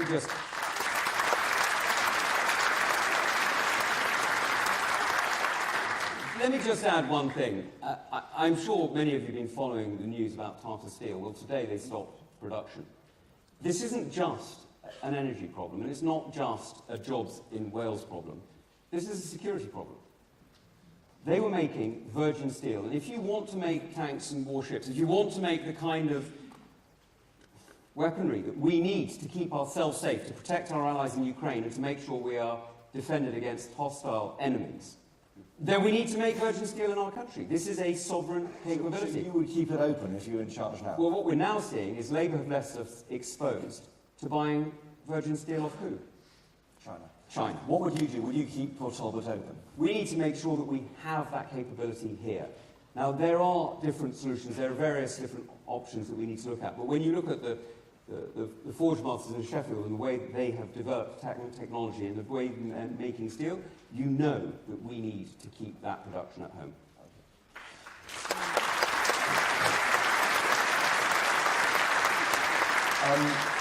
Parvez from Bedford, he asks, every election he can remember has been won from the centre ground. What will you do to ensure that if you fight the next election from the centre and make this a one-term Labour government? Well, look, he's absolutely right that what we've got to do is we've got to win votes back off everyone, everywhere. Yes, of course we've got to win votes back off Reform, but we've also got to win votes back off the Liberal Democrats. We've also got to win those few who went Labour and, sadly, in Waveney, far too many, and in Shropshire who went Green. We need to make sure that we are winning people back. Most of all, actually, of course, winning people back who stayed home. Yes. And to do that, we need to be talking to the whole country. That's why we can talk about our special interest subjects if you like, but what really drives the conversations, what's actually going to get us heard, not just with ourselves, but with our friends and our families who didn't vote Conservative last time. It's by talking about education and healthcare. It's by talking about economics and talking about the opportunities that Labour is stealing off our children in order to pay to their union paymasters.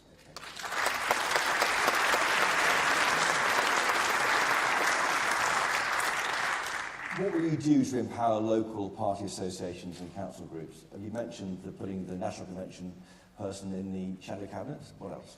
Well, look, empowering my own association is nothing I've ever been responsible for doing, on the grounds that I had seen my president and my chairman in the front row, and they're very much in charge of our association.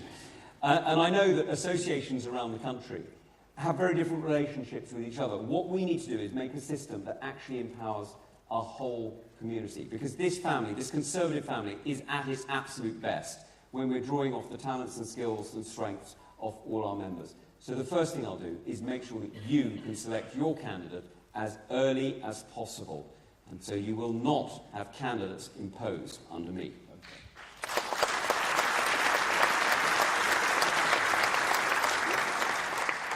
Chris from Truro and Falmouth, he says that our candidates who share the views on how to deal with the Reform Party.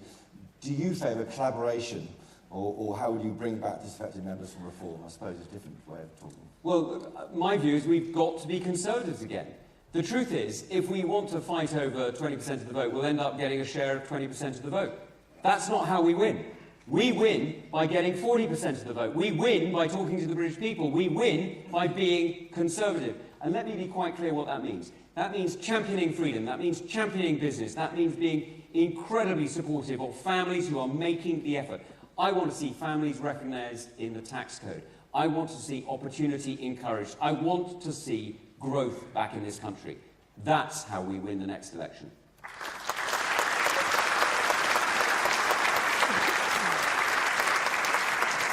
In relation to families and tax code, is that transferable tax allowance for married couples? Well, there's various actually. I think it needs to be a bit more than that, actually. I think the reality is we need to recognise that families are the building block of our society.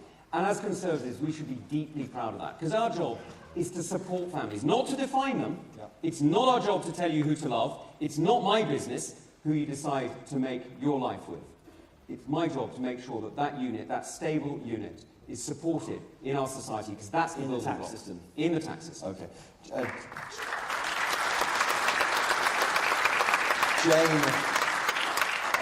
Jane from Stratford-upon-Avon says, "Dear Fantastic Four." She calls it the Fantastic Four. That's very small. Is it time to think the unthinkable, says Jane, and bring in female-only shortlist for some seats, because only a quarter of your MPs now are women? So let me be clear. The last election, the worst thing that happened in that election was the reduction in women representing us on the green benches, because that took us backwards. That was the wrong direction. What we need to say very clearly is that we want more women to stand. Now, the CWO and Women for Win do fantastic work in encouraging people to stand, but my job as your leader is to restore trust in people to come forward. And that means my job is also the recruiting sergeant into public life. So if I drop a shilling in your beer, or your white wine rosé, I'm asking you to stand. Because what we really need to see is we need to see more women standing, not just for Westminster, but for councils, for county, and of course for Senate. No, I won't. I won't, and I tell you why.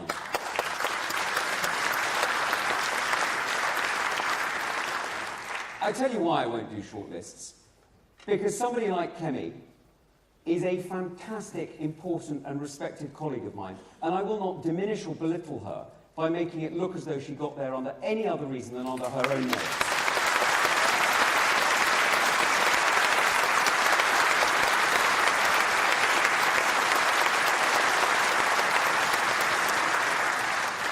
Clive from Harrow once asked about morality issues. What principles undergird your thinking on moral issues? He lists free speech, religious freedom, assisted suicide, which maybe came up before Christmas, abortion.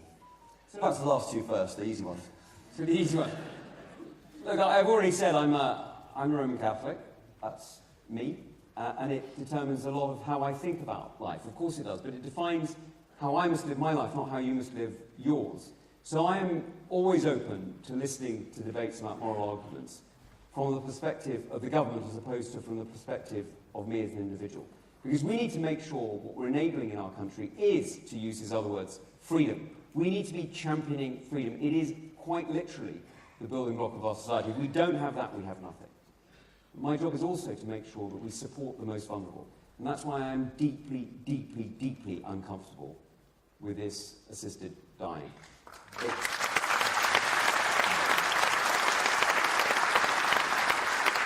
I have seen too many reports, including from countries with jurisdictions that I respect very greatly, like Canada, where I've seen reports through military friends about somebody with PTSD who, instead of getting access to the care that he required, was being suggested that actually care was never going to be available or would never help, and that actually he should choose an easier, and I quote, cheaper alternative.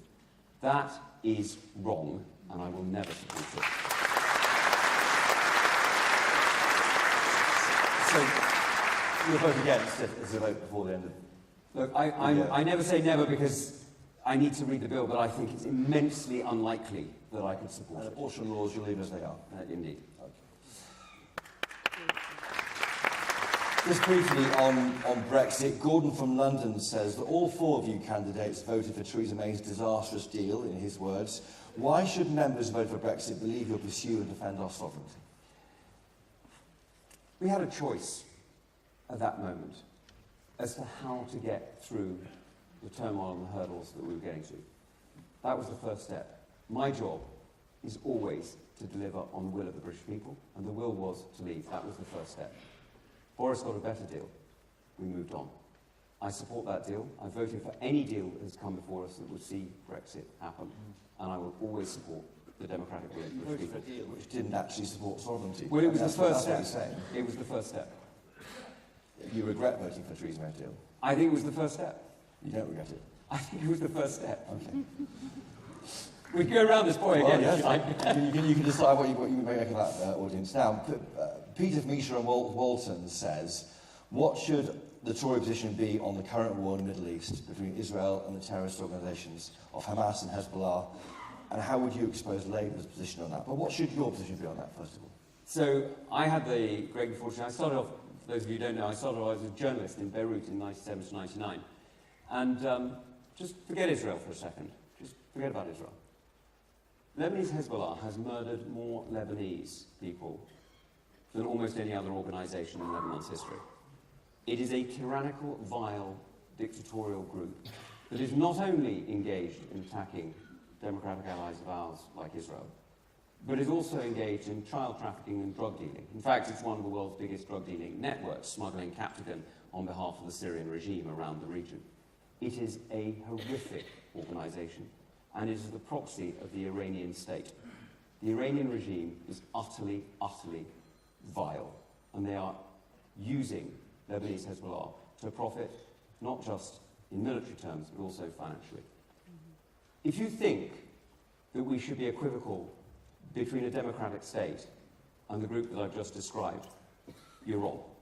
We should never, ever, ever be neutral in the face of evil.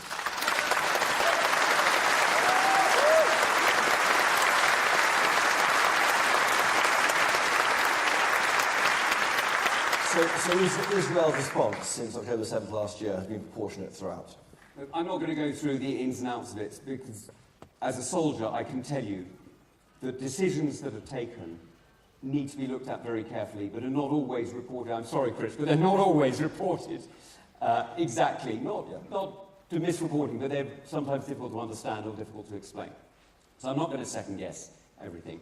But what I will say is that if somebody ever took 200 Brits hostage or fired missiles at the United Kingdom, I would not rest until that organisation was destroyed.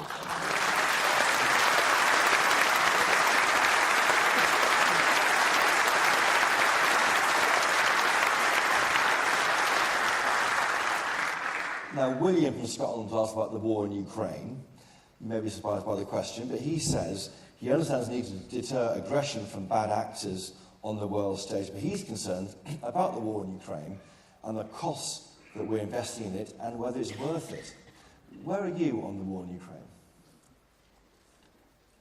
There is an illusion sometimes that you can opt out. There's a pretense that you can let the world pass you by, that you can choose not to stand up to the dictator today because, don't worry, he'll eat somebody else. Well, I'm sorry, that's just wrong. That is absolutely wrong.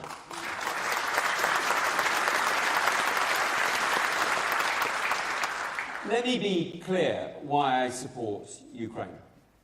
I don't particularly support Ukraine. I support Britain. I put Britain first. I will always put Britain first. My job for the last 25 years has been, either with my life or my voice, to defend this country. And I will always defend this country. But to do it, I need to understand what makes us strong. And do you know what makes us strong?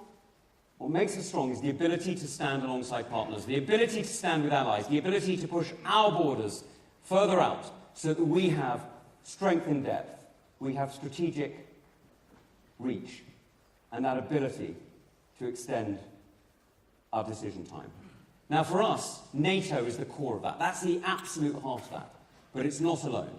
And what Ukraine is doing in standing up to Putin's Russia is absolutely inspirational. I am proud to stand with Ukraine, and I will always stand with Ukraine.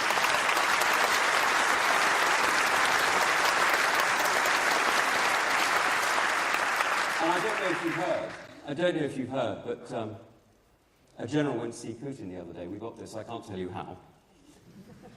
A general went to see Putin the other day and said to him, you know, the war, it's not going so well. And he said, Putin said, well, what's going on? He said, well, we've lost 100,000 men. We've lost 6 divisions. We've lost several hundred tanks, several hundred airplanes. We've lost thousands of artillery cases. And he says, and NATO? Well, they haven't arrived yet. I mean, just briefly on that, I mean, would you sanction the use of Storm Shadow missiles in Russia against Russians? That's the question that the government's facing. I find this a very odd question. If you are firing missiles at a hospital in Kramatorsk or Kiev, should the Ukrainians not have the ability to respond to where that missile is being fired from?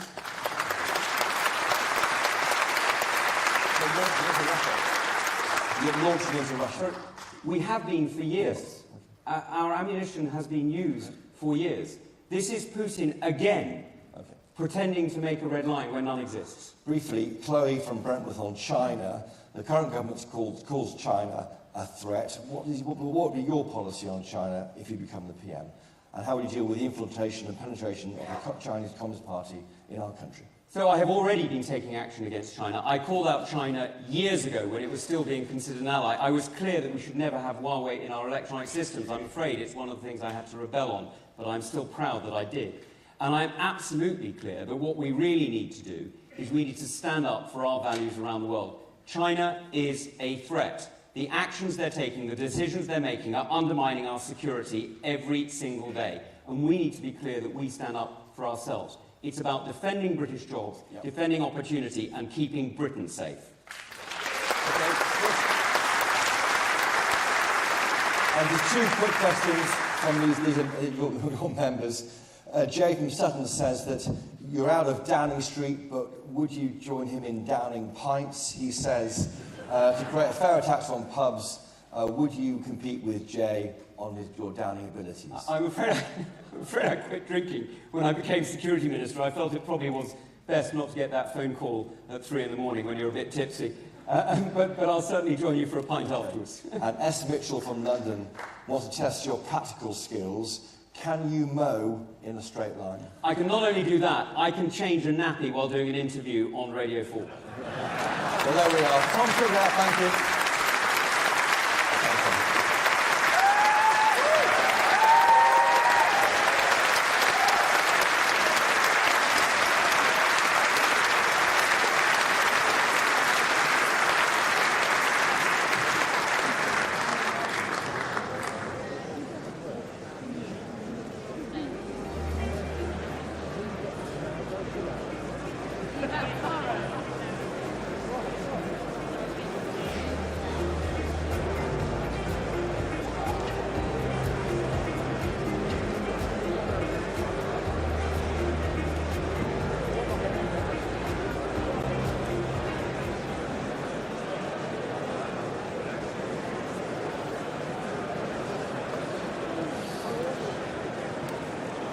Okay, everybody, our next contender.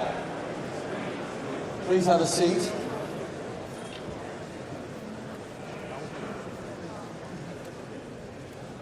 Our next contender to be Tory leader. Are you all ready for her? Okay, please leave quickly. There's more space at the front.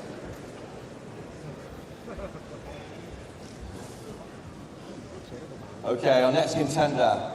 You know who she is, don't you? Kemi Badenoch.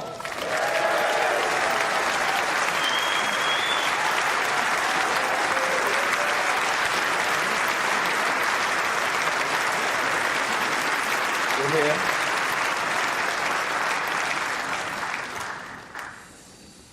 Hello, Kemi. Hello. How's it going? It's going well. Okay. We'll come to what you're thinking in a minute. Why do you want to be Tory leader? I want to be leader of our party because it means something very special to me, and I don't want to see it die. I think the result we had at the last election shows that we are at an existential point. There is a party to the right that is challenging us, People across the political spectrum don't know what we stand for. I think that I can help sell conservatism again, confident conservatism. I'm somebody who gets cut through. I am somebody who communicates our values, and I always start from first principles. I can do it, and that's what I want to be for you.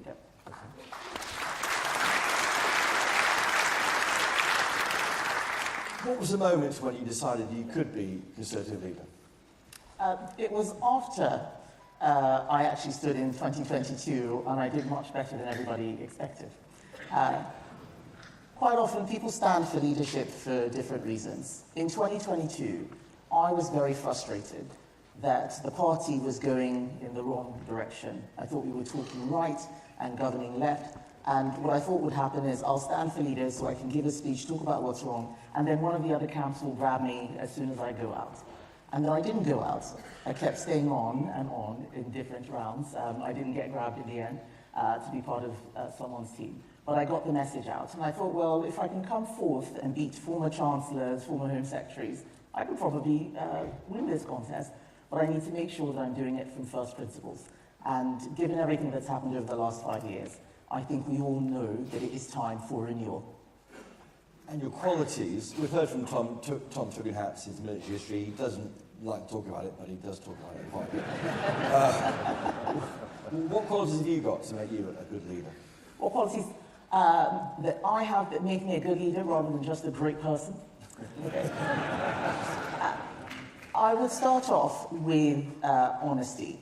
A lot of people are not used to a politician who says it like it is. And that is what we need to do now in this age where everybody has a short attention span. You need people who can cut through very quickly and communicate our values clearly. I think I can do that. But I also work very well with teams. I'm not a loner. There's a reason why my campaign is called Renewal 2030 and not Kemi for Leader. I think for too long we have relied on one person's personality. Oh, this person can win. Let's go with the winner. And we've forgotten about everybody else. We are a party with a great tradition. Labour has the unions. They have BBC. They have charities.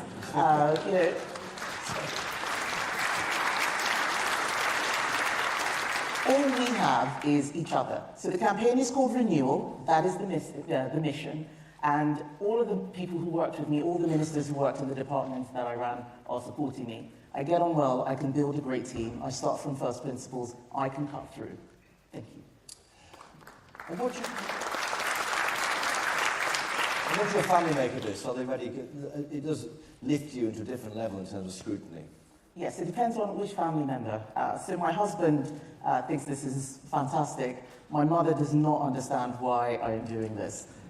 And then there are views across that spectrum. But it's very difficult for family because they see you portrayed as something very different from the person that they know. And it's the same for friends as well. And, you know, I have friends of mine calling saying, why are people saying this about you? This is not what you are like. And I tell them that this is what politics is about. Being a politician often means people writing your story for you. They write a narrative for you. And for those who are closest to you, they find it quite confusing. But it's very important that we make sure that we tell our own stories. As Conservatives, we've allowed too many people to tell us who we are. We've allowed too many people to portray us as the bad guys. Labour are in, everybody can see that they're the bad guys, we're the good guys.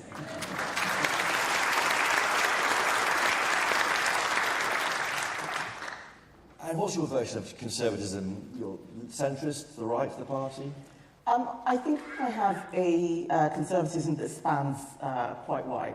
I start with principles rather than trying to draw a line somewhere. Yeah. So personal responsibility, family, freedom of speech, free markets, freedom of association. They're things that we stop talking about. That's what my conservatism is.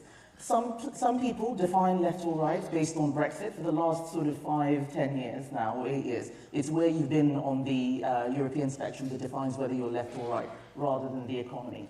I think we need to start from first principles. We need to have a proper debate in our party about how we deal with the coming decades. The world of the 1980s, or even the early 2000s, is gone. We are living in a very different world, and we need to adapt and renew, as we have always done for this new age. So why are you going to redefine what being a Tory is? That might worry some members. Well, I don't think anybody here is against personal responsibility or family. It's not about redefining, it is about restating. We stop talking about principles and just talk about policy. Policy without principles does not attract people. There is not, you've got... Thank you.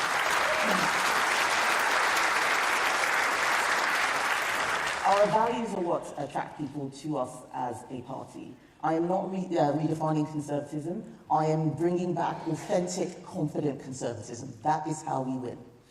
What did you mean when you told me on my podcast that you became working class in McDonald's? Well, I worked at McDonald's when I was 16, but it wasn't working at McDonald's that made me working class. It was an example of how I had become working class.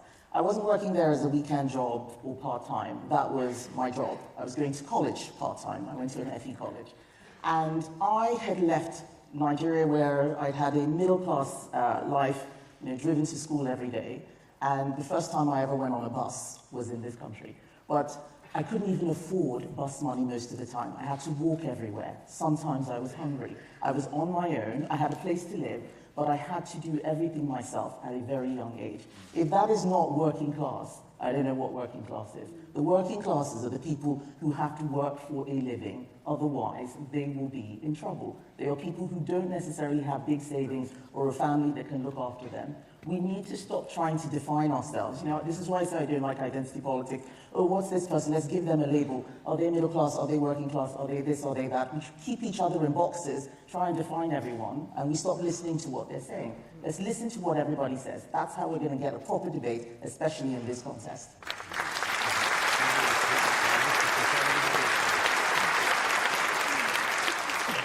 And how will it feel to be the first black leader of a party in this country? I don't know. I haven't done it before.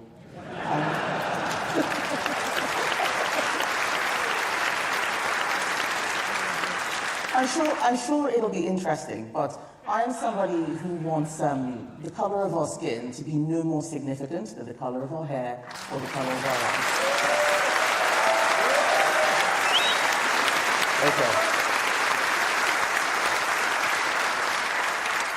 You mentioned your straight talking. Is that a problem? I mean, let's talk about maternity pay briefly. Okay. Briefly.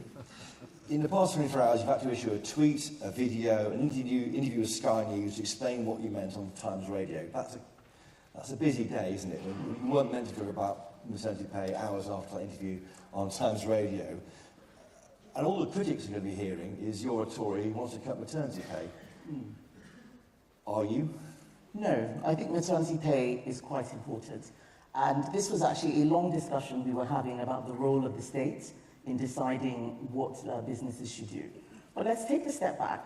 Who remembers the phrase, "there is no such thing as society"? Yeah, everybody remembers. Mrs. Thatcher gave an interview to Woman's Own magazine where she was asked the question. She said there's no such thing as a society. She was talking about people wanting government handout, that they're only individual people and families. And that very good explanation got cut down into a soundbite that was used to attack her. When you are a leader, when you are a conservative, when you are making the argument for conservative principles, your opponents are going to try and turn it into something else. We need to decide who's going to be leader of the party. Not the left, not the Guardian, not the BBC, just conservatives.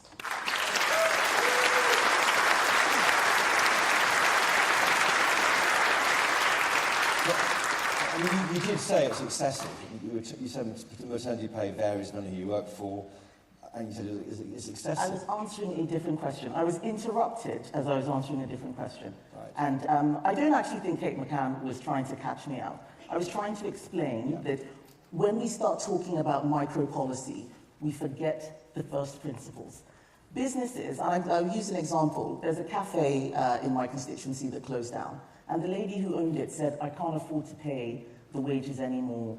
I can't afford minimum wage. I can't afford for my staff to go on maternity. We are overburdening businesses. We are overburdening them with regulation, with tax. People aren't starting businesses anymore because they're too scared. The point I'm making is that if we lighten the burden on business, they will be able to help solve these problems rather than what Kate was asking me, should the government increase it, should the government do this or that? There is too much government already. Things aren't getting any better. Maybe we should try something else.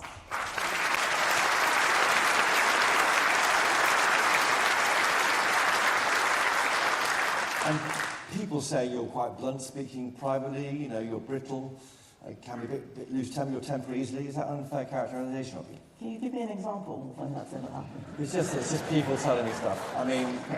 People, of course people will tell you stuff. People who don't want me to win the leadership are telling you these things. This is politics.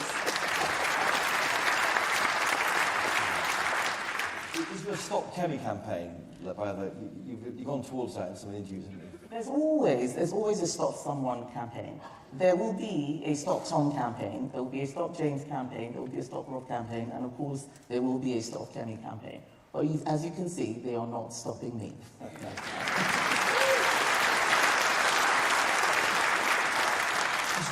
Looking back on your record in the election in July, why do you think your government lost? We lost for a whole host of reasons.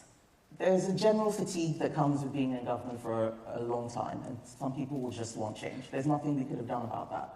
But we made it worse. We could have lost and just lost, but we lost in a historic defeat.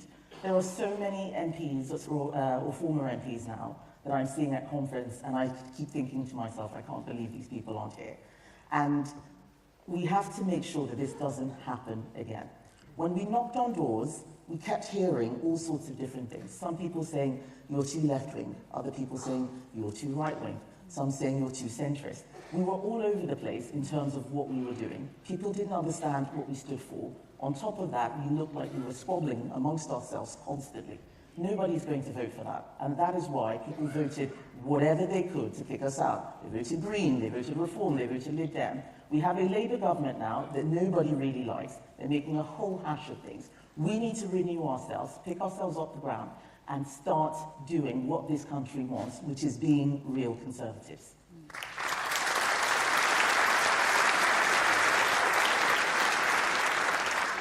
How will your party restore the trust that it lost in that just by being real true to what you believe in? We will need to do several things to get the trust back.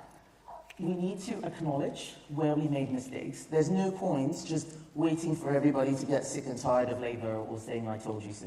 We need to move on from where we left things by saying what we got wrong. If I'm elected leader, we will have a very rapid review process where members and MPs can feed in and we talk about what we got wrong, and we should acknowledge that to the public.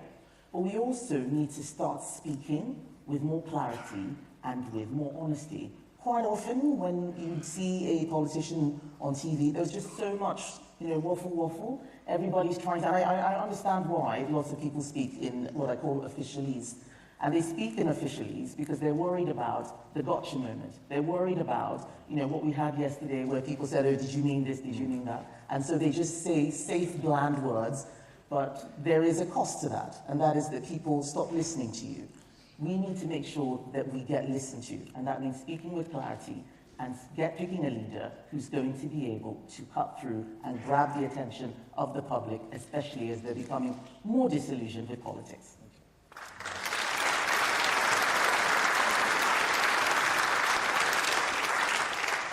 On migration, you supported the party on your manifesto to get it down in 2017, 2019, 2024 when you were a candidate. Is it time for an apology? I think so. And I wrote an article in the Telegraph at the weekend about what we did wrong. That there are three things we need to do: look at the numbers, look at the culture, and look at leadership. And we sort of just made an announcement and then assumed that somebody else would be looking after it. And that's not right. This is not politics. If you just say words and hope it happens, that's witchcraft. That's not what we do. We have to make it happen. Were you trying to stop it in government when you were... I did as trade secretary with FTAs where there were mobility deals that I didn't think made sense. I certainly tried to stop them. There is a big difference with having a mobility scheme with a country like Switzerland or Australia, where the same numbers of people are moving back and forth. That's easy. When you have a mobility deal with a country that has 1 billion people, then it's quite skewed. especially if you don't have an equal number of people from here wanting to go there. We have to legislate and create policy that is in national interests, not just so we have an announcement for a particular day. Yes. Will you cap it? I think there will need to be a cap, but we also need to design a system that means the cap cannot be manipulated. So you won't hear me say, I promise to have a cap and it's going to be this number. It's very easy to create a cap. We saw this with the points migration system that people manipulate. If you have a cap and you have lots of the wrong people coming in, or worse, good people leaving our country. Good people leaving our country is great for net migration stats. Migration stats shouldn't just be about the numbers. It should be about who is coming in, who is leaving, why that is happening. Otherwise, we are talking to the letter, but not the spirit, of lowering immigration.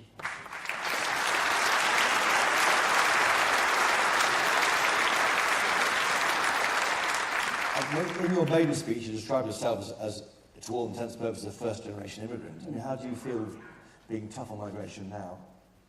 I think this is one of the most interesting things that happens when you tackle these tricky subjects. There are people who are constantly trying to police what you're saying. You know, how can you say this? How can you say that? This wouldn't have happened if those rules had been in place if you were in. But my job right now is to make sure that this country stays as great as it is. And that means we have to manage migration. The rules that were in place in 1980 are very different, don't make sense in 2024. The world is a different place. People have mobile phones now. They have GPS. You are able to have your feet in this country and your head and your heart elsewhere. That doesn't make sense, to have old laws in a new era. We need to keep adapting and updating our migration policy. And I want this country to be great for my children as well. We need to control it. We need to make sure that we are thinking about the next generation, not just who's going to wipe bottoms for us today. That's not good enough.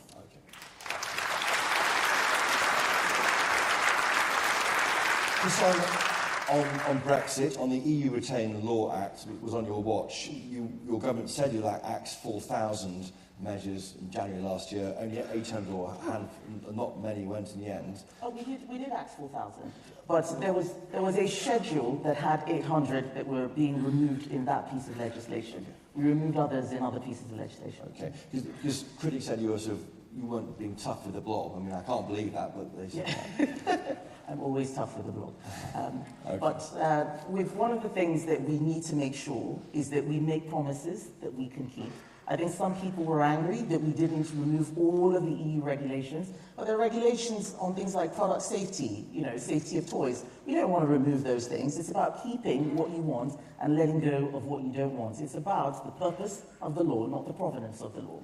We have to be sensible when we're doing these things and not just use rhetoric. That's very, very important.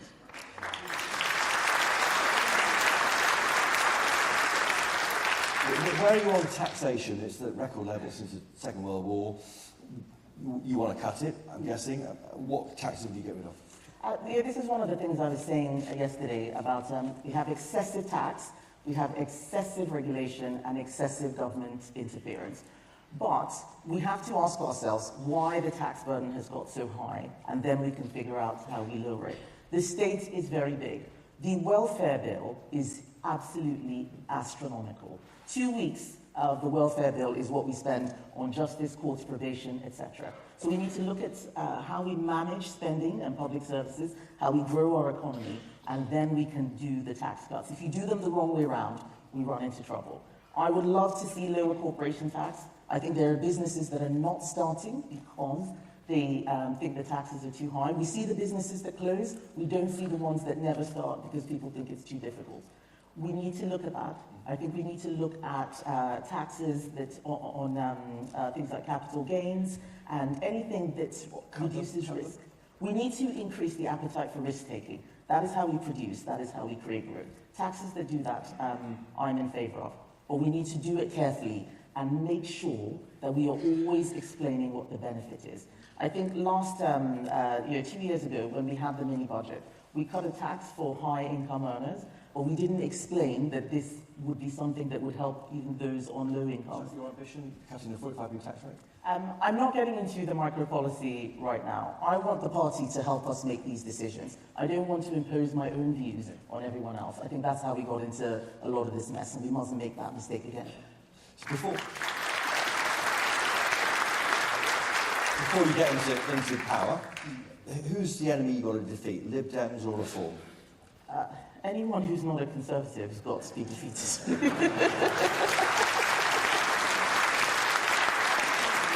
And for what it's worth, I don't believe that Reform are real Conservatives. They, like the Liberal Democrats, are not serious people. And by that I mean the Reform politicians. The Reform voters are our people. I know this because when I was knocking on my C's and P's, my former Tory voters, they were the ones who were going to Reform because they looked at their manifesto and they thought, this is great. But actually, the Reform manifesto did not add up. They want a big state, actually, when you look at some of the things they're talking about. The state would balloon. Reform are not serious, but it is now our job to make sure that we squeeze them out, we push them away from the bit of the political spectrum that belongs to us. They are parking their tanks on our lawn, and we need to get them off. Okay. Thank you.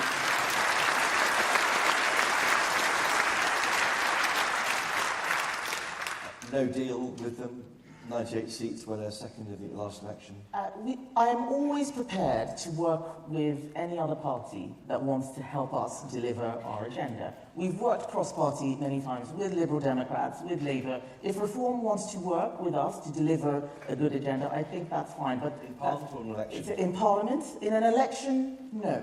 Because I think that when you're standing for election, you need to be very clear, and people need to be very clear about what they are voting for.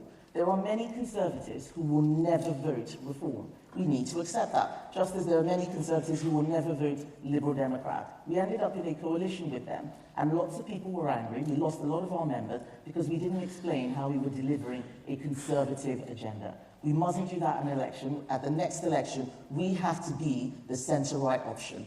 If we split that vote, we are going to be out of power for another 5 years, and Labour will destroy this country.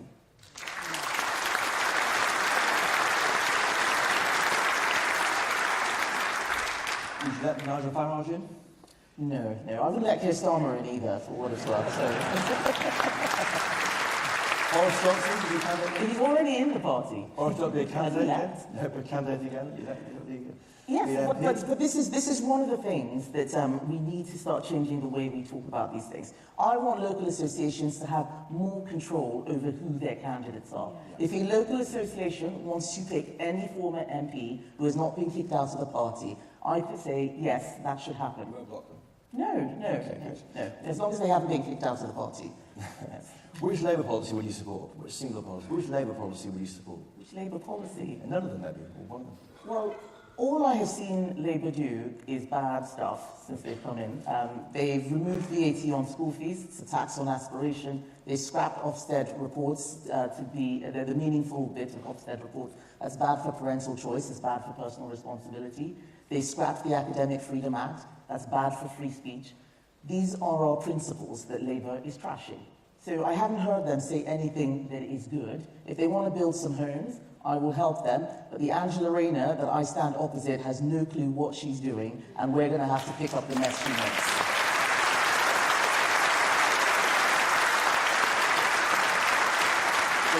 So you support building more homes. Does that convert more Tories at a younger age? Average age being 64, I think it was in the last election, that you'll become Tory. How do you attract more young people? We cannot be the party of old people. We have to be a party for everybody. And building homes needs to be, building homes is critical to that. But we have to do them in the right way. Those people who are worried about homes or worried about their property rights or their quality of life being impacted, that means our policies need to be improved. But at the end of the day, we're not going to make new Conservatives if we don't give them an opportunity to have something. We can't be the party of the people who have something and not the party of the people who want to have something. We can do better than that.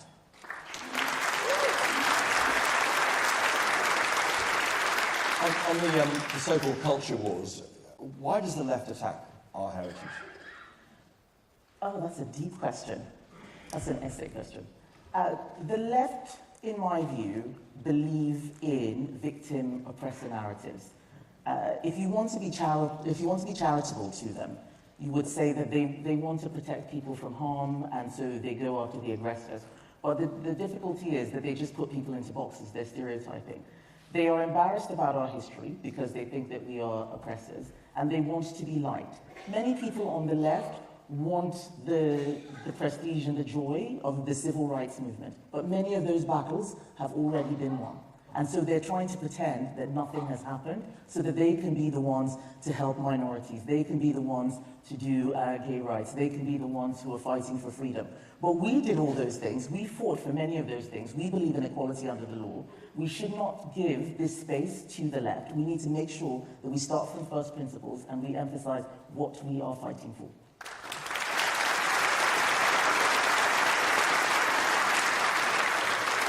What we do to support free speech? We need to look at a lot of the legislation that we have put in. Some of it is very confusing.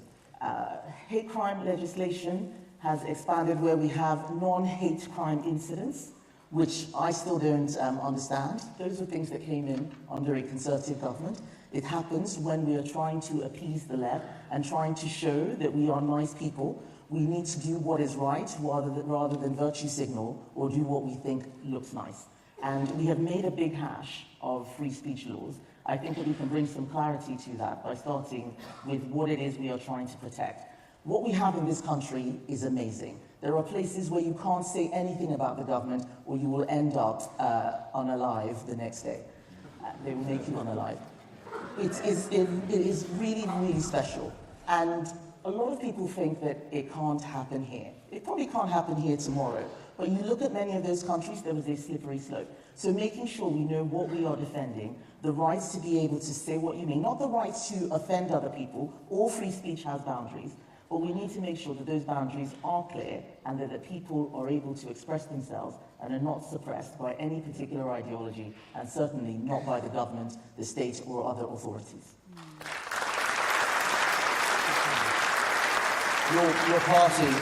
Your party's had 9 chairs in 5 years, 32 chairs in 30 years. Isn't it time to give them an elected chair who sits in the cabinet or the shadow cabinet?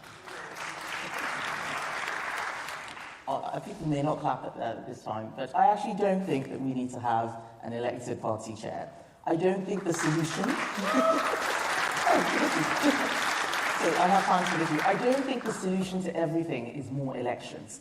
When we have, a Blairite settlement where they've created more and more politicians, we have, a Scottish Parliament, we have a Welsh Parliament, things aren't getting better. We keep creating more politicians, more elections. Let's focus on getting stuff done. Having said that, I do think that there is a problem with party member engagement. I say this as somebody who's been a member of our party for 20 years, and I've been a member of many associations. I still get the emails that are sent from CCHQ constantly asking for money, and clearly written by some people who are not Conservatives, by the way. We've got to fix that. No, it's not the chairman, it's just, well, we won't get into that. But we need to make sure that we are making party membership a real thing. We are a movement, we should be special. We need to give people an offer that is compelling, not just demand £25 a year.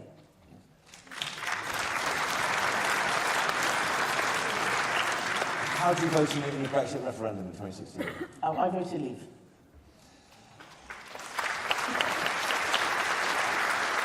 And how will you support, defend Brexit at the next election, given it could be a big issue?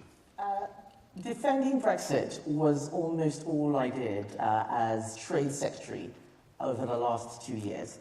I got the sense that we stood on a platform of get Brexit done, and as soon as we had left the European Union, people wanted to talk about something else. We have to be focused. Brexit was a long-term plan and not just a process.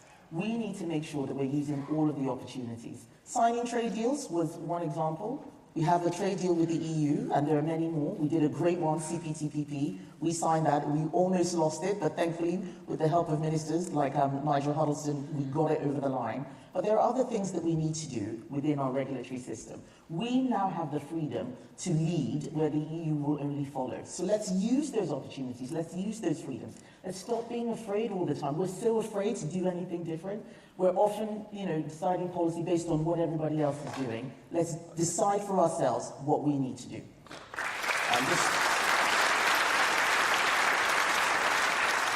And just some quick policy questions, which we asked Tom Tugendhat too. ECHR withdrawal, would you approve of that? If we have to leave the ECHR, then we should. But if we left the ECHR today, we would not do any better at deporting people who are illegal. Other countries who are in the ECHR are able to do so. What is it that they're doing that we are not? It starts with having the right people and the right culture in officialdom. So let's start there. If we need to leave it, then let's do so. But that is not a strategy. It's just one thing. It's not even that radical. There's a lot more that we can do. Yes or no, would you restore the winter fuel payment to pensioners? Certainly to a lot of them, not to the millionaires. Sorry, millionaires. So you'd means test it like Labour? They haven't really means tested it. This is crude means testing. Do you get pension credit? Do you not? But the real issue with winter fuel is that we are making energy more expensive. Government makes energy more expensive. So if it's doing that, then it needs to look after those people who don't earn enough or who can't increase their earnings.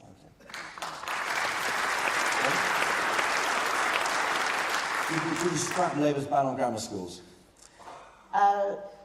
I think that we should have a lot of school choice. We don't need to ban grammar schools. They are banned now. Yes, they're banned now, but they were also not really done when we were in governance as well. It's not where we start. I don't think we should keep looking to the past for solutions. I think grammar schools are great, but there's a lot more that we have done since then. So let's stop looking to the 1950s for solutions and think about what is right for today. Let's not have a ban on any type of school. Let's get more school choice. Would you abolish the chocolate income tax, what Liz Truss tried to do? Probably, I think we should lower all rates of tax when the time is right. But we are not in government right now, everybody. And I think we're still suffering from governmentitis. Let's wait and see what the world is going to be like in 5 years. I think, sadly, that Labour is going to make everything much worse.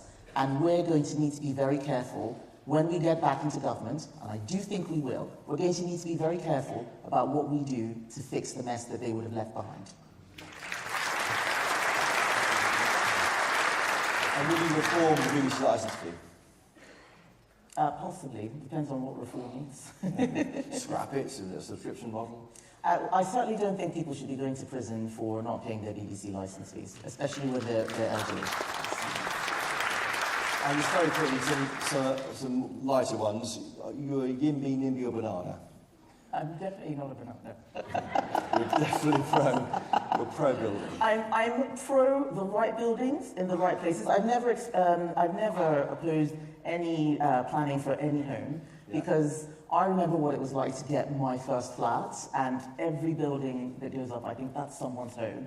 Sometimes we get the organisation around it wrong, but we shouldn't be opposing homes. We're the party of home ownership. We should be creating more homes.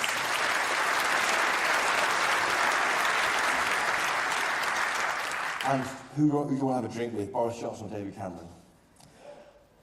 I've never had a drink with either of them. So this is curious. Probably both to see how they interact with each other. Which do you hate more, paper straws or wooden cutlery? Paper straws, definitely. Paper straws is pointless. Which of your colleagues make a great Bond villain? Which? Of your colleagues make a great Bond villain? Oh, who's left? Okay. We now have loads of nice colleagues. I can't think of anyone who would be a good Bond villain. I'll come back to you on that one. Just finally, are you in favour of you roll your Britannia, Kemi Badenoch? Am I? And you roll your Britannia? I don't know, Chris. This is your thing. This is your thing. Yes. So should I say yes? Yeah, you said yes to me. There's some questions here from members here submitted earlier in boxes around the hall and also online. As leader, what would be your top 5 priorities and goals if you win? So, as leader of our party, my immediate priority would be for us to get ready for the May 2025 elections. That's going to be the first test of whether the public are beginning to listen to us again. The next thing that I would want us to do is to start reviewing and looking at what went wrong so that we can start from a fresh place, bringing the party back together to look back at what happened so that we can build for the future. And we need to renew our thinking. We then need to renew CCHQ because it doesn't work now. Everybody knows it. We need to make sure that we have a campaigning organisation that does what it says on the tin. And then we have to make sure that we expose the Labour government for what it is. We were not ready for the election. Labour was not ready for government.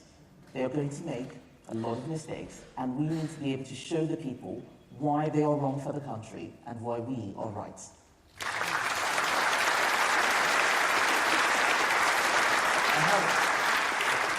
And Daniel from Barnet asked earlier, how are you different to the other candidates? Apart from, the obvious stuff, I think that I'm not afraid of what people think. I don't have a reverence for the left or the media that I think many other people do. I think, the media are not a priestly class. They're just people, and they make mistakes. And that means that I'm more concerned about defending our values and principles than what people say about me or what I look like. And there's a trade-off in that. But I think that our party wants somebody who's going to go out there and champion conservative values, not try and change them or feel a bit embarrassed by them, and not be gimmicky and just saying whatever it is we think people want to hear. Because the party's much reduced now, so you maybe need to be noisier. Indeed. I think that we do need to be noisier, but we need to make sure we're not just making noise, that we're actually making sense. Yeah.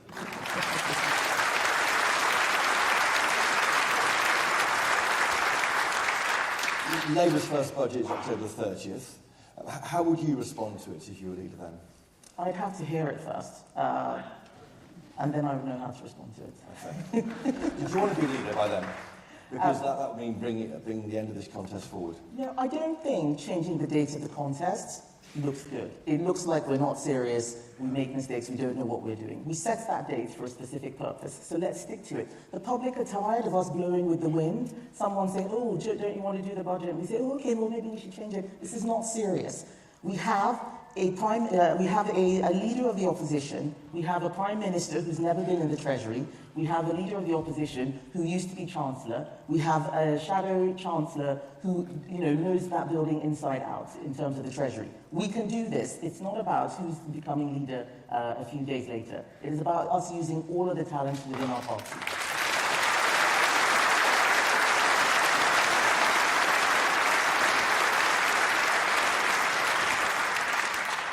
William from Edinburgh, he's worried about building.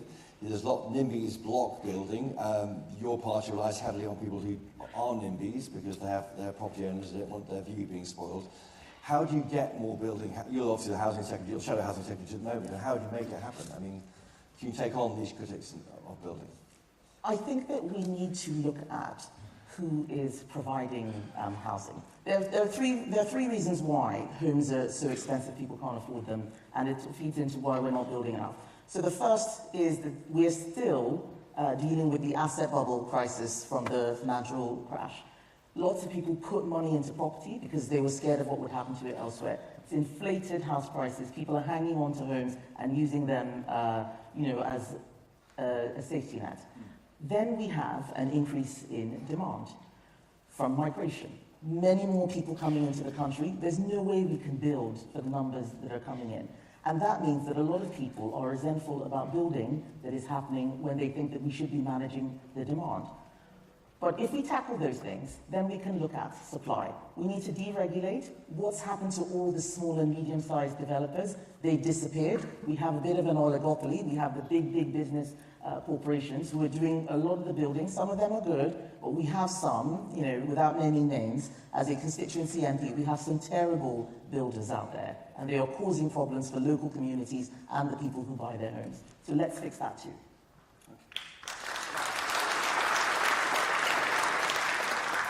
Katie from Sefton says, regardless of who is made the new leader of this party, can you give her the assurance you'll be behind that leader? and you'll be working to ensure they are successful. Yes, 100%. I remember there was a lot of disquiet over the last few years, and even as a cabinet minister, where I had disagreements with the leader, I know that being leader is a very, very tough thing. And I don't like to make that person's life tougher. Even if I'm thinking, why are you doing this? This is not great. I still know that it is more important for us to present a united front. And the same thing happened even with Liz, that as things were, coming tumbling down, I was trying to make sure that, she wasn't brought down. It didn't work out. And the lowest moment in my political career was when I had to resign under Boris's tenure, because I loved Boris. I thought he was great. He was so optimistic. I supported him throughout all of the nonsense about wallpaper. I didn't agree with the way he was being hounded on Partygate.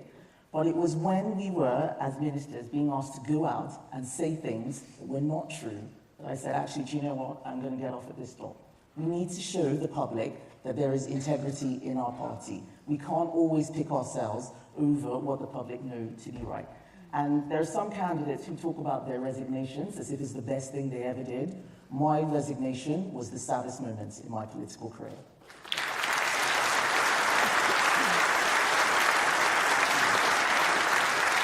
Who do you think of? I think, look who else has resigned. I don't need to name names because we all know. VAT on private schools. Anthony from Richmond says, will you commit to removing VAT on private education? Yes, this is an easy thing. I will remove VAT on private schools if I become Prime Minister. I know a hairdresser whose daughter was in the school that my daughter was at. She's had to take her child out of the school she was going to this September because the 20% is the difference between what she can afford and what she can't afford. That's not right. Carver from Bedford, he says that every election he can remember is one from the centre ground. How will you ensure you're in that ground? Because you're kind of right of centre too, aren't you? How can you ensure you're in the middle ground in any election? Well, it's not. What is the centre ground? If we allow our opponents to occupy a particular place, the centre ground shifts. It's not about the centre ground, it's about the common ground. British people have something.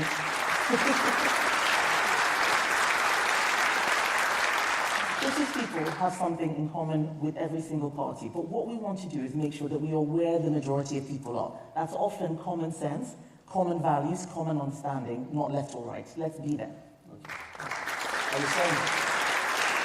In the same vein, Carlos from Richmond, he asks, in order to make up for the lost ground at the last election, how will you broaden the Tory party's electoral coalition, particularly appeal to the 18 to 35s? Yes. We need to do something more for younger people. And I had an epiphany about this. I may have told this story to you before. At the Hay Festival, where I spoke on a panel, and these panels, you're the only Conservative there, everybody else is left-wing, and they're booing. It's like question time, basically.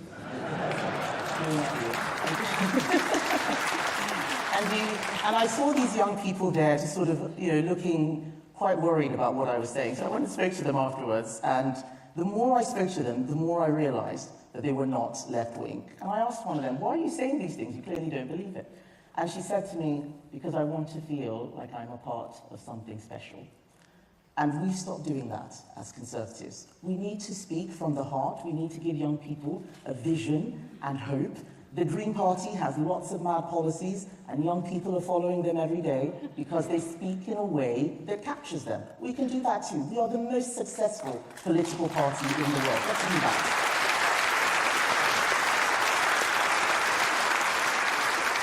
And there's no guarantee you keep going. You have to reinvent yourself or you risk some parties dying out. Exactly. We have always adapted in the face of defeat or crisis.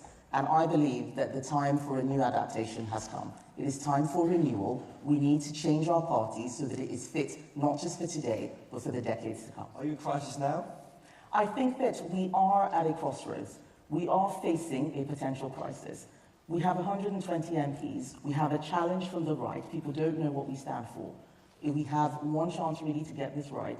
Otherwise, it'll be another 5 years of Labour. I think that they are making everything worse. We can't give up and let Labour win.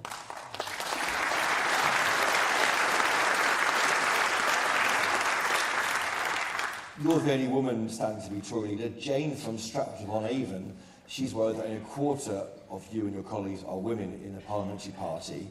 Is it time to think the unthinkable and introduce female-only shortlists for candidate selection going forward? No, it is definitely not, and never will be time. We are the Conservative Party, we are not the Labour Party. Labour women need help, Conservative women can do it on our own. We've had 3 female Prime Ministers.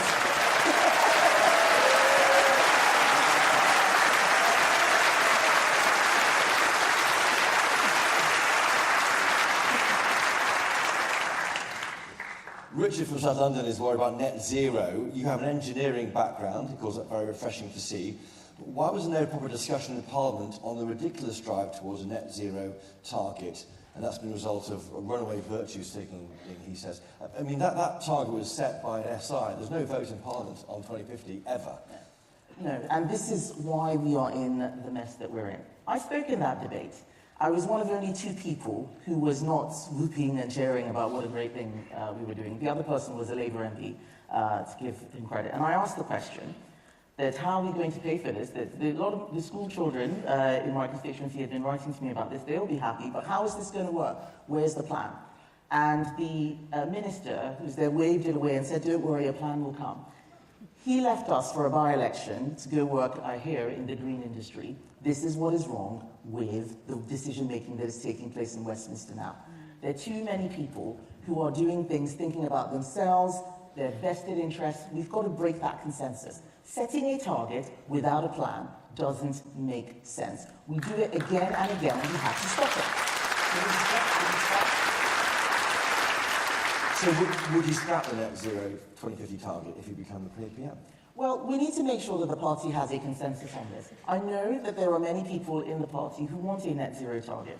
We've already started that transition. I don't want to create uncertainty. A target is neither here nor there, because if you scrap the target, are you still going to be putting legislation in that's going to get there? Is that legislation going to be harmful? Let's start from first principles. What are we trying to achieve? We are Conservatives. Of course we want a better environment. We have been the party of the environment for much longer than anyone else. But we also need to make sure that we do so in a way that doesn't bankrupt our country. There's no point being the first to get to net zero if we're also the first to get bankrupt. Nobody's going to follow us. Let's start with the proper plan. So you might review it. Yes, we might review it. I sat in many of the committee meetings where they started discussing plans for net zero. A lot of those things were not serious. Let's get the private sector in. Let's use technology. Let's talk more about nature. But let's also acknowledge that other countries, like India, like China, have a far bigger impact than we do. So we need to be clear that there are second-order effects. If we pursue this strategy, we have to have other benefits rather than just making sure that we have net zero carbon. Let's fix our cities, let's improve air pollution, let's fix energy security so we're not reliant on dangerous regimes, and then we can have the best of all worlds.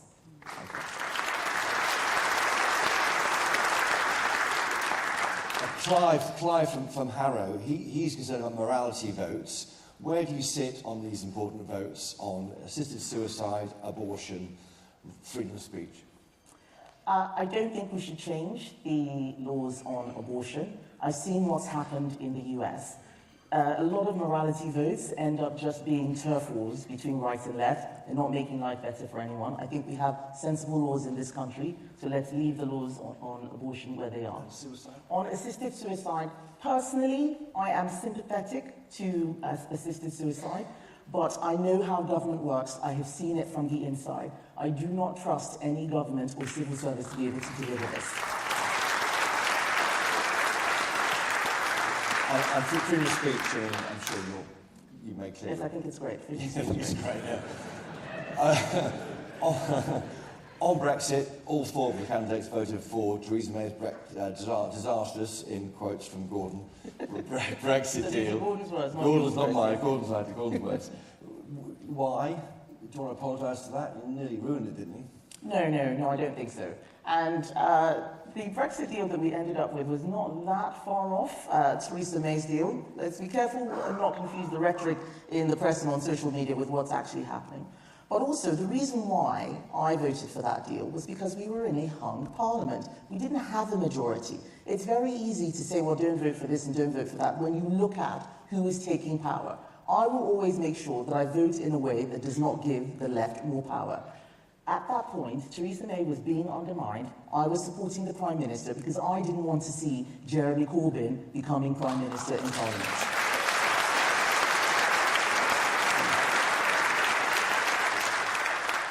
Mark from Norwich asked about international aid.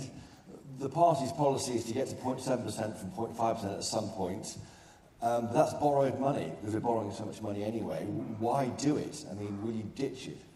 I have the same view on hypothecated taxes, like aid, as I do on targets for net zero. Setting a target before working out what you want to do or why doesn't make sense. Maybe we need to spend more, maybe we need to spend less, but keeping a pot of money like that meant, as I saw, that often we were creating schemes just so that we could get the money out the door. That's not a Conservative way of doing things. We need to make sure that we are doing all we can to help those countries that do need help. Yes. Well, let's see. I want to know what we're spending the money on first, and I want to know what Labour's going to be doing with that money. I'd be quite worried about that, too. Foreign Affairs.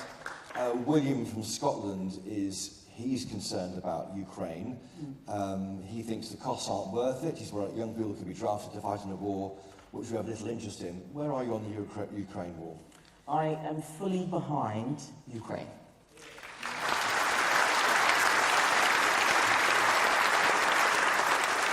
I believe that we have a coalition of authoritarian states that are collaborating to undermine the West. Russia, Iran, for example, and other countries are helping us fight those battles. Ukraine, Israel, we need to make sure that we are as supportive of them as possible. If those countries fail, we are going to be the ones next on the front line.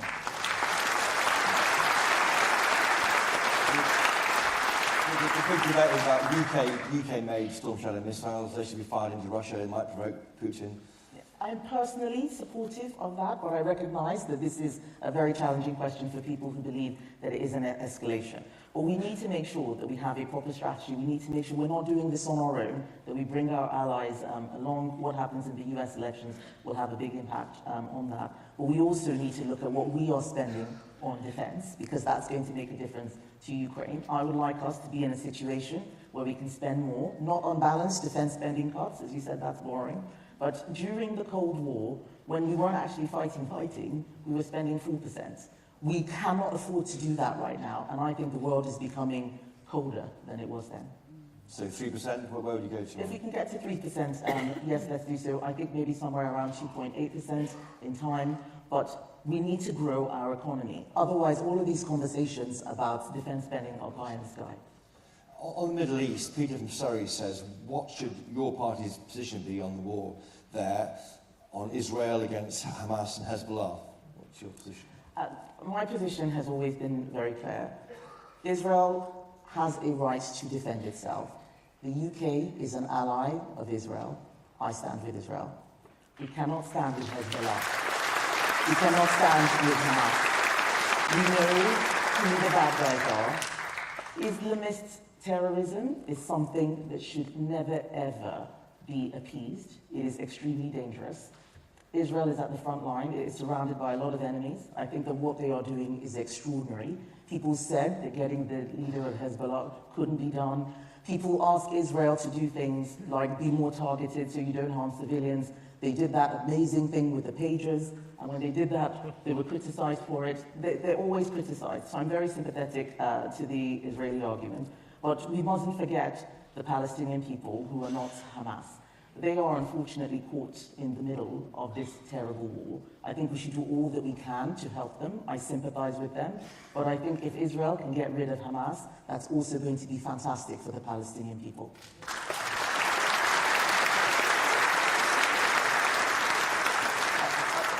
And there's nothing you would criticise Israel for since its response after those attacks by Hamas?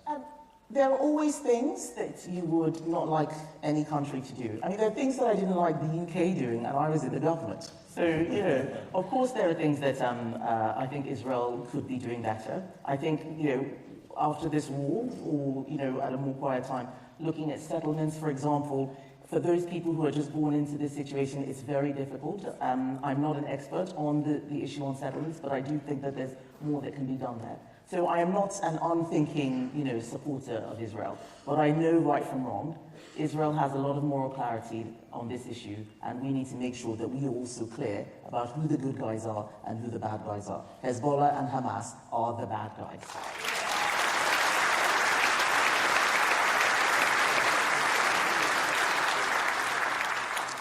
Chloe from Brentworth asked about China. Do you view it as a threat, as this government does? What's your policy on China if you become leader, and how will you deal with the infiltration and penetration of the Chinese Communist Party in our country? I think that the amount of infiltration, spying that has taken place is a sign that we cannot be complacent about China. I have shied away from calling China a threat, because I think that if you escalate in language, then you need to be ready to escalate in action. I have tried to do other things as Trade Secretary, supporting Taiwan and making sure that we are giving those people who are allies our support. But we are very complacent about certainly the economic threat that China is putting on the whole world. When I would go to WTO meetings, everybody was worried about China. Japan was worried about China. India, the USA, Brazil, all of the EU, us. We are not alone in this. What we need to make sure is that we have a resilient economy, that it is not economically coerced by bigger countries. That means being very focused about what we do well, making sure that we are able to manufacture if we are ever in a dangerous position, increasing food security, increasing supply chains. That is how we deal with the threat that is coming from China.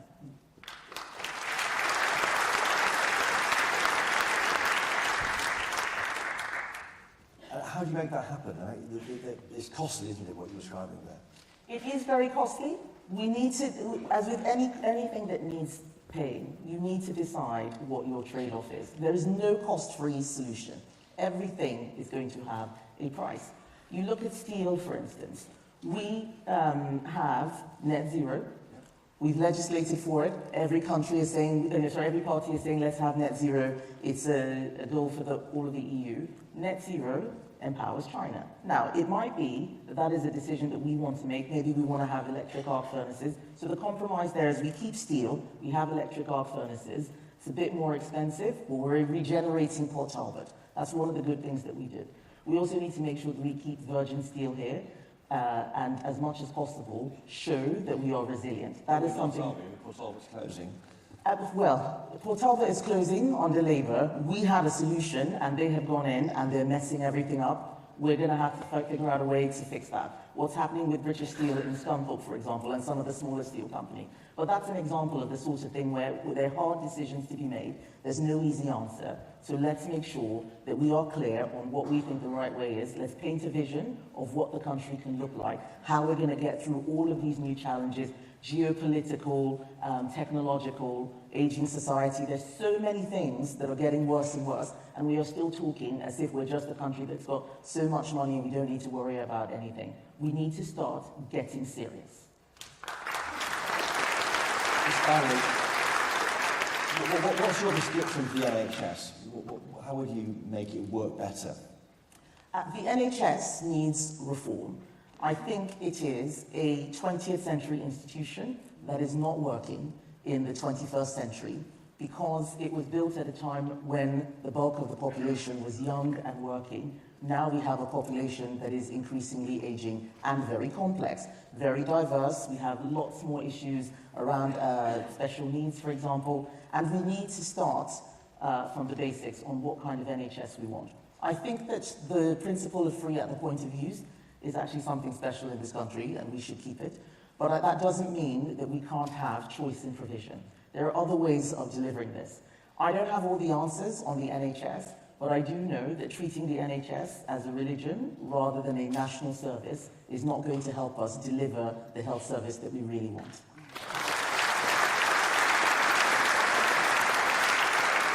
And just finally, a couple of... This really is fine. A couple of ones here. Jay from Sutton, he's running a campaign for a better deal for British pubs. Would you create fairer taxes for pubs and strengthen protections. He wants to challenge you to a downing contest.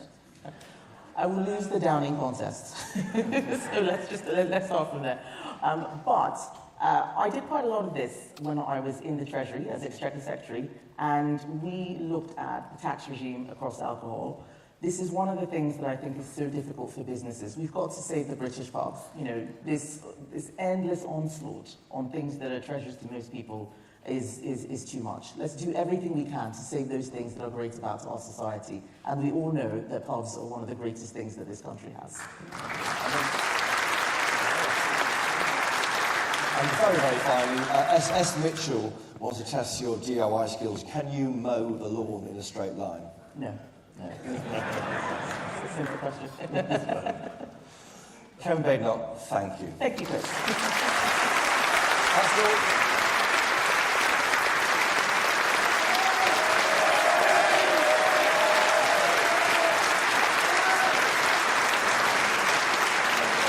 Right, before you go, same time tomorrow, we need more questions. Get the cards on the way out, fill them in, put them in the ballot boxes, go online, give us your best questions. For tomorrow, Robert Jenrick and finally James Cleverly. But for now, thank you.